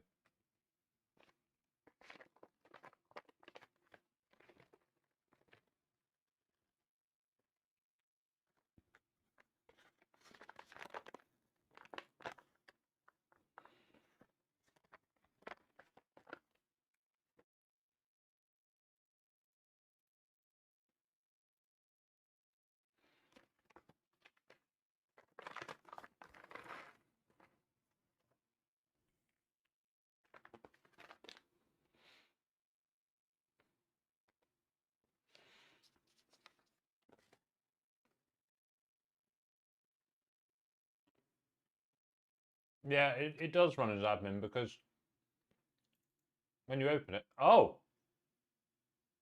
yeah, because when you do this, the little shield, it makes you. Tell you what, just to prove. See, no, look, it didn't work in Microsoft Store either. WTF? There's something weird going on. And I think it's an MSI package. I don't think you can run that as an administrator. Or can you? No, you can't. No. Oh, now, blank. You could be onto something there. So, why don't we'll do DirectX. It probably won't be DirectX, but we'll do that. We'll do all these VC redists. Another version of the product's already installed. Okay.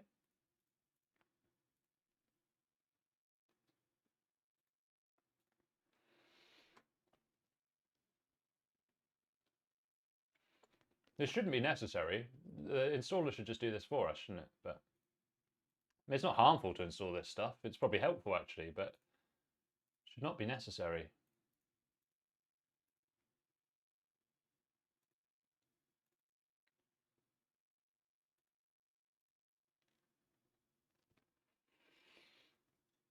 Okay, try again.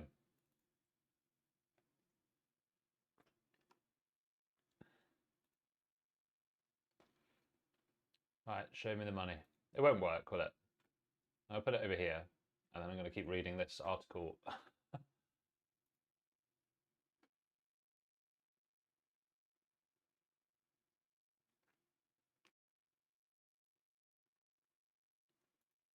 I love how it says run it as administrator, but you can't, can you? It's not an exe. It's a .msi, isn't it? Yeah, you can't run MSIs as administrator as far as I'm aware.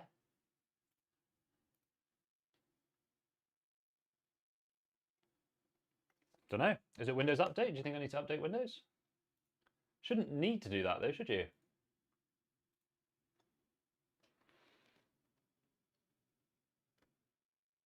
Aren't cashews related to forced labour or something? I don't know. Well, at least they'll get delicious snacks.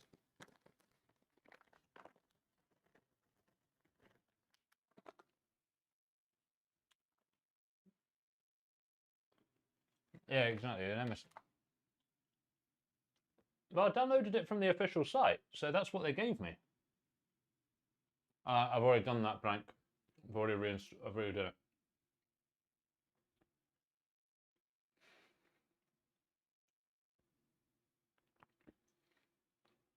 I doubt it. I doubt. I just reboosted it like 3 times. You think I need to do a clean boot? I haven't done a clean boot in ages. I haven't been able to do it.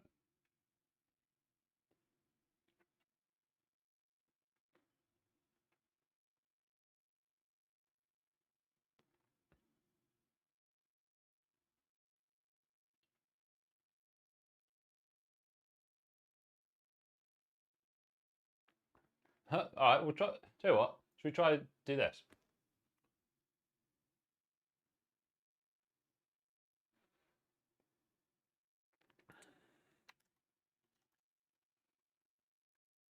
I can't believe I'm having to do this to install a goddamn game launcher. Honestly.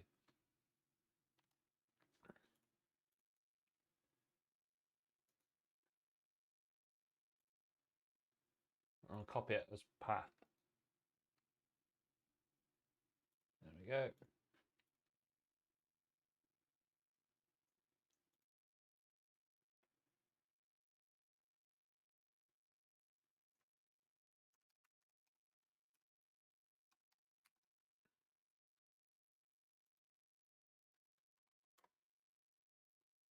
Oh, God damn it. That spell. MSI exec -I. But all this will do is open it, right?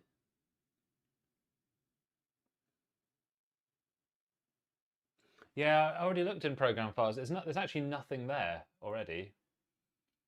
There's no things that I'm just going to reinstall Windows in a minute. Honestly.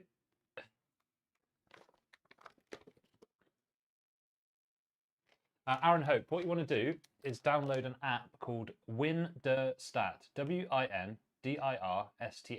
and that will tell you where all the biggest files are on your drives. Oh, no! No way, it worked. Dude. Epic Games support. Big up to you, baby.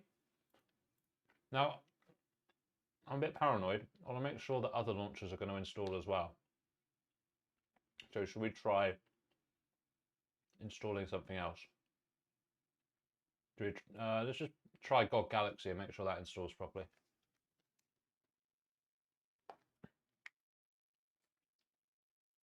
Dude, the MSI exec in CMD worked. I'm actually quite surprised. So it must be something to do with the way that it's handling the admin privileges or something. But I bet that's because it's an MSI file and not a .exe.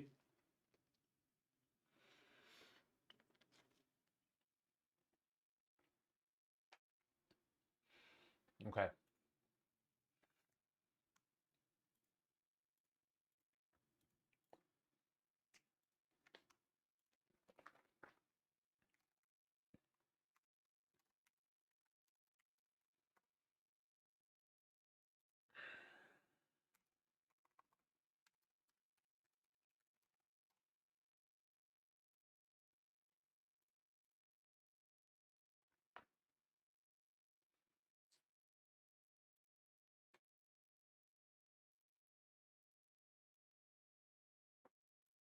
Oh, I've got to set up 2FA for this later. Although it's only an Epic Games account, I couldn't really give a shit, to be honest.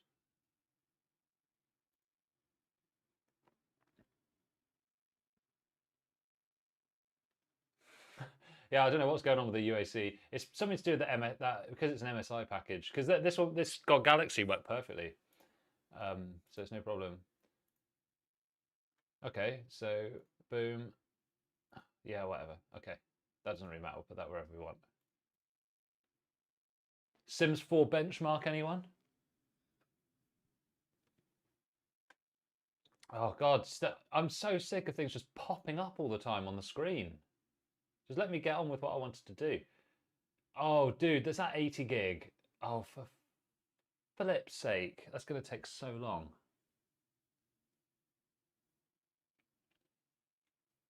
I'm going to shift the PC around so the antenna's pointing more towards the router.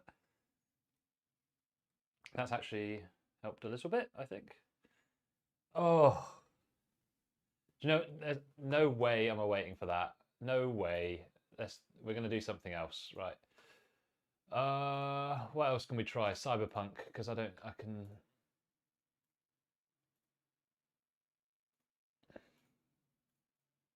Okay, Cyberpunk then.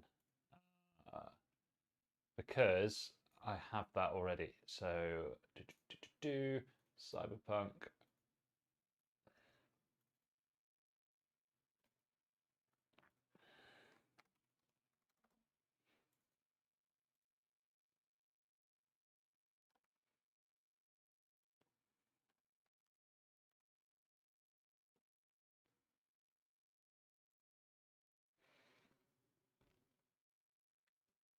No, it won't. It's an admin account. So look, if I go, it's an administrator account. It's not because of it being a local account. I've never had this. I've never had that problem before. That's the first time I've ever had that Epic Games problem. So it must be something's just weird.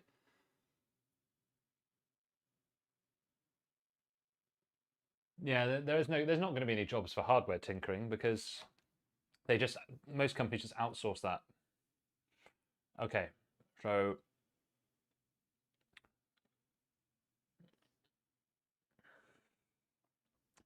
my GOG Galaxy is actually in my own personal email, so I'm going to turn you away while I log into GOG Galaxy.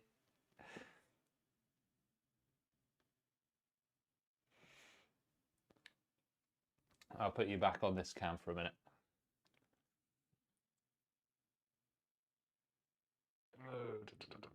Right. Open Bitwarden. GOG.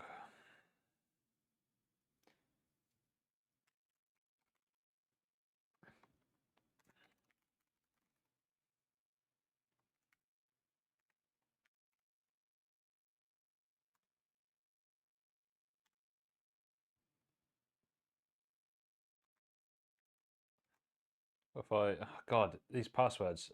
I've got these like gobbledygook passwords. And they're so hard to like keep track of what you've already typed in. Please work. Okay, fine. Yes. There's no way the webcam on this laptop is high fidelity enough that you can see my password from there. Avert your eyes. Incel inside. Okay. Two-step authentication. Type in the code.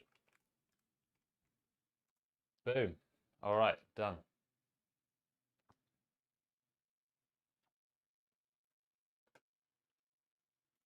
Right, I can put you back. Skadoosh. All right then, so we can go to owned games, Cyberpunk. That's already copied over, perfect. So hopefully this will just pick up the files that I've dumped there. That would be the ideal situation, wouldn't it? Show me the money. Oh yes, here we go. Now we're cooking with gas.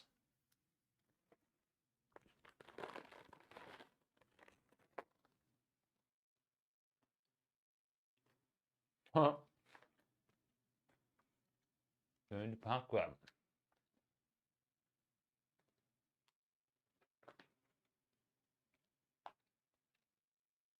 We're rocking and rolling. Okay. Right. Just close everything else down a minute. Keep things clean.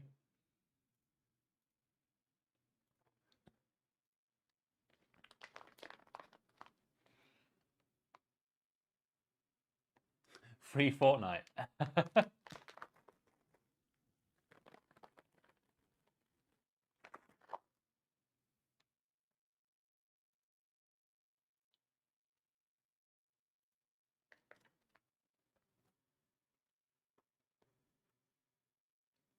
That's so funny.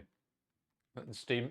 Oh yeah, I never thought about that with the QR code thing. That's funny, man.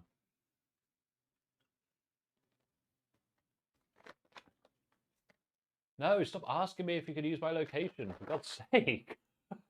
Dude.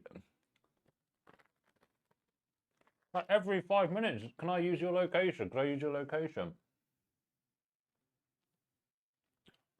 No, go. God damn it, man.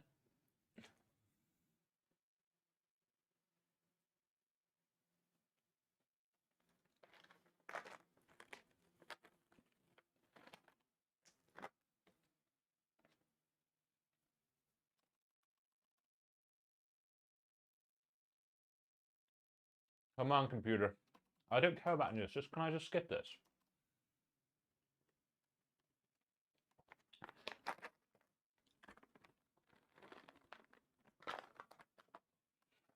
The other Steam thing, I realised that Battlefield 6 doesn't let you do the family share thing.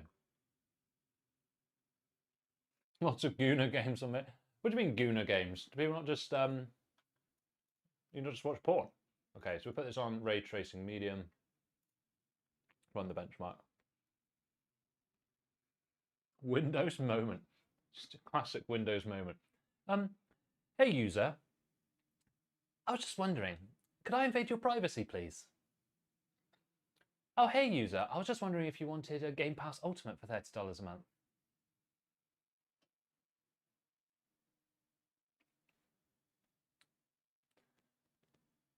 Looking super smooth, baby. Look at that. Beautiful stuff.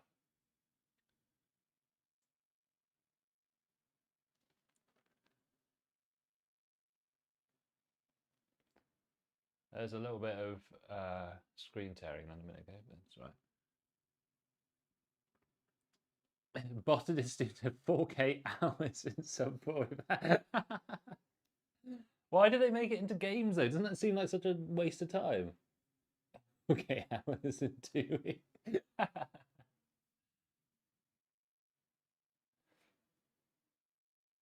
I need to tune the fan curve on this PC though. It's probably, I mean, for most people this would be totally fine, but the guy definitely wanted it to be really quiet, so we'll do that in a minute.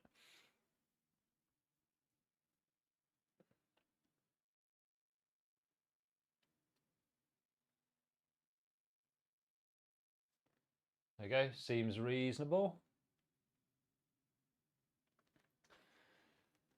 All right then. All that just to do one quick test.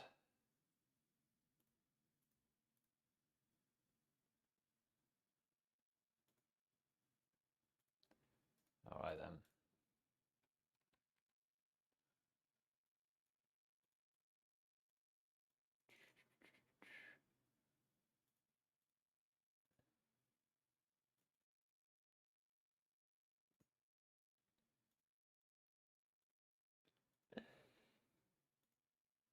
GOG's running. Oh, honestly, this does my head in.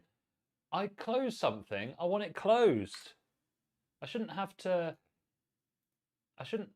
honestly, I shouldn't have to go into Task Manager and close the app after I've already closed it.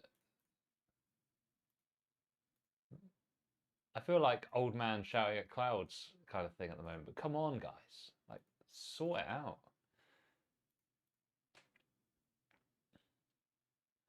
Oh, do you know what? I'm also going to bin OneDrive as well. Off you go. Right, get rid of that. We don't need that now that we've tested it in Cyberpunk.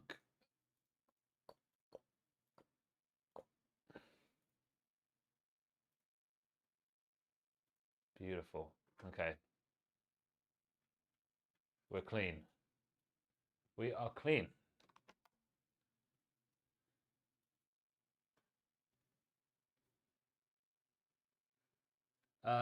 Oh, Jamming Cat. So this is 9800X 3D, Tower Cooler, Fractal North, RTX 5080. So I'll do another fly through of the build once we finished. Okay, game ready driver, yes. No, don't optimize my apps. I'll do that myself. Overlay's fine. Don't care about rewards. Drivers. Let's get the latest one for the user, why not? Yeah, I mean, 9070 XT is going to be enough for most people. Totally fine. Yeah.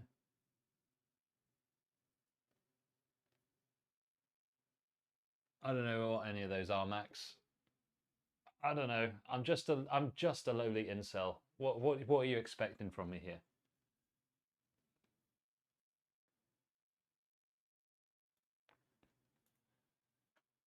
I'll just do it express because we've already clean installed it once, so it's fine.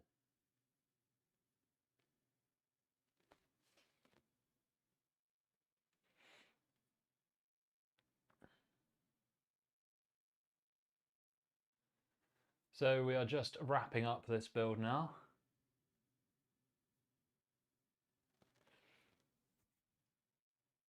And then I think we might have time to just about turbo build our budget system as well after this. And then I will have had enough by then.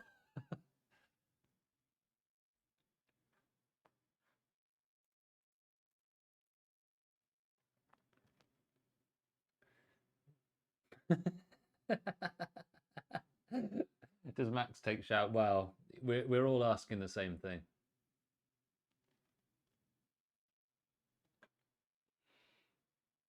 I think all these ads is why the drivers are so much quicker to install offline.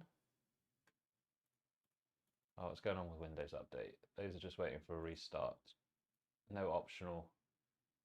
All right, we're looking good. I will give the customer the activation code once they've got the PC in their hands, so we don't have to do that yet.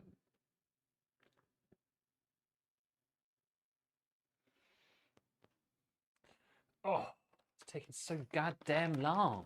Oh, flash time. Oh, it's going to make the screen tiny again. Yeah, I knew it.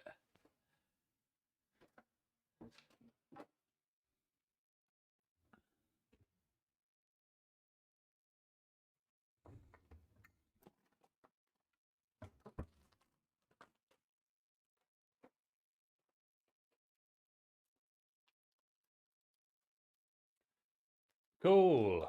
Right, so one last reboot to do the updates. And then tweak fan curve, box it up, done.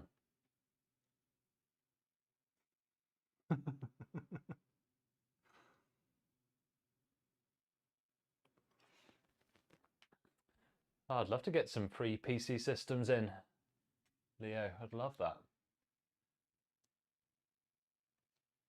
Okay, well, that's taken its time, huh?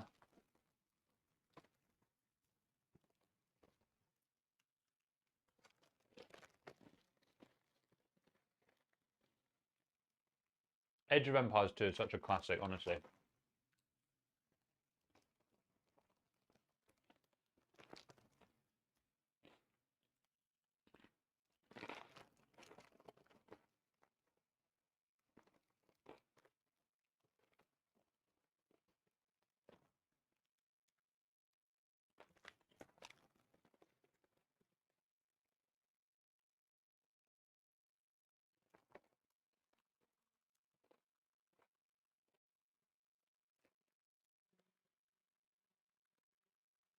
Yeah, just get it. If it's a good deal, get it.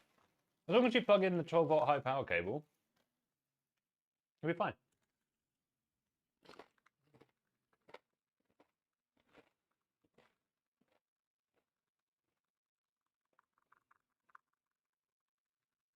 Just plug it in all the way. It'll be fine. It just makes for good headlines. I mean, let's say there's a model that uses 8-pin plugs and it's like £10 more. Then I'd get the one with the 8-pin plugs. But if you're making a significant saving, I'd just go with the 12-volt. It's fine.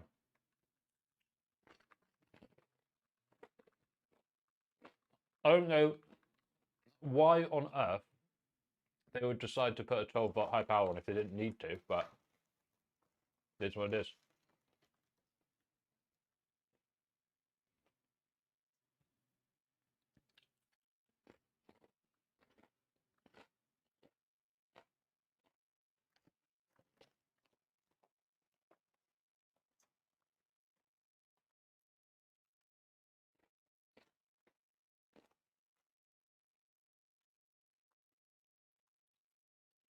Somebody send you a refund or a payment. Oh, no. I don't actually know who accepts responsibility for the burning, whether it's the power supply or the GPU manufacturer. I have no idea. I've never had it happen to me, so I don't know.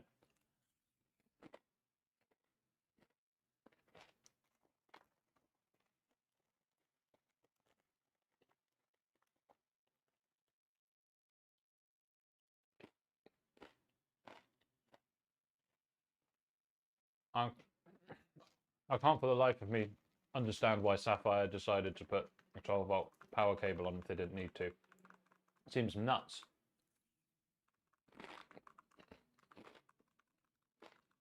Okay, I'm just gonna tweak the fan curves a little bit.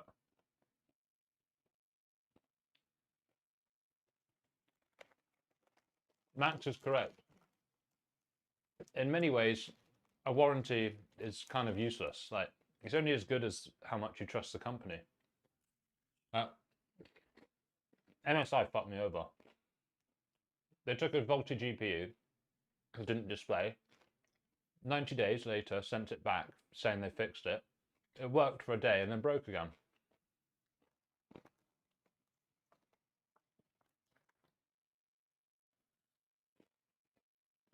Right.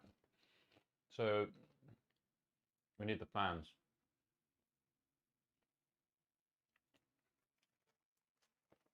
So it's getting a little bit too loud too quickly. So we're gonna shift the curve to the side a little bit.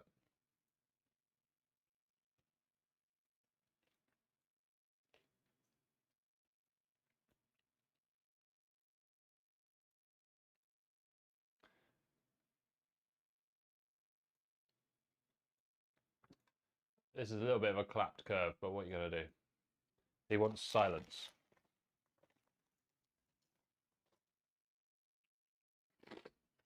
Well, technically, those 12-volt cable problems are the user's error. But the problem is they made the connector so bad that it makes it very easy for that user to make that mistake. So is that fair? Probably not, right?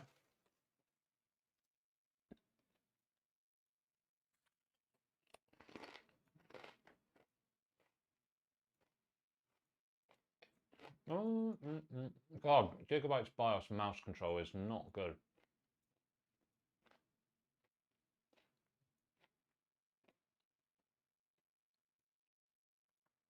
That'll do.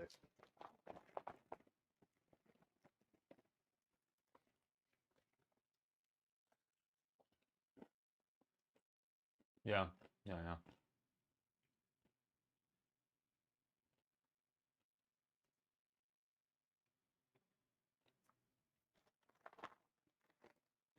Once the companies have got your money already, they don't have any incentive really to serve you properly, do they? But no one ever gets punished. It just makes the news on YouTube for like a couple of days, and everyone forgets about it. Like, you remember when MSI was selling their graphics cards to miners on eBay? No one talks about that anymore.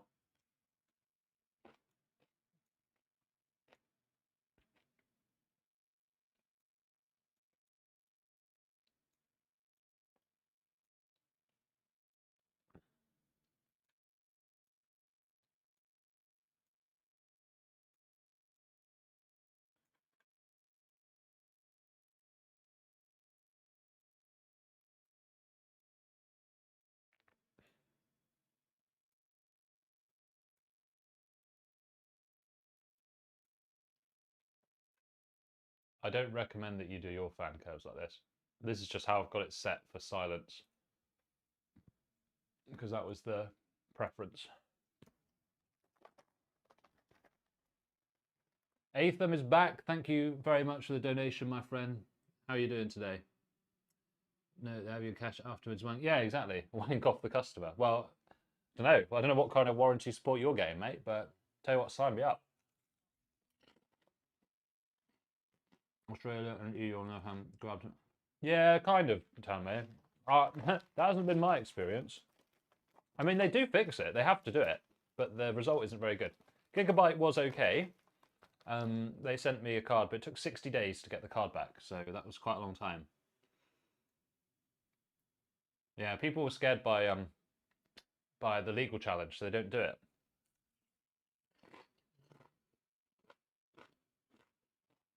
Well, G-Skill Trident memory is always overpriced anyway. 6 a.m. Jesus, that is early. Good that you're up though. Get ahead of the day. All right. We'll show everybody the full PC build in a minute. We're almost done. Okay. So everything is set up. It's all tested. It's all working. We've tweaked the fan curves as best we can for silence. And it is basically silent now, at least in the idle at the desktop. Feel good. Okay. So, I don't think there's anything else for us to do here. So we'll shut it down. Is there more updates? No way. Completed. Well, whatever. If it wants me to... Oh, no, it was just loading. Okay. All right. I don't know what games, but the thing is, Leo, I've got a profile set up on the BIOS with the previous fan curve on it. So if he says it's getting too hot, I can just say, give him some directions to load up the old profile. So we're covered either way.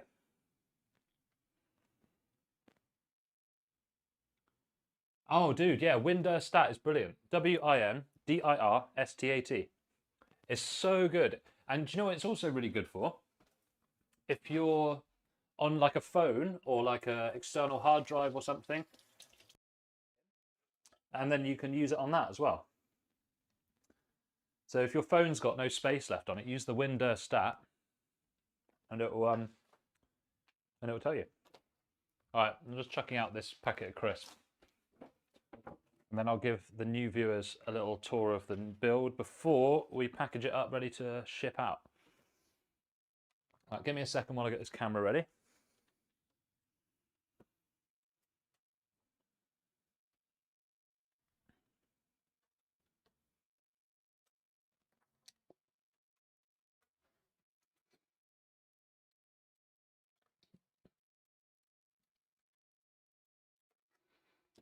Graveyard shift is wild, baby. Okay.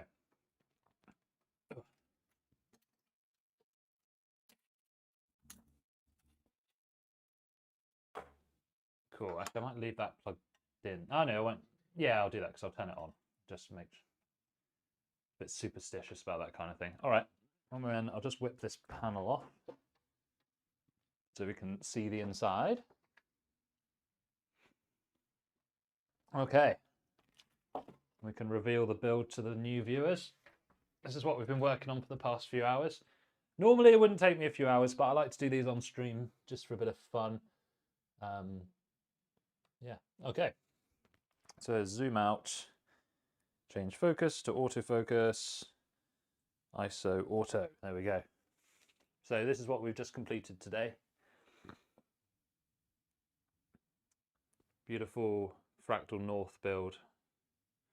It's an absolute classic, isn't it? Come on, guys. And then inside we've just got like a nice blackout kind of style tower air cooler, RTX 5080, all blacked out. It looks great. I think it looks fantastic. Obviously for our cooling, we've got the two fans in the front.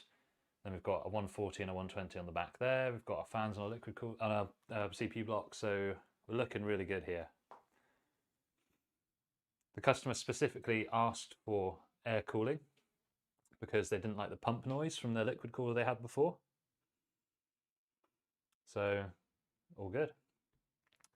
CPU Ryzen 7 9800X 3D, Thermalright Phantom Spirit, 32 gigabytes of Patriot Viper RAM, B650 Eagle gigabyte motherboard. We've got a 1 terabyte SSD, it's behind the graphics card, and then we've got the RTX 5080 Palette Gaming Pro. Power supply is an RM850 by Corsair, which now this new version tends to come with these nice soft braid cables. Like we said, we had the fans from before, and then the case is the Fractal North.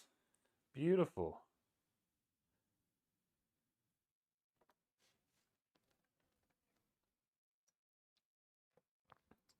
Right, what are we saying?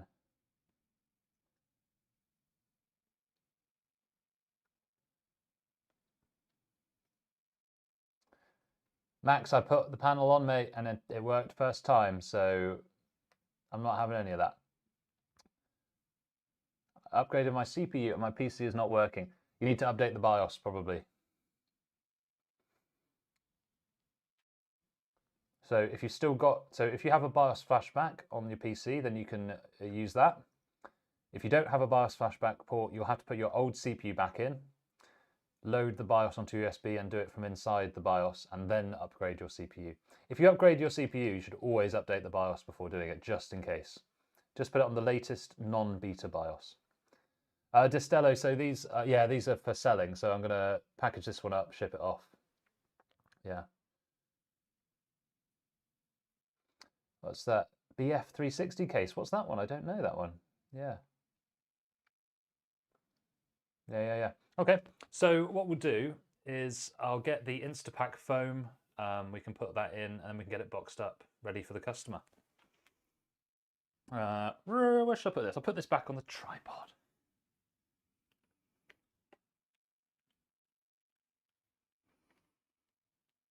Okay. Beautiful. All right then, I just need to go get some Instapack.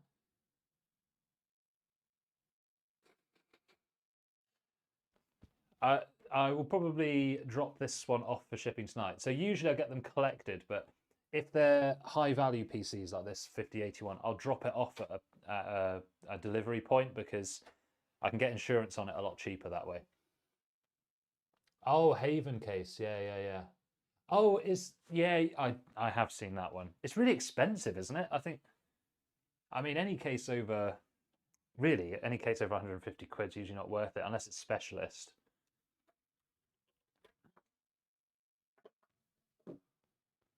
Okay. So you have to, when you're shipping PCs, you have to be particularly careful with tower coolers because they do shake around and can come loose quite easily. So we definitely need to get some Instapack in this. I think this build looks so neat. I love it. Okay, I'll be back in just a second with some Instapack. Getting glazed by everyone. I love that phrase, glazing. That's such a funny phrase.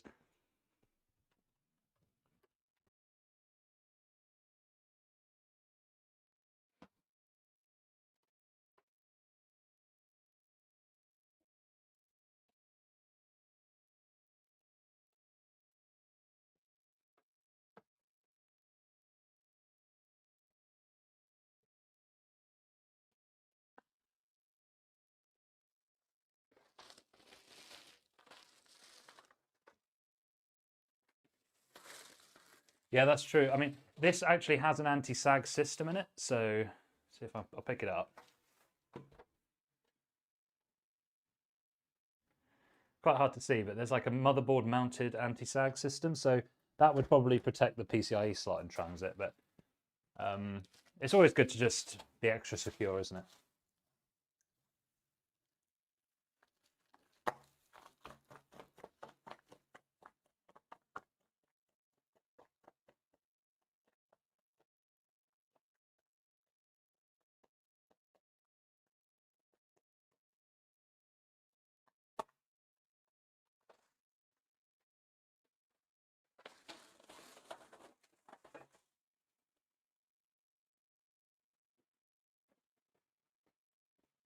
Oh, that is a tight one. That is a tight one. I wanted to get a bit of the foam to go underneath the CPU cooler to stop it wiggling, so it is tight in there. The customer will probably have to take this screw out here, so I'm going to loosen it a bit for them.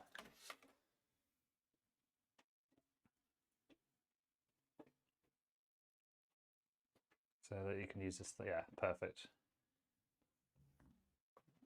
So I don't think you'll be able to take this out without taking this piece of the panel off now, but better to have security and put one extra step in than have it break on the way. Cool. Right, let's get the panel back on.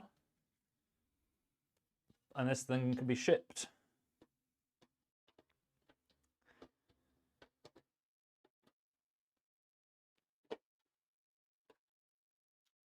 Perfect.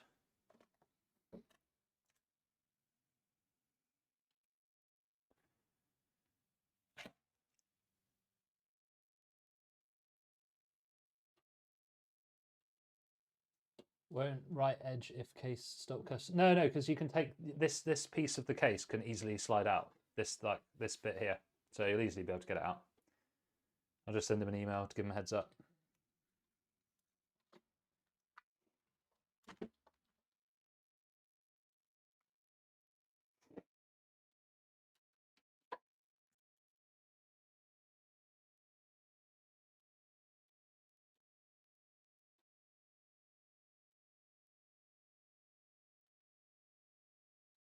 Righto. Want these to be like loose enough that he doesn't need a screwdriver to open it. Okay. Done. So we'll get it back in the box. Zoom out.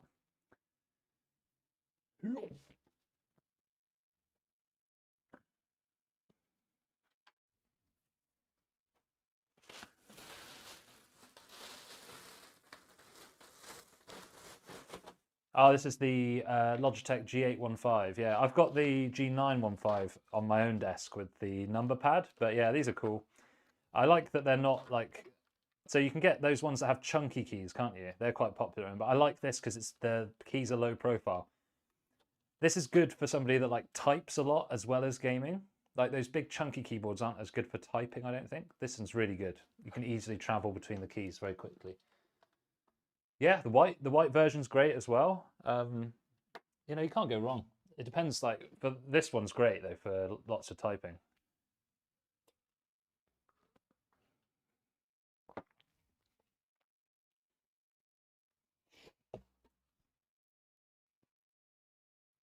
See you later, Tabney. Good to see you. Thanks for dropping by. Make sure you're subbed if not already. Catch you in the next one. All right.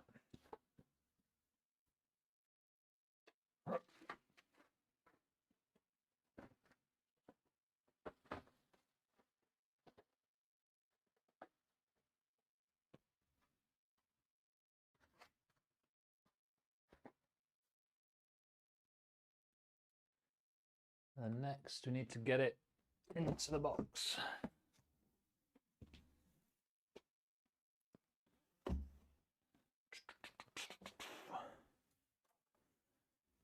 Right, how are we going to do this? So I think the glass side should go where that label is. So we'll put it in that way.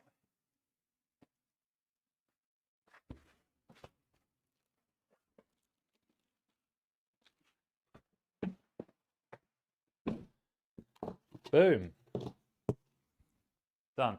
So we've got motherboard box.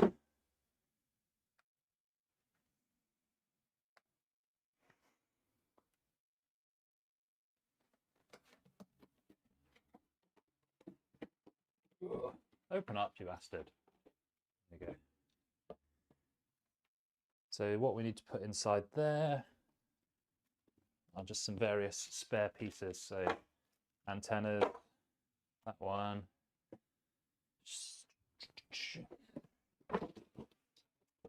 Also, I like to put the power cable in here, so it's all in one box. It's easier, isn't it? Just it's like, yeah. The top, the incel inside, dude. I saw it and I was like, that's mine. I have to have it. Okay, so I like to sort of give the customers all of the boxes that come with the components as well, just in case they want to resell. So whatever I can fit in the package, I tend to just include all that. But can have that in there as well.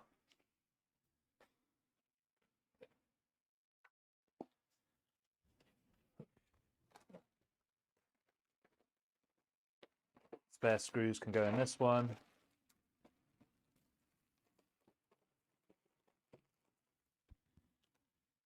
Decent.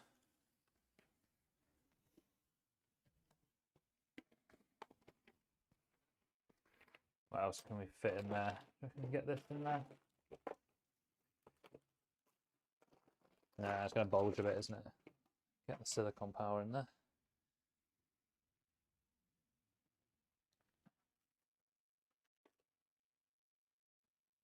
Cool, I think that's all we're going to fit in that one. I usually have the motherboard box having most of the spare stuff in it and just a single reference point then.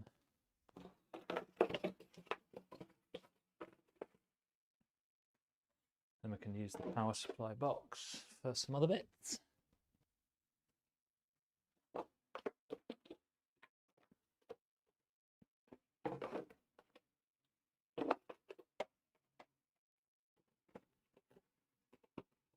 Cool. What else? Anything else that we can get in? Yeah, we can put that in there, couldn't we? GB002 anti-sag. I don't think there's many more components that we need to pack up. I think we're good.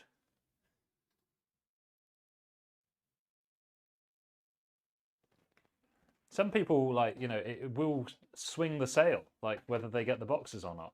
So, and also, like, what? There's no benefit to me keeping the boxes. Like, I'd have to just dispose of them. So everyone's a winner if I just include them, right? So got those two. Graphics box.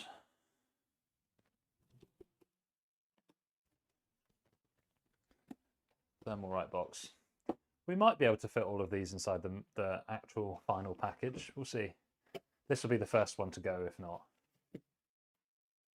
Right, I won't actually put it into the big shipping box on stream because one, it would be annoying to film, and two, it would just be really boring.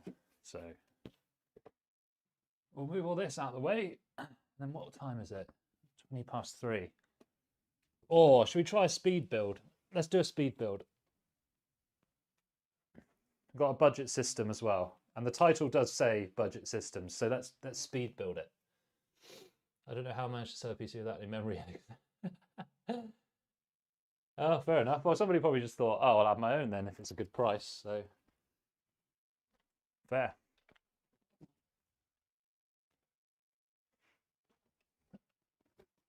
Okay.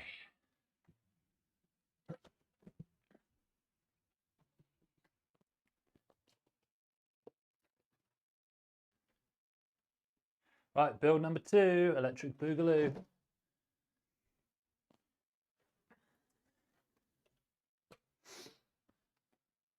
So this complete other end of the spectrum now. We just had a RTX 5080 build.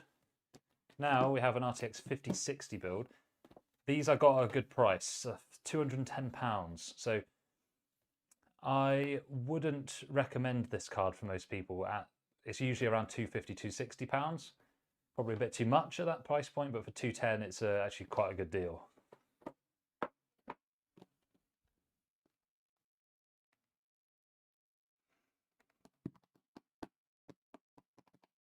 Yeah, 20 past 2, yeah. Cool. All right, so let's try and speed build this.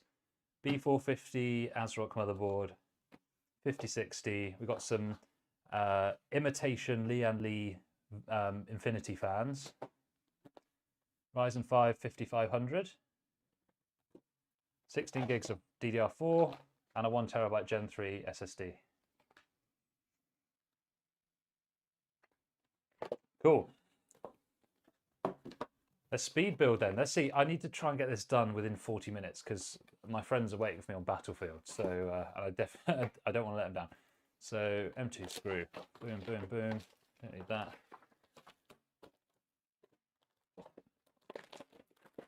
Oh.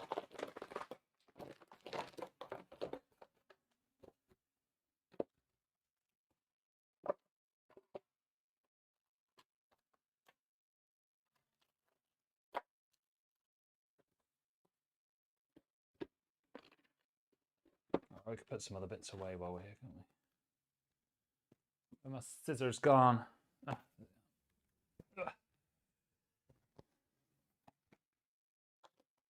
So anyone that's just tuned in, we've just finished a 5080 build. If you want to, you can rewind to watch that, or you can stay with us now. We're doing a speed build, quick as we can. It's going to be like a fish tank style RTX 5060 build. We're going to try and get this done in 40 minutes if we can. Might not have time to test it as well as do that, so we'll see.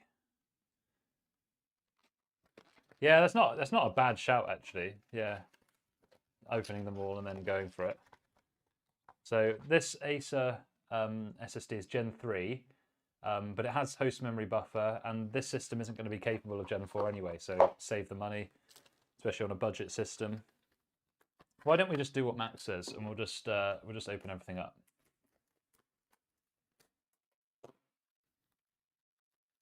Yeah, I agree. I've been trying to keep it a bit tidier, but as you can tell by the shot on screen now, yes, we haven't achieved that.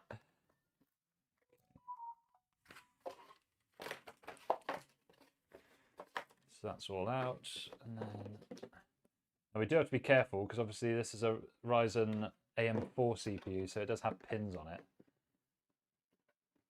Ugh. We will also be using the stock cooler for this.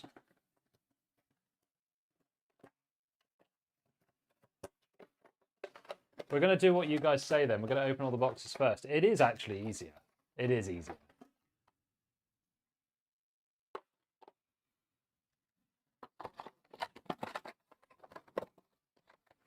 This is a budget build. We're going to be using the stock cooler. What do you mean again? I think this is probably the first time I've actually used it. Usually I put a tower on it, but this is like budget series stuff, man. It will do a good job. I know you have some particular anxieties about stock coolers. All right then. I'm just going to put this over to the side over there. Okay. I have it. I hate it. Never again. What a guy.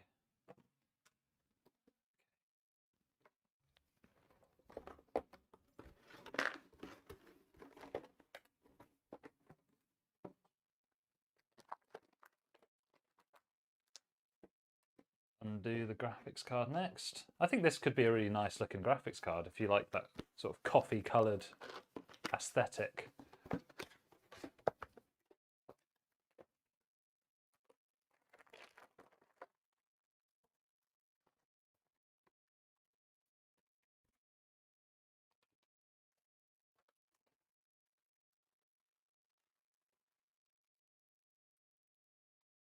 Not bad. Looks like the picture. Let's take the PCI cover off. If you're new to the stream, we're speed building an RTX 5060 PC. I'm going to try and get this done in 37 minutes. This will be tight. But then again, we don't mind things being a bit tight, eh, boys?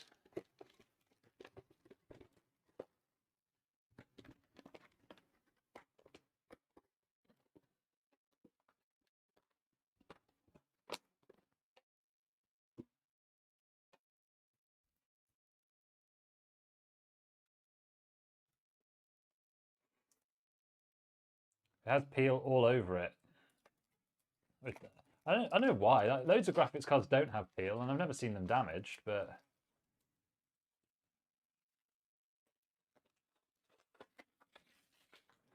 And they even put it on the fans. Look. At least you can peel these off the fans a bit easier. Got the little tab on it. Okay. No peel on the actual metal, but we have got some on the back plate.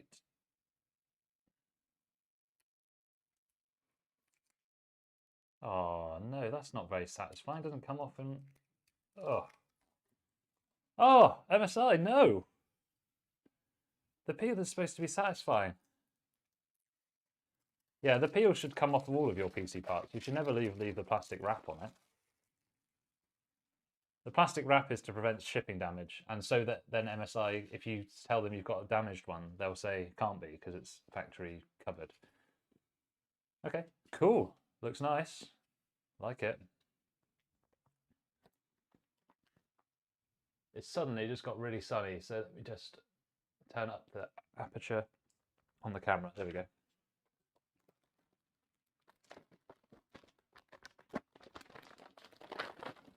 I remember the old ASRock boards came with this foamy bit on the back. I always found that really funny.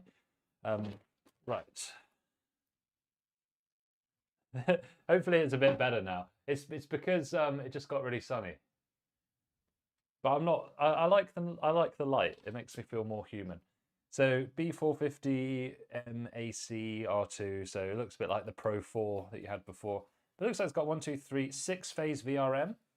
So that'll be fine. Even Ryzen 7 5800X3D will be all right. We've got a few MOSFETs along the top.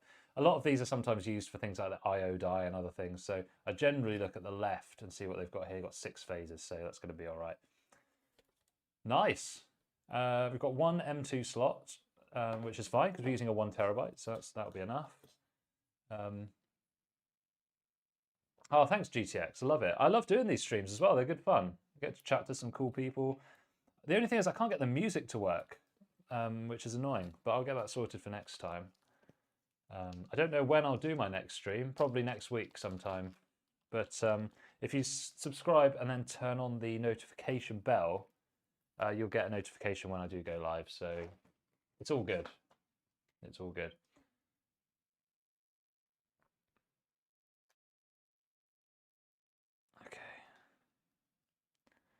So M2 SSD first. So the usual order I do is M2 SSD, RAM, CPU cooler.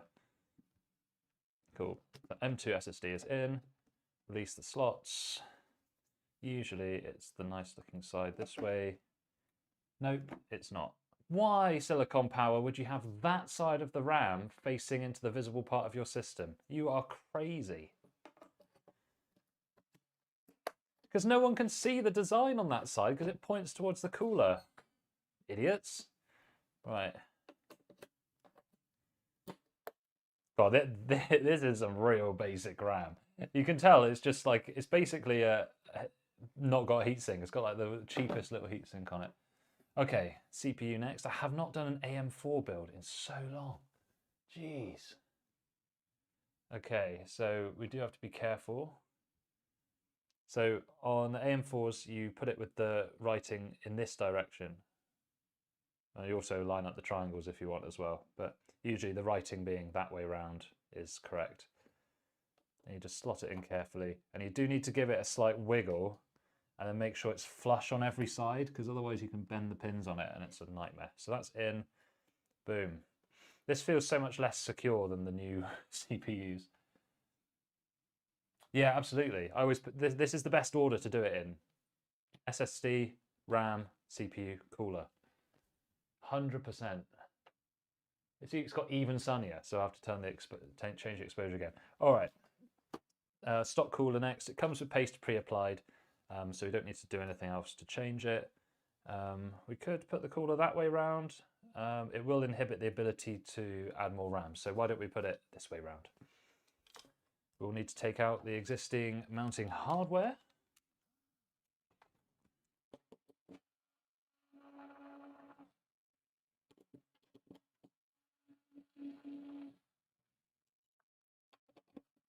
Ooh, come on.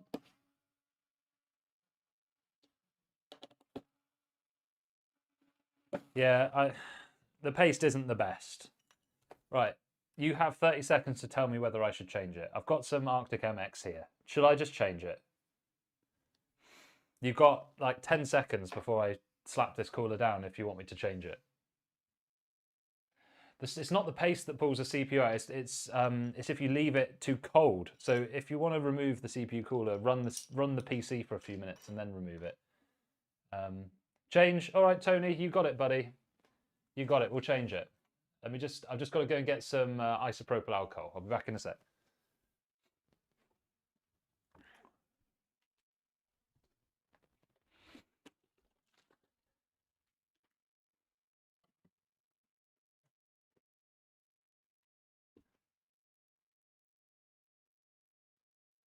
All right. So here we go. 99.9%.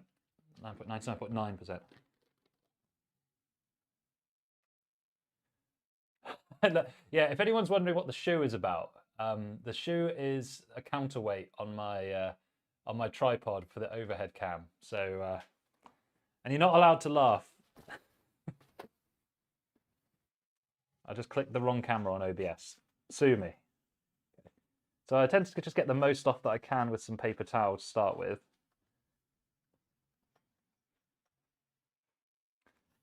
Oh God, you're right. This like the paste it comes with is like cement. Jesus.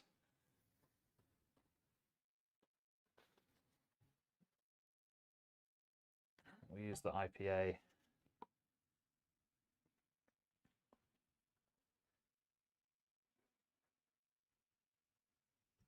Oh, I'm going to need more paper.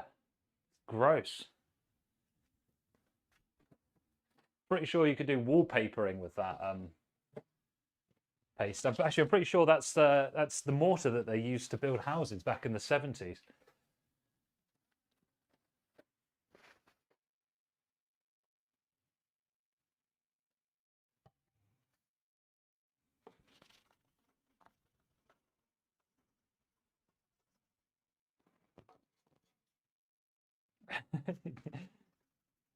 I think changing the paste is probably a good shout, seeing as we've got the paste available.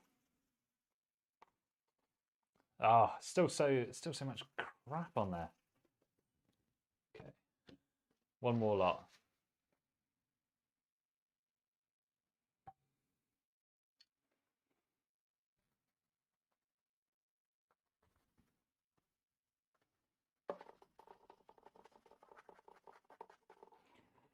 Oh, right, I think that'll do. We're already doing whoever buys this PC a huge favour. This isn't a custom order either. This is just going to be sold on site. I just had some cases and things I wanted to use up. I also just wanted to put out some budget systems because it's quite hard to do nowadays. So I'll put some MX6 down. I'm somebody that likes to put slightly more paste rather than slightly less. Personal preference, but it doesn't really affect the temperatures either way. So a blob in the middle is perfect. If I was doing a high-end premium PC, I'd probably spread that thermal paste manually, but there's no need. For a general consumer PC, there's no need. Okay.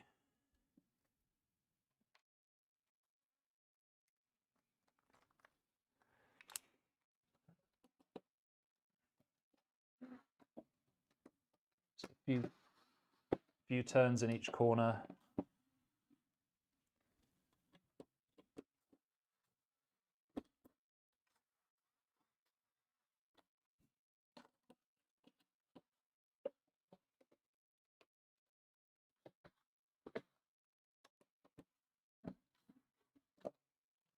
finish it with the regular screwdriver. I wouldn't use the Vida PSUs because I don't know who OEMs them. Vida is a fake brand. It's a rebranded Chinese stuff, which is sold by one of the UK IT distributors called Spire. So you sometimes see the exact same stuff with a different brand name on it. The fans are great, the cases are great. I would not use the PSU. Yeah, there is. I just wouldn't use them. I mean, they might be fine. It depends who the actual manufacturer is, because most of these companies don't actually make their own PSUs. They OEM from someone else and put their badge on it. So I'd be really interested to know who makes them.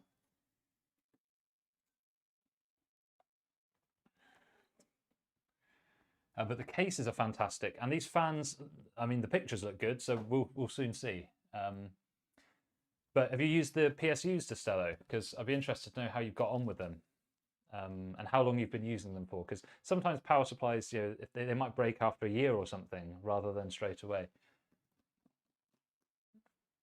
Right, so motherboard platform is done.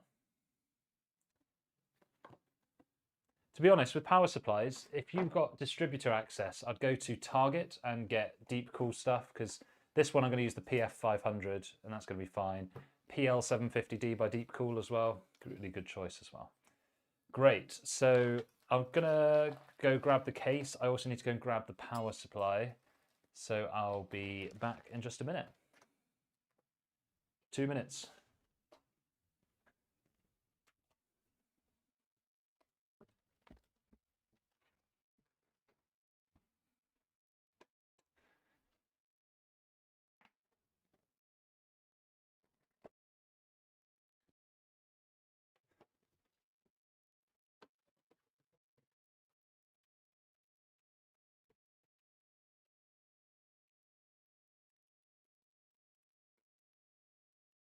Right, power supplies there.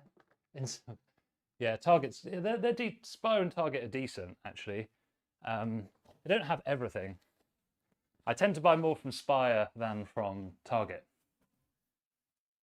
just because of the range of stuff they have. VIP are decent as well sometimes.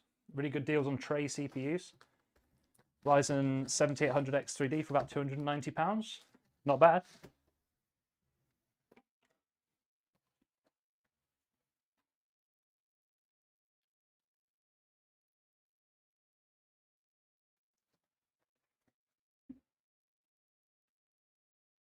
I figure though, Destello, the thing is, you get two types of people.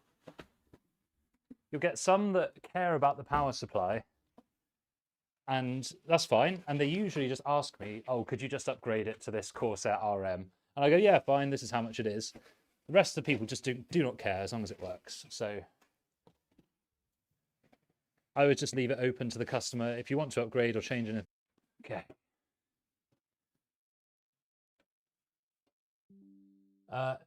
No, I don't know Aeon. I have not heard of Aeon. Who's that? Or A1 or whatever it is.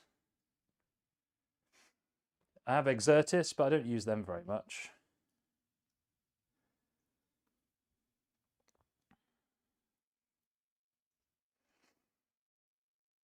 Okay.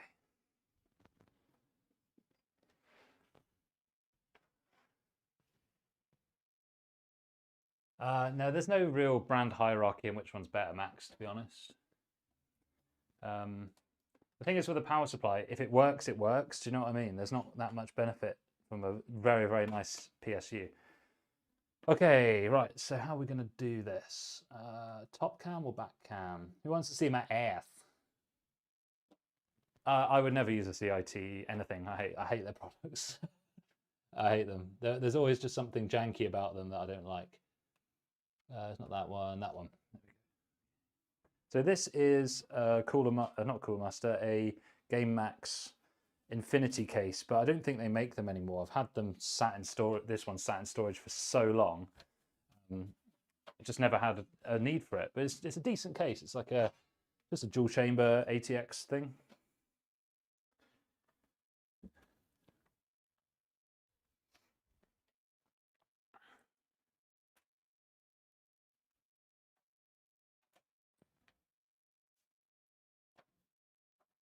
Yeah, that exactly. Destello's all over it. So most PSUs are made by only a handful of companies with different badges put on them. Very few companies actually do create and manufacture their own power supplies. They're usually rebadged from another manufacturer. Okay, so I think the first thing we should put in is our case fans, I reckon. Roman Hills is back. Great to see you, my friend. How are things today? You just missed the high-end build with the RTX 5080, but this one is going to be the cheaper one with the RTX 5060 Ryzen 5500 CPU.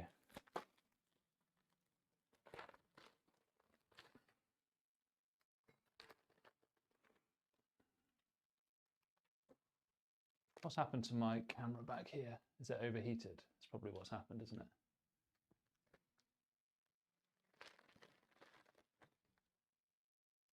Probably. Who knows? Okay. So hopefully these Vida fans come with fan screws included. We'll see. Oh, yeah, they do. They just jumped out the box at me. So 3 of these are reverse pitch and 1 of them isn't. So we'll see. Okay.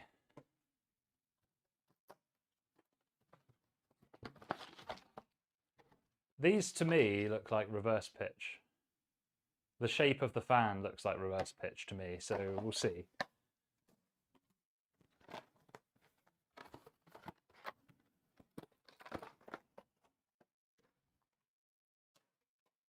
So hopefully, if my thinking is correct, then this will be the normal direction fan.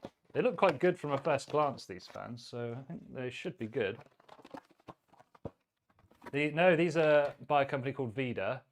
They are by a distributor in the UK, so they're not really a proper brand. They're like a rebadge brand, but they seem good enough. I mean, they're only fans. Like, you don't need them to be too fancy. So surely. So that looks reverse pitch to me. That looks normal pitch. I'm fairly certain, because I mean they're not badged anywhere to say which one they are. But these 3, I bought 3 reverse and 1 normal. Those have got like a scoopy kind of pitch to them, whereas that one's more of a smooth pitch. So this has got to be the exhaust fan, I think. Yeah, I mean, Max, you're right. They are basically AliExpress fans. I mean, you know, yeah, no, these look great. I mean, we'll see when we build it up what it's like, but I would say they look decent. Yeah, I mean, these were like £4 each, £4.50 each. So fine, I'm on board with that. Fine. So let's start with the fans. So we want our reverse pitch fans first. So reverse, reverse, reverse. Take off the sticker on the front. I don't get a lot from AliExpress because I'm VAT registered. You can't claim the VAT back on them. So 1, it makes it harder to account for, and 2, you don't get to claim the 20% VAT back as well. So that's why. I don't have anything particularly against AliExpress, just for business reasons. It doesn't make sense.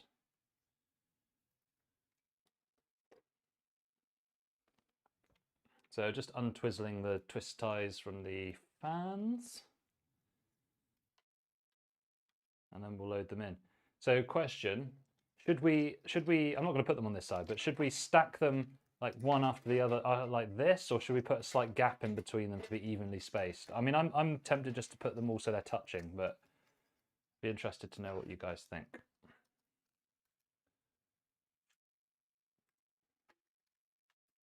So that feels like the air's pushing that side. And if I spin this one,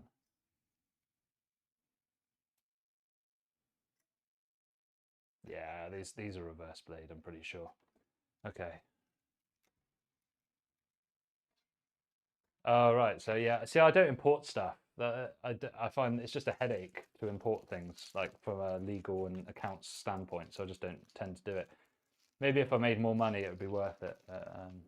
Yeah. No, so we have so for companies, the tax is different to individuals. So you'll have 20% VAT on most goods. So whatever you buy, you have to pay 20%. But as a company, if you're registered for that, you can you pay 20% of all your sales, but you can also claim back 20% of your VATable expenses. And then the other tax you have to pay is corporation tax. The income tax would just be on the individual person, so that if you had an employee or if you worked a normal job. Okay, so I've also got stickers over the infinity bits as well. Pull those off. Oh, that's a good idea. So I've thought about doing that, like picking one Chinese brand and stocking them all. But then I saw that Computer Orbit was starting to do that, and they've got a lot more money than me, so I gave up on that idea. But it's not a bad shout if you can find a brand like that. So as a company, so basically with the VAT, it means that you lose 20% of your profits to tax, and then with the corporation tax, it would be the same. So you probably lose, you lose around 40%. 15%, yeah, it depends on your region, really. Yeah. Okay, so if we're gonna, I'm just gonna visualize how we're gonna stack these up.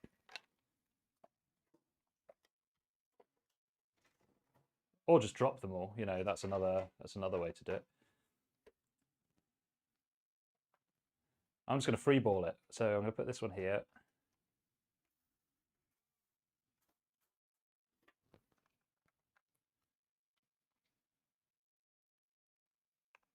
Yeah, that's cool, Destello. I like it, mate. I like it. I mean, they're starting to get a bit of a name for themselves, Maxon, aren't they, I think? But it's just so hard to break out as a hardware manufacturer, I think, because the bar to entry is so high, and the consumer trust in the new band is just so low, isn't it? Yeah. So, in the UK, if you just become self-employed without forming a company, it's probably slightly more favourable for tax if you. Oh no, I'm an idiot. It's slightly more favourable for tax if you don't earn a lot of money. But if your revenue goes over 85,000, or if you want to sell to other businesses, you need to become VAT registered, really. And at that point, you're better off becoming a company. I put it the wrong way around because I need the cables to be that side, don't I? So I need this to be like that.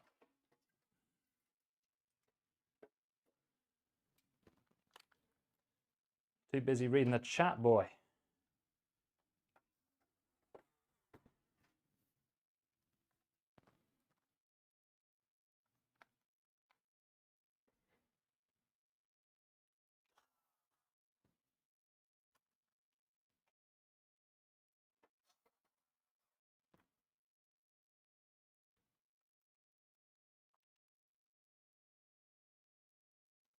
Are you actually? That's so funny. What's your website, Destello? I'll have a look at it later.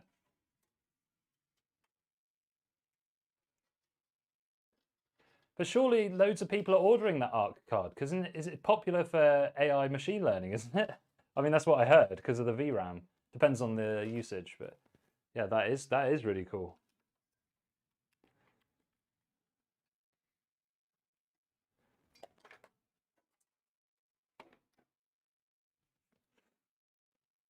I don't think it will let you post your URL, but if you tell me what to search for, I'll probably be able to find it.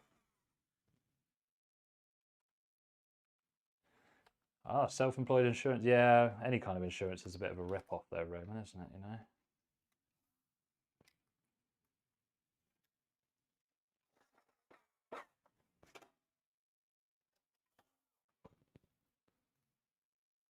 Wow. Yeah, I know. Well, if you're the only one that's really stocking them, then yeah, you probably will get a good few sales from that.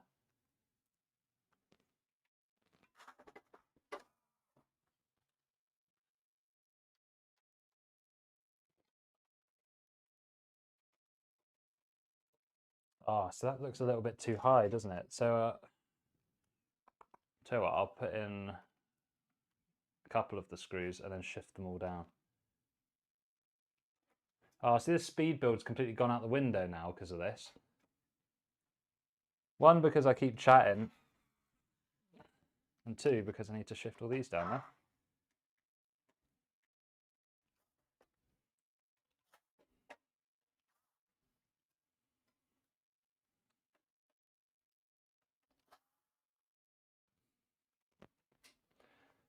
Red Jellyfish, hello, how you doing, my friend?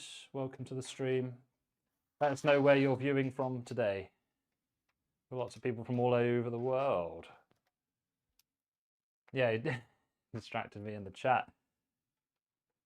Well, that's my fault for live streaming at work, I suppose, right? Poland, love it, dude. I've done the motherboard prep, yeah, and we'll see that very soon. If you stick around for probably 5 minutes, 10 minutes actually, 10 minutes, you'll see it. We'll put the motherboard in. We've done the motherboard prep already.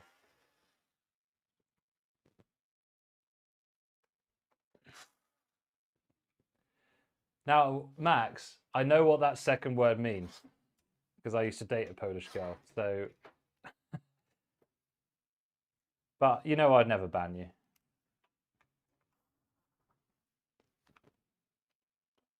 Well, probably would never ban you. It depends how badly behaved you become.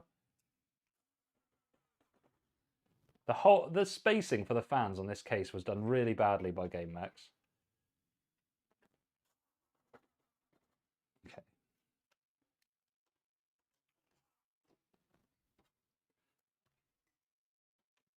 It still not low enough apparently.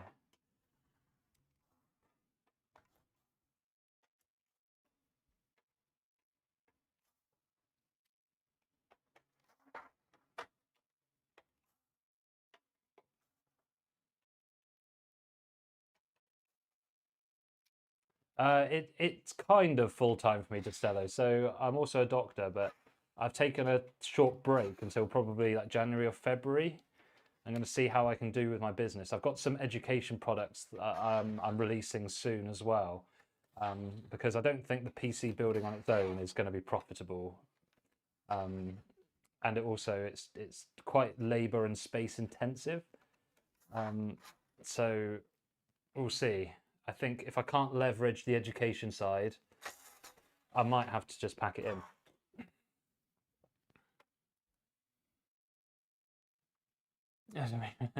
Whatever you say, Max, whatever you say.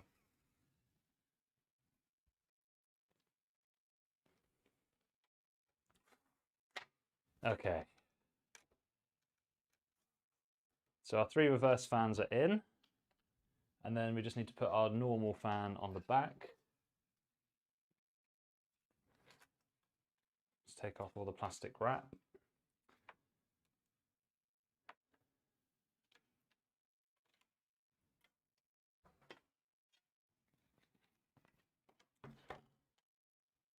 We'll undo the twist ties on these. Yeah, I mean, I could do it if I positioned myself as a very premium brand, but the volume of systems that I'd have to put out to make it a really good business is difficult.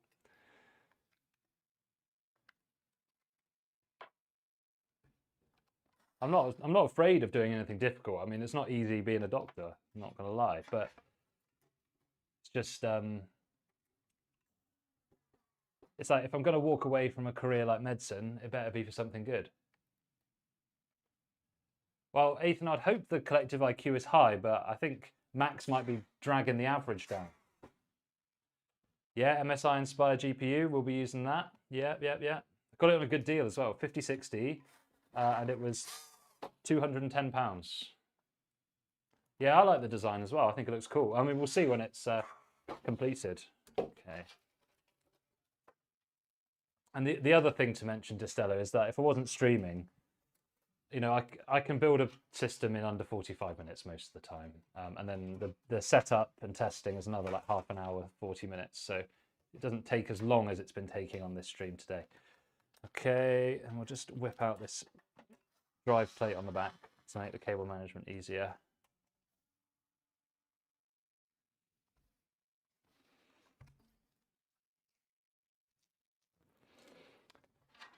All right.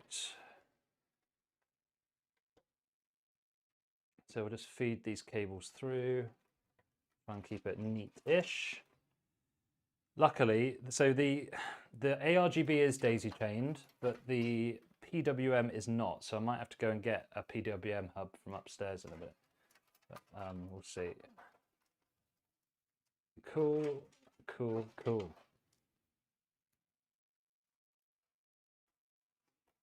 That's an unfortunate placement for that cable grommet, but it will do. Okay. Done, done, done. And what's nice about this case though, it's quite hard, it's probably quite hard to see from there, but there's holes here and here. So if you mount a micro ATX motherboard, you're still going to be able to feed your cables through and make it look good. So that's decent. Frederick, this is the GameMax Infinity. It's old stock. I don't think this is manufactured anymore. I can't see it for sale anywhere. It's just sort of a cheap fish tank case, but there's, to be honest, for fish tank cases, there's better options that I can use. I'm just using this one up. So if I was going to build a budget fish tank case, I'd use something like the Vida Akira. I don't know if you can buy that as a consumer, but I can get them at distributor level, and they're really good for the money. Really, really good. Because they're about 50 quid and you get 3 fans included and a fish tank style. So it's pretty decent. So just looking at my motherboard now, so the USB 3 is along the side, so we can put that in this hole, I think, or the bottom one. I'll put it in this one for now. And then that's the front panel plugs, so those will come out through the bottom there. My back camera keeps running out of, it keeps overheating, so I keep having to turn it off and back on again.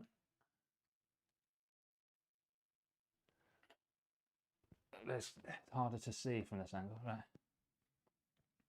Yeah, I think the Vida stuff's really good. I've never used the power supplies, like I said, but the rest of it's okay.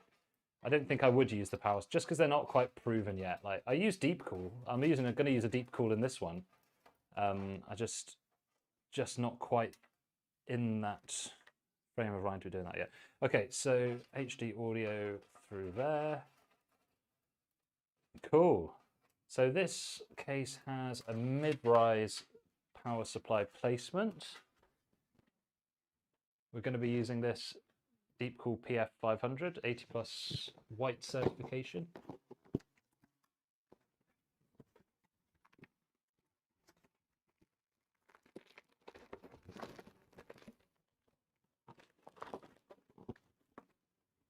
Give the camera, it could water cool my camera. It's probably just because I have it plugged into USB-C for charging while I'm recording, like to do the stream. So I've just unplugged it. Maybe that'll help. So we'll put the PSU in like this, fan facing out, easy. Okay.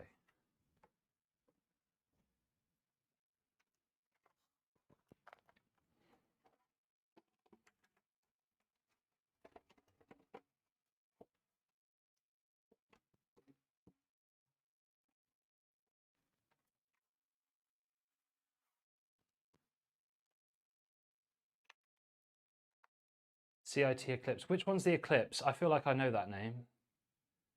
Oh, yeah, I don't know. Maybe. Some metas just work, don't they? You know, I'm trying to find the new meta currently. Seems to be Fish Tank, really. It's quite popular.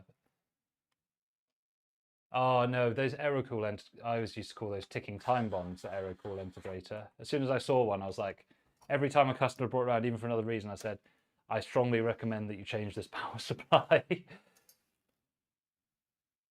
Oh my God, why would you do that? It's like buying a Ferrari and putting like the budget tires on it. Like, come on, you've got a Ferrari. Give it what it needs.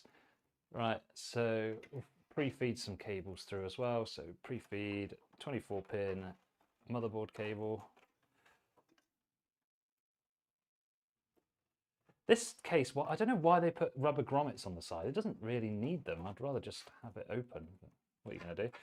And then, will we need a SATA power? I don't think so. We'll definitely need CPU power. So we can shunt that through there.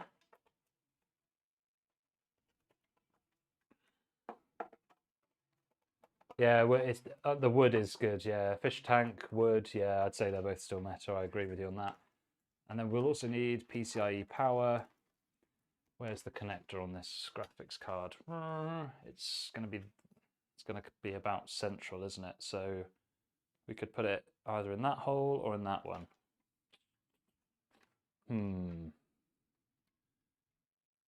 Neither is going to be optimal. I'm going to try it in the near one first.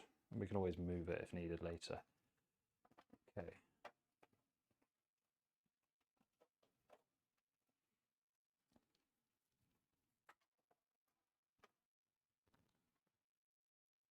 Haven, no, I haven't used that one. It's too expensive.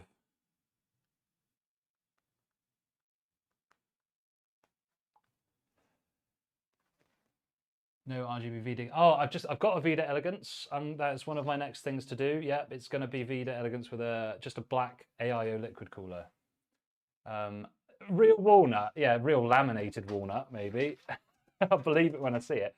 Okay, so we've got a bit of a spaghetti situation in the front, but that's okay. It's going to be time to put the motherboard in now.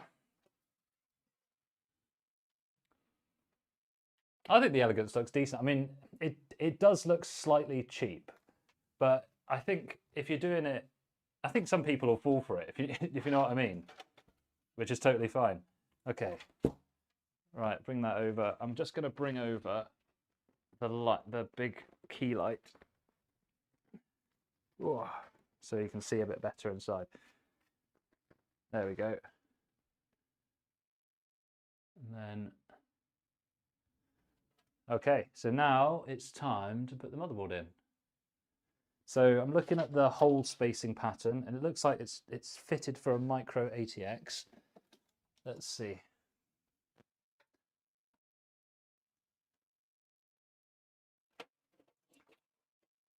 So we've got 1, 2, 3 along the top, 1, 2, 3 along the middle, but we're missing this one and the lower offset of those two. So you don't necessarily have to put the standoffs in, but it's nice to do. So why don't we do it?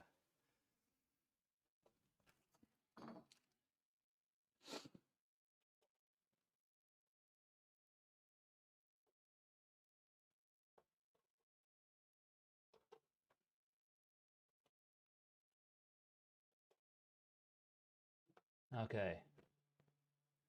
Right. So we've got 2 additional standoffs. That should be the right hole spacing pattern. IO shield, not to forget that. So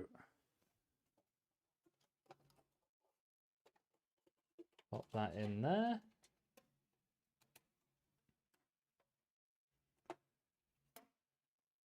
God, I hate IO shields. They're so annoying, aren't they? Okay. So motherboard assembly is here, and then we can just drop it in.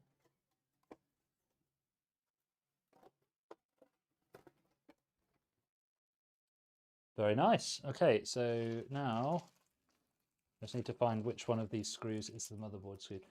Red Jellyfish, that is correct. It is B450M/AC because it was the cheapest AM4 motherboard with the Wi-Fi considered as well.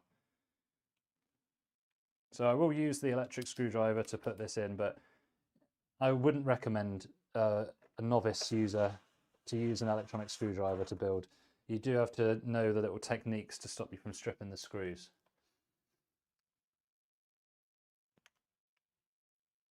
Oh, you've got to be careful with those open box returns because they sometimes don't come with like the IO shield and other things. So and the savings never really like worth it. You only save like £3. I'm like, what's the point on that?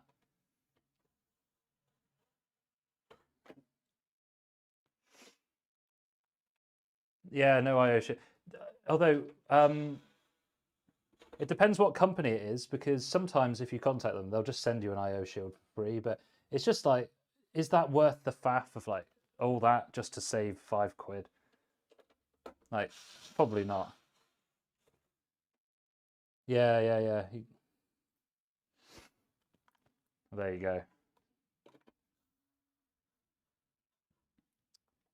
If you are going to use an electronic screwdriver, especially for a motherboard, pulse it rather than use it on a low torque, and do pulses rather than like really hammering the thing all the way down.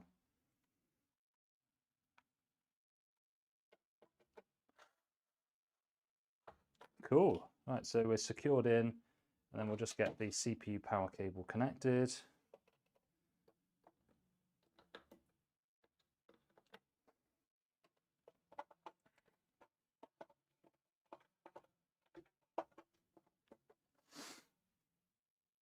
And the good thing about the ASRoCs is a lot of the B450s do have ARGB plugs. Some of them don't, so it's very handy. Okay, I mean, you can get around that. You could buy a controller or something, you know, get an IQ converter or use it via the front panel buttons, but it's just nice to have that option. Okay, and then motherboard 24 pin. That's now done. Just feed the slack back through.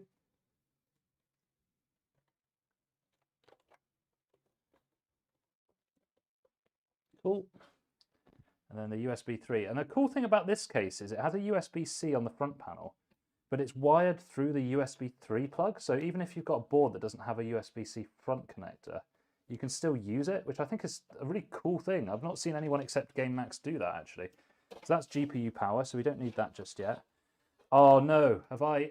Oh no, Boys, I fucked it. I fucked it. I'm gonna have to loosen the motherboard up because I've trapped the HD audio plug underneath the motherboard. No! Wonder if I can wiggle it free.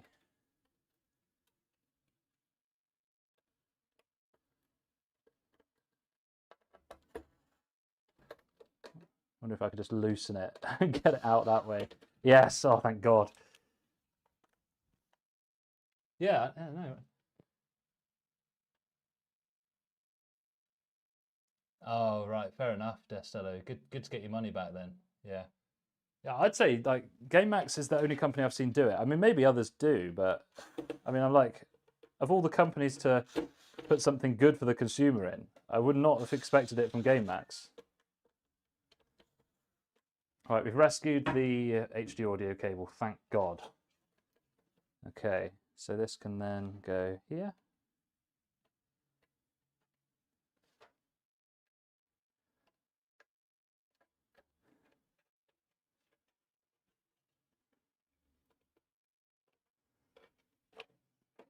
Does this have a doesn't have a USB 2 plug? Okay, that's fine.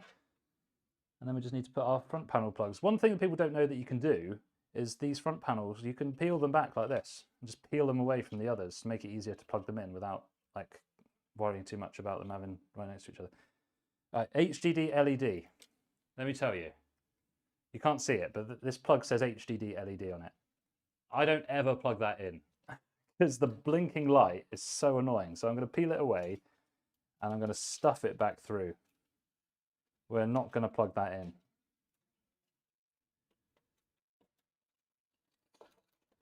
Why on earth you need a light to tell you that your hard drive is spinning or your drive is being used, I will never know. Not anymore. Back in the day, maybe that was useful. Okay, power LED minus goes here, and power LED plus goes in. Right, here.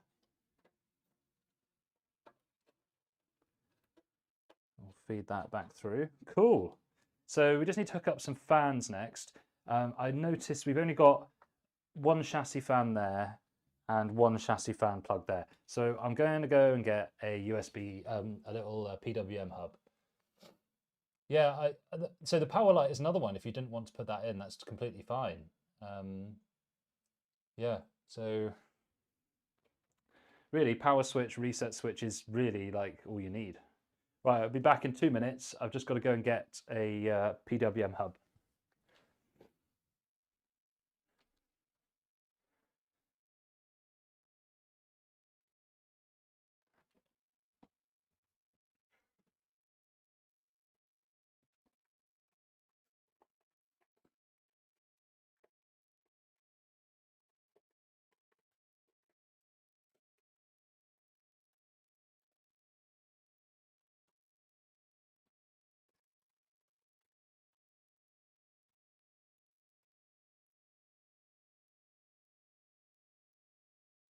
Okay, we got it. So I've got a few of these laying around just in case this kind of thing happens. So you can spread. Well, this one has 5 fan slots, but yeah, we only need 4, so we're going to use that.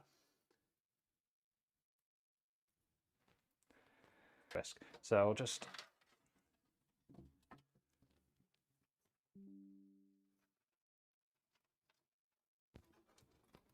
ugh.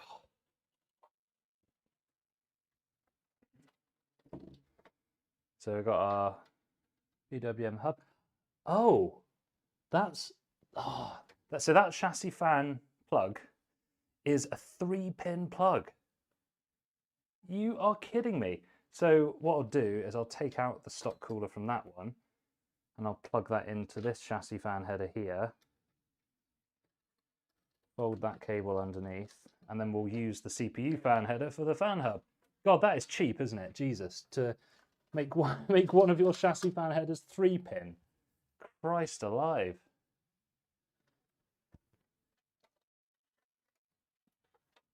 You'll always have one PWM, so if it really came to it, you could just run all of your fans off one PWM hub. But that's a bit cheesy, isn't it? I think. Right. So that's our hub that's plugged in there now. So it's looking tidy. I mean, it's not beautiful, but it's tidy. Yeah.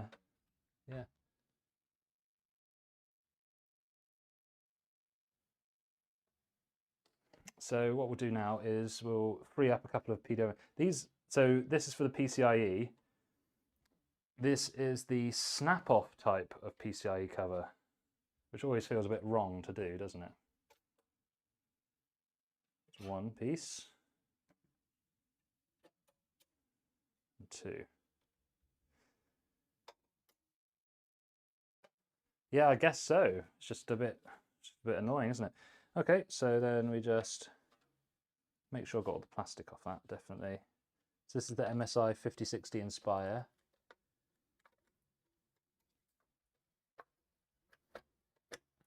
Beautiful. And then we'll just secure that in place on the side.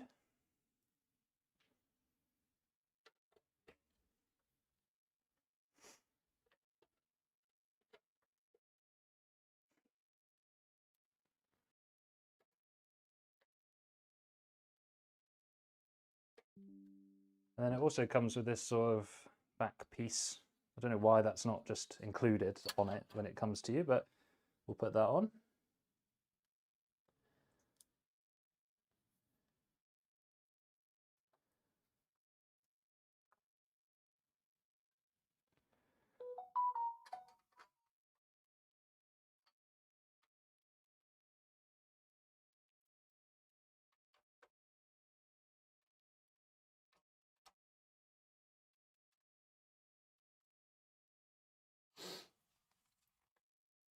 Nice. So we've got Mark in the chat. So far, I'll walk you through it. It's supposed to be a speed build. I should be playing Battlefield right now, but we've been chatting away.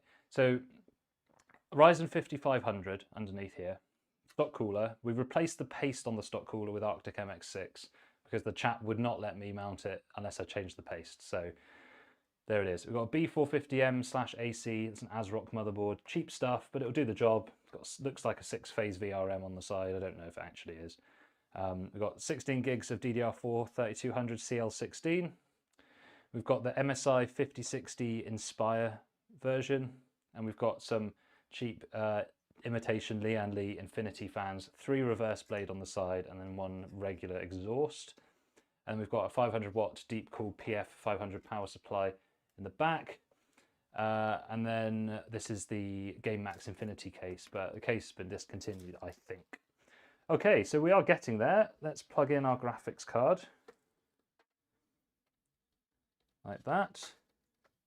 And then what I like to do when you've got the daisy chained pigtail cable like that, I like to grab a cable tie and just hook those together. It just looks a little bit neater. So we'll just give that a quick cable tie. Move it down to where the connector is on the plug. It just makes it look a little bit nicer. I mean, if you really wanted to make it look properly nice, you'd get some custom sleeved extension cables. But on a budget build, you don't really have that much to play with, so that's why we're doing this. How about I use the Gigabyte RTX 5060s? These are the only 5060s I've ever got in, actually. MSI Inspire. I got them for £210 from Amazon, so I thought that was a good deal. Otherwise, I find the 5060s not really worth it. PF500, where is it on the tier list? It's probably not even on the tier list, but I don't care because they all work fine. I don't just only look at the tier list to like say what I do or don't do because it's fine.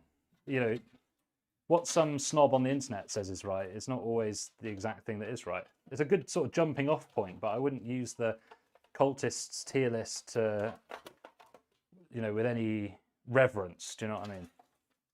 Okay.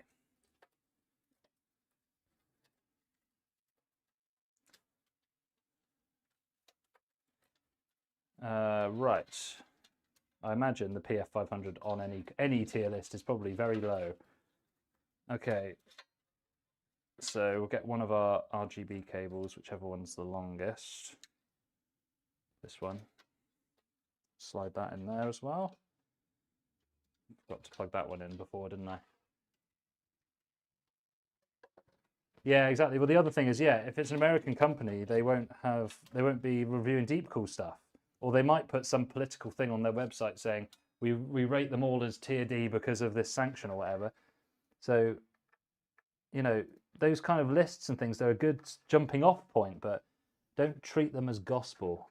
I forgot to put this ARGB plug in before. It's come back to bite me in the arse.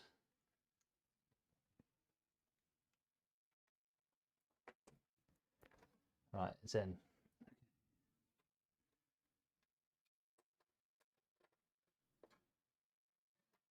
Mum, your mum took your PC and your tablet. Don't worry, Max, I'll be over later. I'll come and see her. I'll sort her out. Don't worry, mate. I'll give her what she needs. That's all I'll say.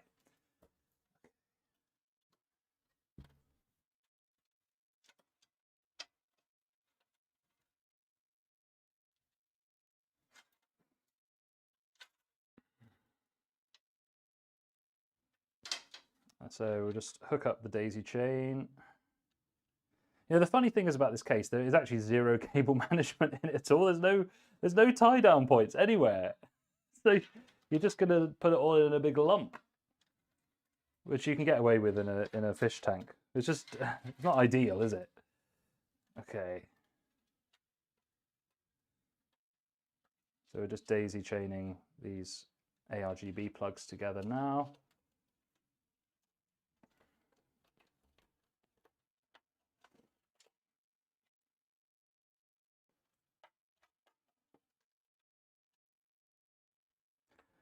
Okay, so all our ARGB is hooked up. Now we need to plug in the fans into the fan hub.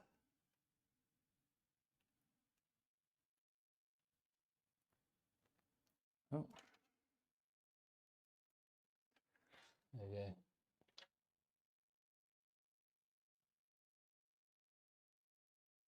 Well, loads of text. I'm reading loads of chat at the moment. Just spoke to complete piece of 98 RTX 4080 for 2000. No, it's not a good deal. You could get a 5080 for that. Dude. No. Get a 5070 or a 5070 Ti instead of a, well, was it a 4080 Super? Well, 5070 Ti would be similar, but I think for 2000 you could get a 5080 in that price point. Jammin Cat is correct. This is a cheapo 11. It's definitely a clone. Absolutely. Okay, so I just need to hook up this fan cable as well. There is going to be basically no cable management in this. It's all just going to be bundled up at the end. Okay. And then we need fan speed cable through here. Oh, this is gross.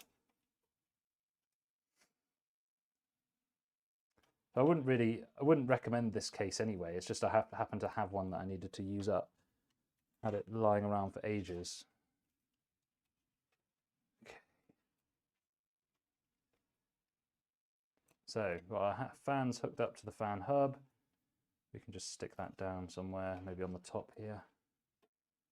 There we go. Alrighty then. Hey Marius, how's it going, my friend?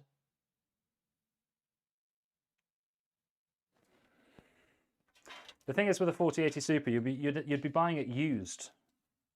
So you're not going to have the same warranty and protections that you're going to get on a new card. And you won't get the latest features either. All right, so I think the cable management, it just needs to be tied up. How are we looking on this side? So that could be tucked in a bit more. That could be tucked in a little bit more. Those are fairly tight. That one's fairly tight. So the front's looking decent. We just need to tidy up the back.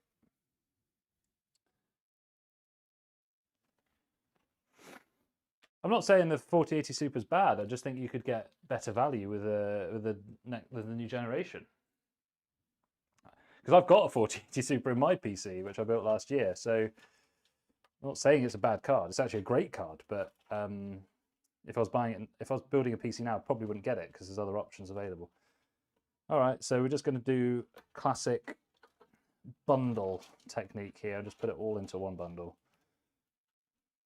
Hopefully this cable tie will fit round. Nope. All right, so we'll do the old classic trick of combining two cable ties together.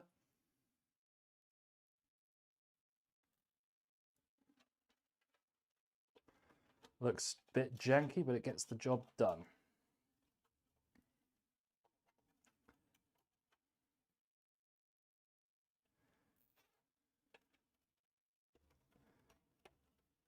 So if you watch the top notch, it looks super tight and tidy.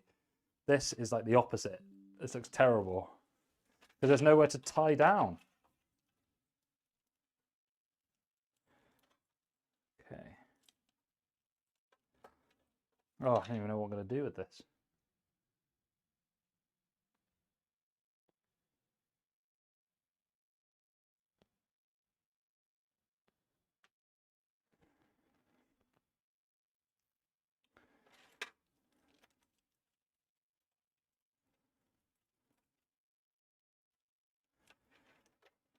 The good thing about this being a 500-watt unit, though, is that there's not too many cables to actually tie up. If this was like a 750-watt non-modular, this would be even more painful, right?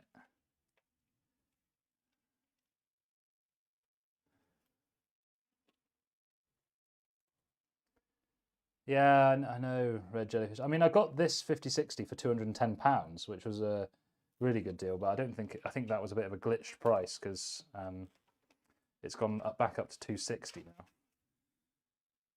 All right.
Okay. Yeah, we could just like slap the back panel back on, couldn't we? But I don't know. It's like a pride thing. I think this cable management isn't actually really doing anything. It's just making it look nicer. But it's just like if the customer opens up the back of the PC and shows if I've just chucked it all in there, it's going to look like poor workmanship. So the perception of the product is still important. You know, technically it's not important, but for the customer's sort of peace of mind and everything, it's like letting them know that you've worked on the system properly rather than just sort of bodged something together. So it's this is a psychological intervention, not a performance related one. I'll just pull that cable back there nice and tight as well. Tie that onto that one, and then we'll be done.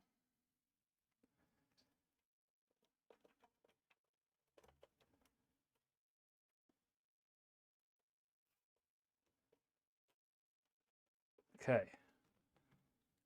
I mean, I think I've done well, considering there are zero tie-down eyelets or points or anything on here. I think it looks decent.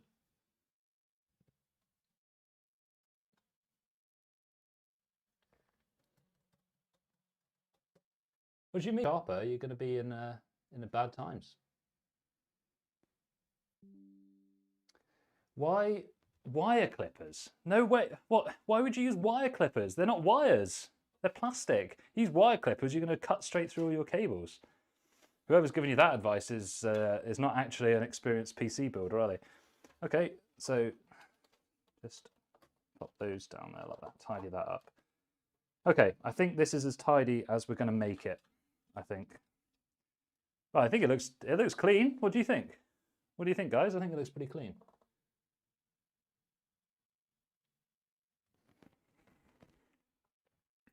I know that AMD stock cooler is not the best, but you know, it looks decent at least. I can't believe people would want to use wire. What? These aren't wires. They're plastic. Do they use a chainsaw to open their breakfast cereal, do they? Okay.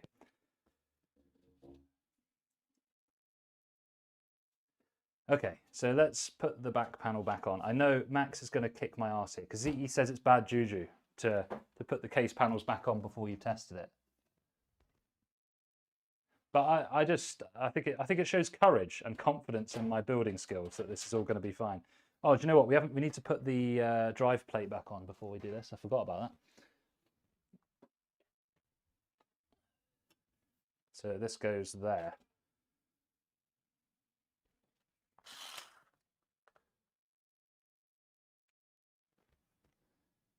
Yeah, you do want a full ATX. It is a full ATX case, but the thing is, if I looked at it, and if you make all these tiny changes, like going for a ATX board, going for a 5600 instead of a 5500, eventually it doesn't become a budget build anymore. So you're right, those things would be better, but you have to contextualize it properly into what the intended use is of the system.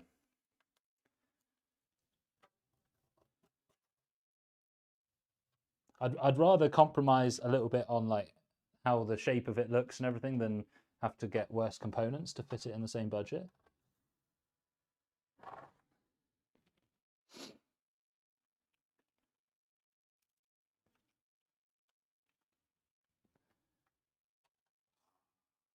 I don't know if you guys have ever seen those YouTube shorts of those like, well, they're usually Asian channels like doing gaming PC builds, and they use like a Bosch drill to like put the components in. And I think you are nuts for doing that. And I do use a chainsaw to open my cornflakes. I drive at 150 miles an hour everywhere, especially through school districts. I just live life. I just live life. I think this looks tidy, man. I think we've done well in austere circumstances.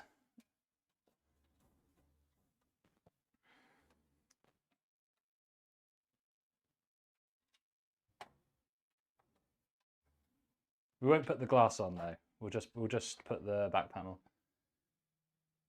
Do you jump through the middle of a roundabout? Those days are behind me now. Not anymore. I'm a new man.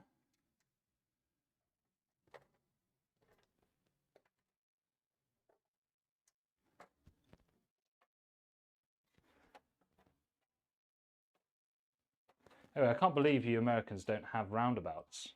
They're so good for traffic. Oh, I'm assuming you're from America. You're probably not actually, are you?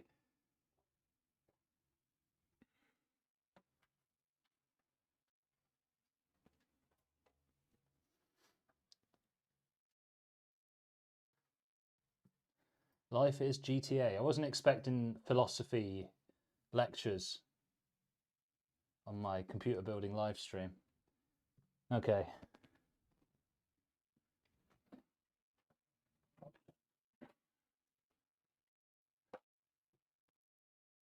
No, Destello, they don't. They have like they have like four-way intersections where you just have to guess when to go if there's no traffic lights. It's crazy. No wonder there's always so many accidents. And you know, it's not like the driving standard in the UK is excellent either. And then you add guns into the mix. Well, yeah, because I went to US. I was like, I saw one roundabout one time. I was like, Jesus, I can't. That's when I noticed that there weren't any. I was like, how long have I been here, and I haven't seen a roundabout? But you don't notice it until you see one there, and you go, oh, that is actually a bit of an anomaly. Oh, what? I could not put this panel on properly. Look, it's lifting at this edge. Right, take 3 of trying to put this panel back on.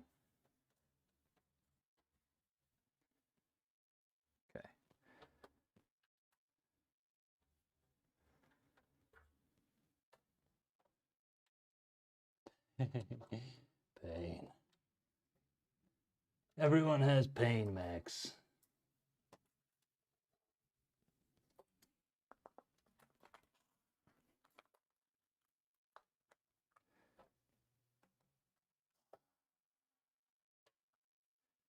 Okay, Koki. I will probably download the latest BIOS update and flash that once we've got this up and running.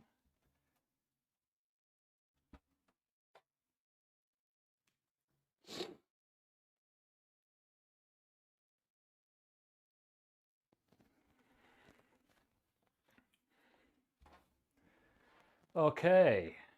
Right, where is... I need my USB. Okay, so PC is built. I'm just going to create a BIOS. I'm just going to download the BIOS for the motherboard quickly, and then we'll be good to go. Once again, redeeming the throne of the live stream. Love to see it. Okay, so ASRock B450M /ACR2.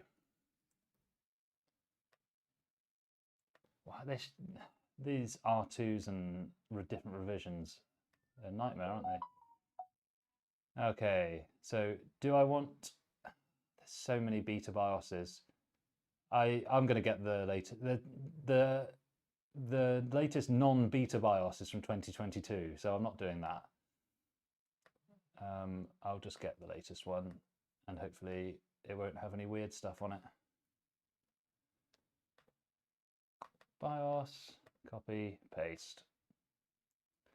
Okay, let's get our power cables and all that jazz, hook it up.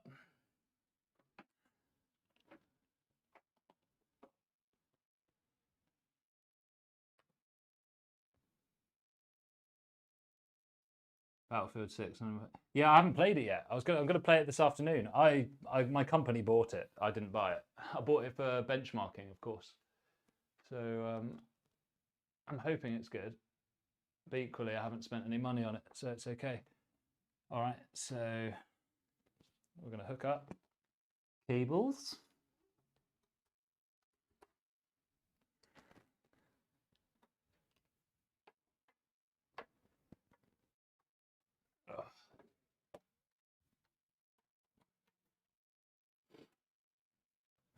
Okay. Nice. Looking decent. And then keyboard and mouse plug. And then Wi-Fi antennas.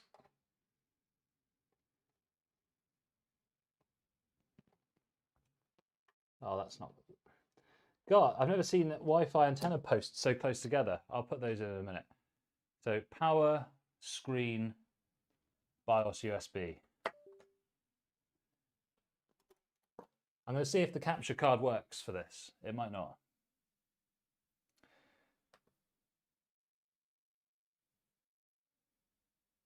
And then, oh, that's my window capture. That's not what I want. There we go. Okay. Well, why don't we, let's just check that it actually boots before trying a capture card, eh? Come on, I think it's tidy. I think it's tidy. Power supply flicked to the 1 position. Oh, yeah. Hey, those fans look decent. I'm not complaining. Why the standard lighting effect is flashing white, I will never know.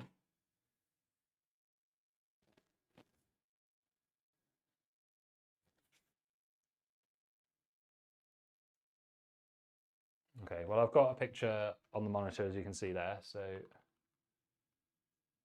let's see if the, yeah, look at that, capture card's working. So all I need to do is just add webcam, there we go, and then I will zippity doo dah, there we go. Get rid of that one, and we'll just crop. Oh no, I've made myself narrow. Boom, boom. There we go. Okay. It looks all like hard to read because it's going through the capture card, I think. So I've reset the TPM.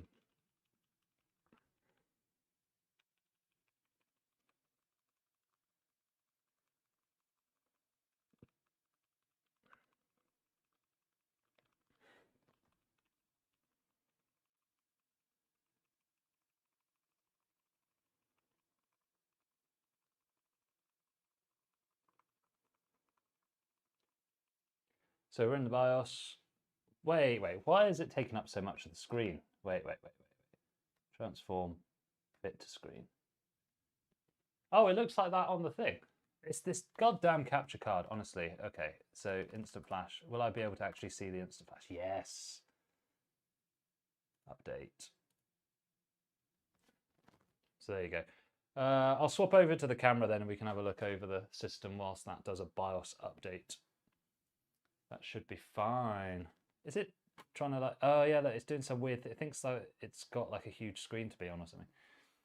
For the TPM, yeah, always press Y, have it reset for sure, yeah.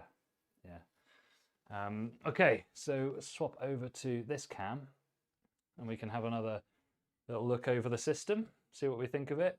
If you're wondering about the shoe in the background, that is a counterweight to the tripod. Ignore it.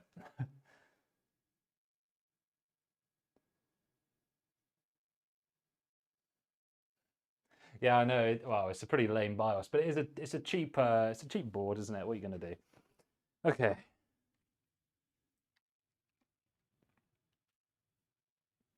So here we go. Not bad. We'll put the glass on it in a second. I think this looks tidy. Come on. I think if you're like a budget gamer, I think you'd be very happy with this. I think it looks tidy.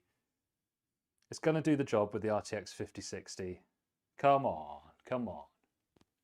Once we can get that RGB set to a different color, it will look a bit more impressive.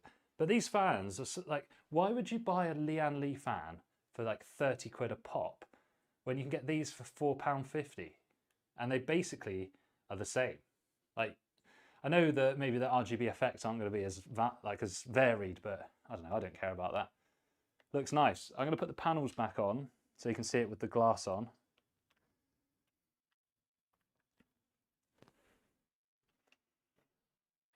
It's white. No, it's kind of like light blue at the moment. Yeah, yeah. Yeah, so if we use the Vida Akira V2 or something, it would be smaller and it'd be a micro ATX. But I think it looks tidy. Game Max obviously know that people are going to use micro ATX. They put these holes here, so yeah. Arctic P12s are good. I mean, I prefer the Thermalright fans personally, the C12Cs or whatever they're called. Those are my personal preference. But the P12s are certainly great as well. Okay, so let's put our panels back on, shall we?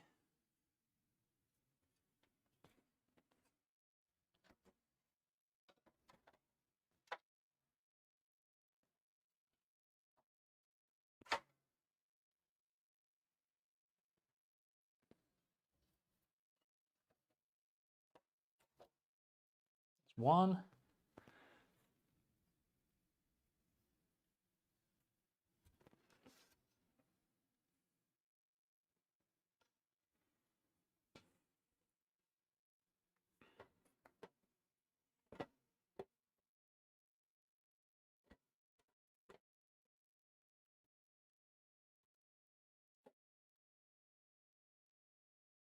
Cool. And then we just need the top piece.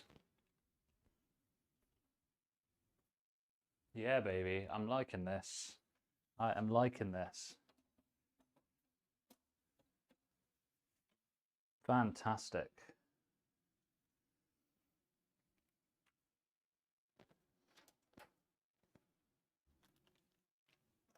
So we'll install Windows, set up the BIOS, and then I'm buggering off. So, programming success, perfect.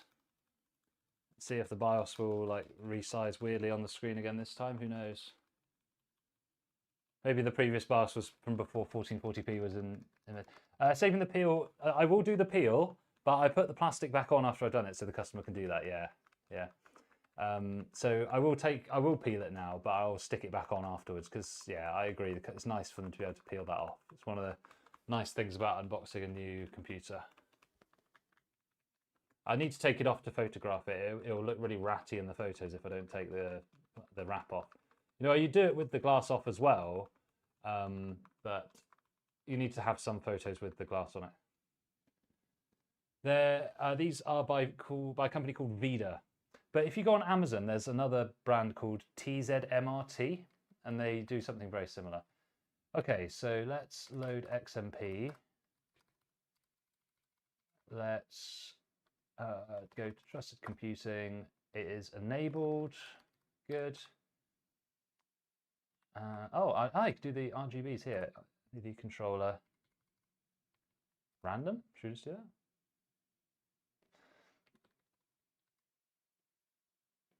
Oh, it's this one, isn't it?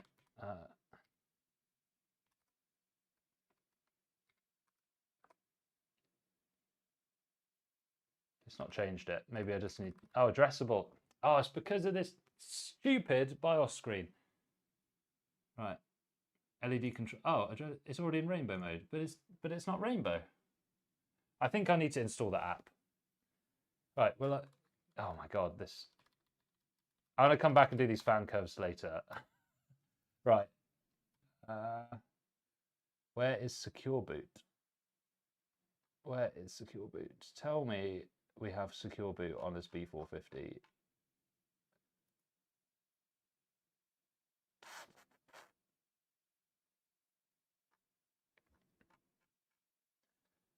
Well, come on.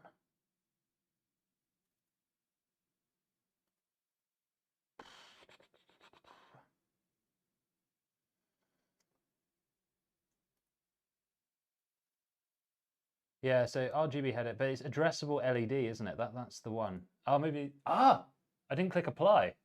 There we go. No, it is. That's cool because you don't actually have to install the app then. That's quite handy. Security, it'll be here when it's Secure Boot. Oh, no, go away. Right. Secure Boot enabled. When system in user mode, repeat. Okay, so install default Secure Boot keys. Enable. Disable CSM. So that will be under boot, won't it? I think.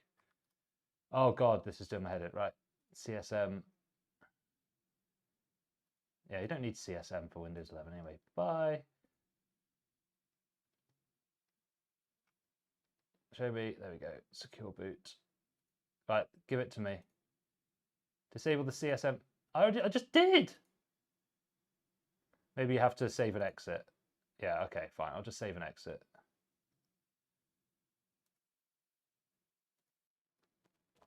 So in ASRock boards, you type in your fan curve. It sometimes has like a graph option as well, but usually the cheaper boards you type it in. So you say at this temperature, run the fans at this speed. You know what I mean? Oh, for God's sake! So the capture card doesn't like me now. I think because it was in CSM, it let me see the screen. So I'm just going to turn Secure Boot on from here. Okay. So tell you what, why don't we give you one of these? There we go. And if I give this a little duplicate, and then I'll get rid of the webcam, but I will show you my 6700. Boom, boom, boom, And then we just make this one reset. Oh no, don't do that. Reset transfer. There we go. Amazing. Okay. So we're in the BIOS.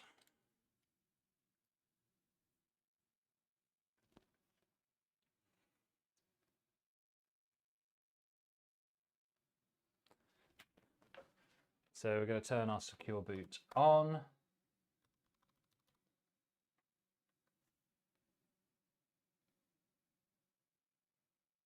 Well, it depends. I usually just have it so 50 degrees, 50% fan speed, and then you just sort of slowly curve it up like this. So it starts to come up at about 65, and then as you get to 100, it meets the 100. It's like rather than a straight line, I have it like a whoosh like this.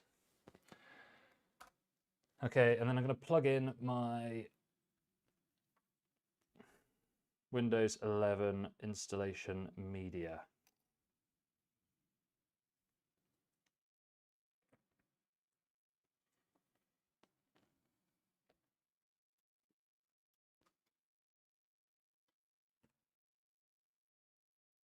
Save and exit. Okay.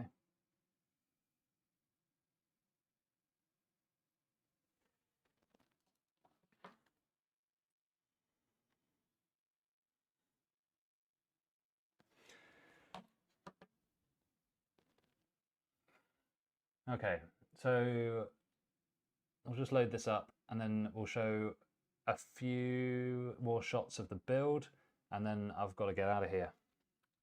Basically been streaming all day. Been live for 6 hours.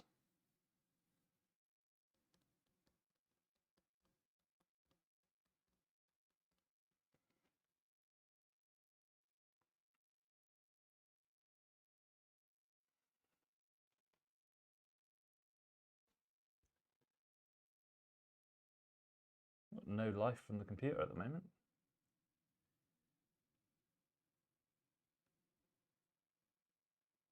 There we go. Okie dokie.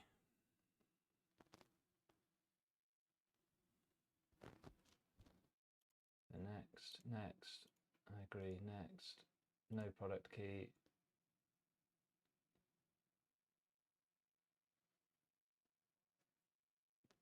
Windows 11 Home. Accept.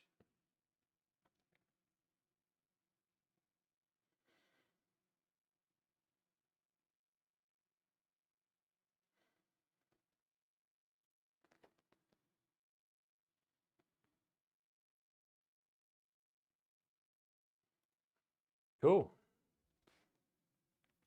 All right, so any more questions anyone's got in the chat? Because I will be going in a minute. So please let me know if you've got any more questions, because we'll be going in probably the next 5 minutes.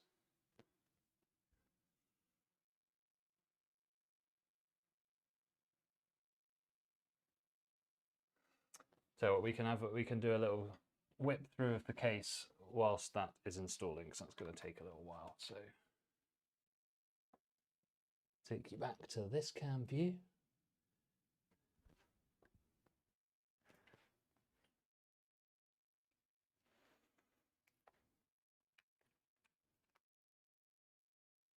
There we go. Looking nice.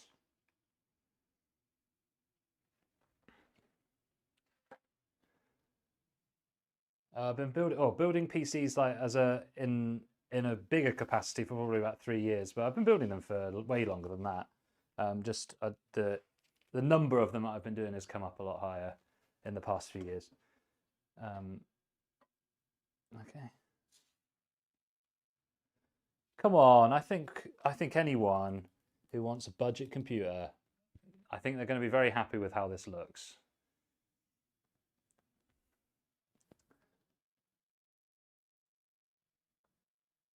Yeah, the glass is reflecting. Yeah, but we knew that earlier. We've already seen it with the glass off. So there you go. Someone at the door.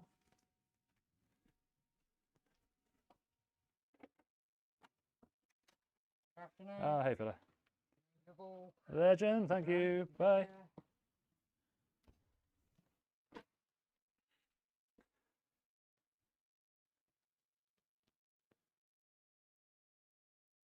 Yeah, very nice indeed, huh? I think the whoever gets this one is going to be very pleased.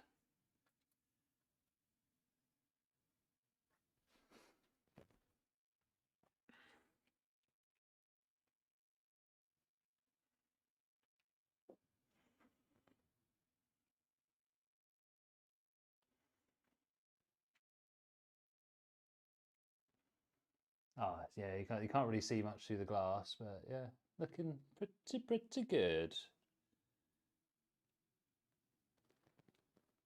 I'm liking that MSI Inspire. Looks decent.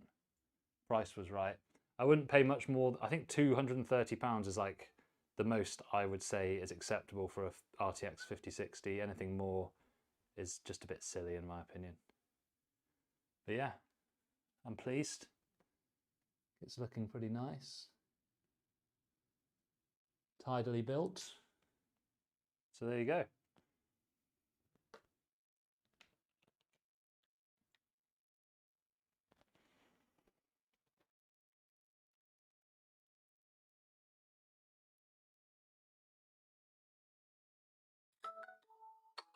Yeah, I'm literally just about to go and play Battlefield now, so I'm just putting the peel back on so customer can take that off when they want it.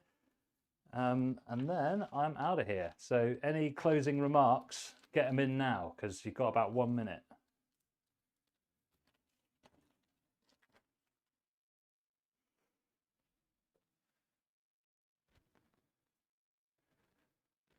Oh, okay. All right, team. Very nice to speak to you all again, but I'm going to sign off now. Make sure, if you're not already, that you're subscribed to the channel. Please like the live stream so that YouTube recommends it in the future. And if you ring the notification bell after you subscribe, you'll get the notification when I'm going to go live again. It probably won't be until next week. I'm going to aim to maybe do one of these live streams per week. I think we've done 3 this week, but it's probably a bit too many. Let's just go for 1 per week, and we can go through whatever customer builds or any advice and things like that. So if you enjoyed it, please sub, please like, and then we'll catch up. We'll meet again. Okay. Pleasure as always. Take care, everybody. Have a nice afternoon, morning, or night, wherever you are. Stay healthy, exercise, eat well, and see you later.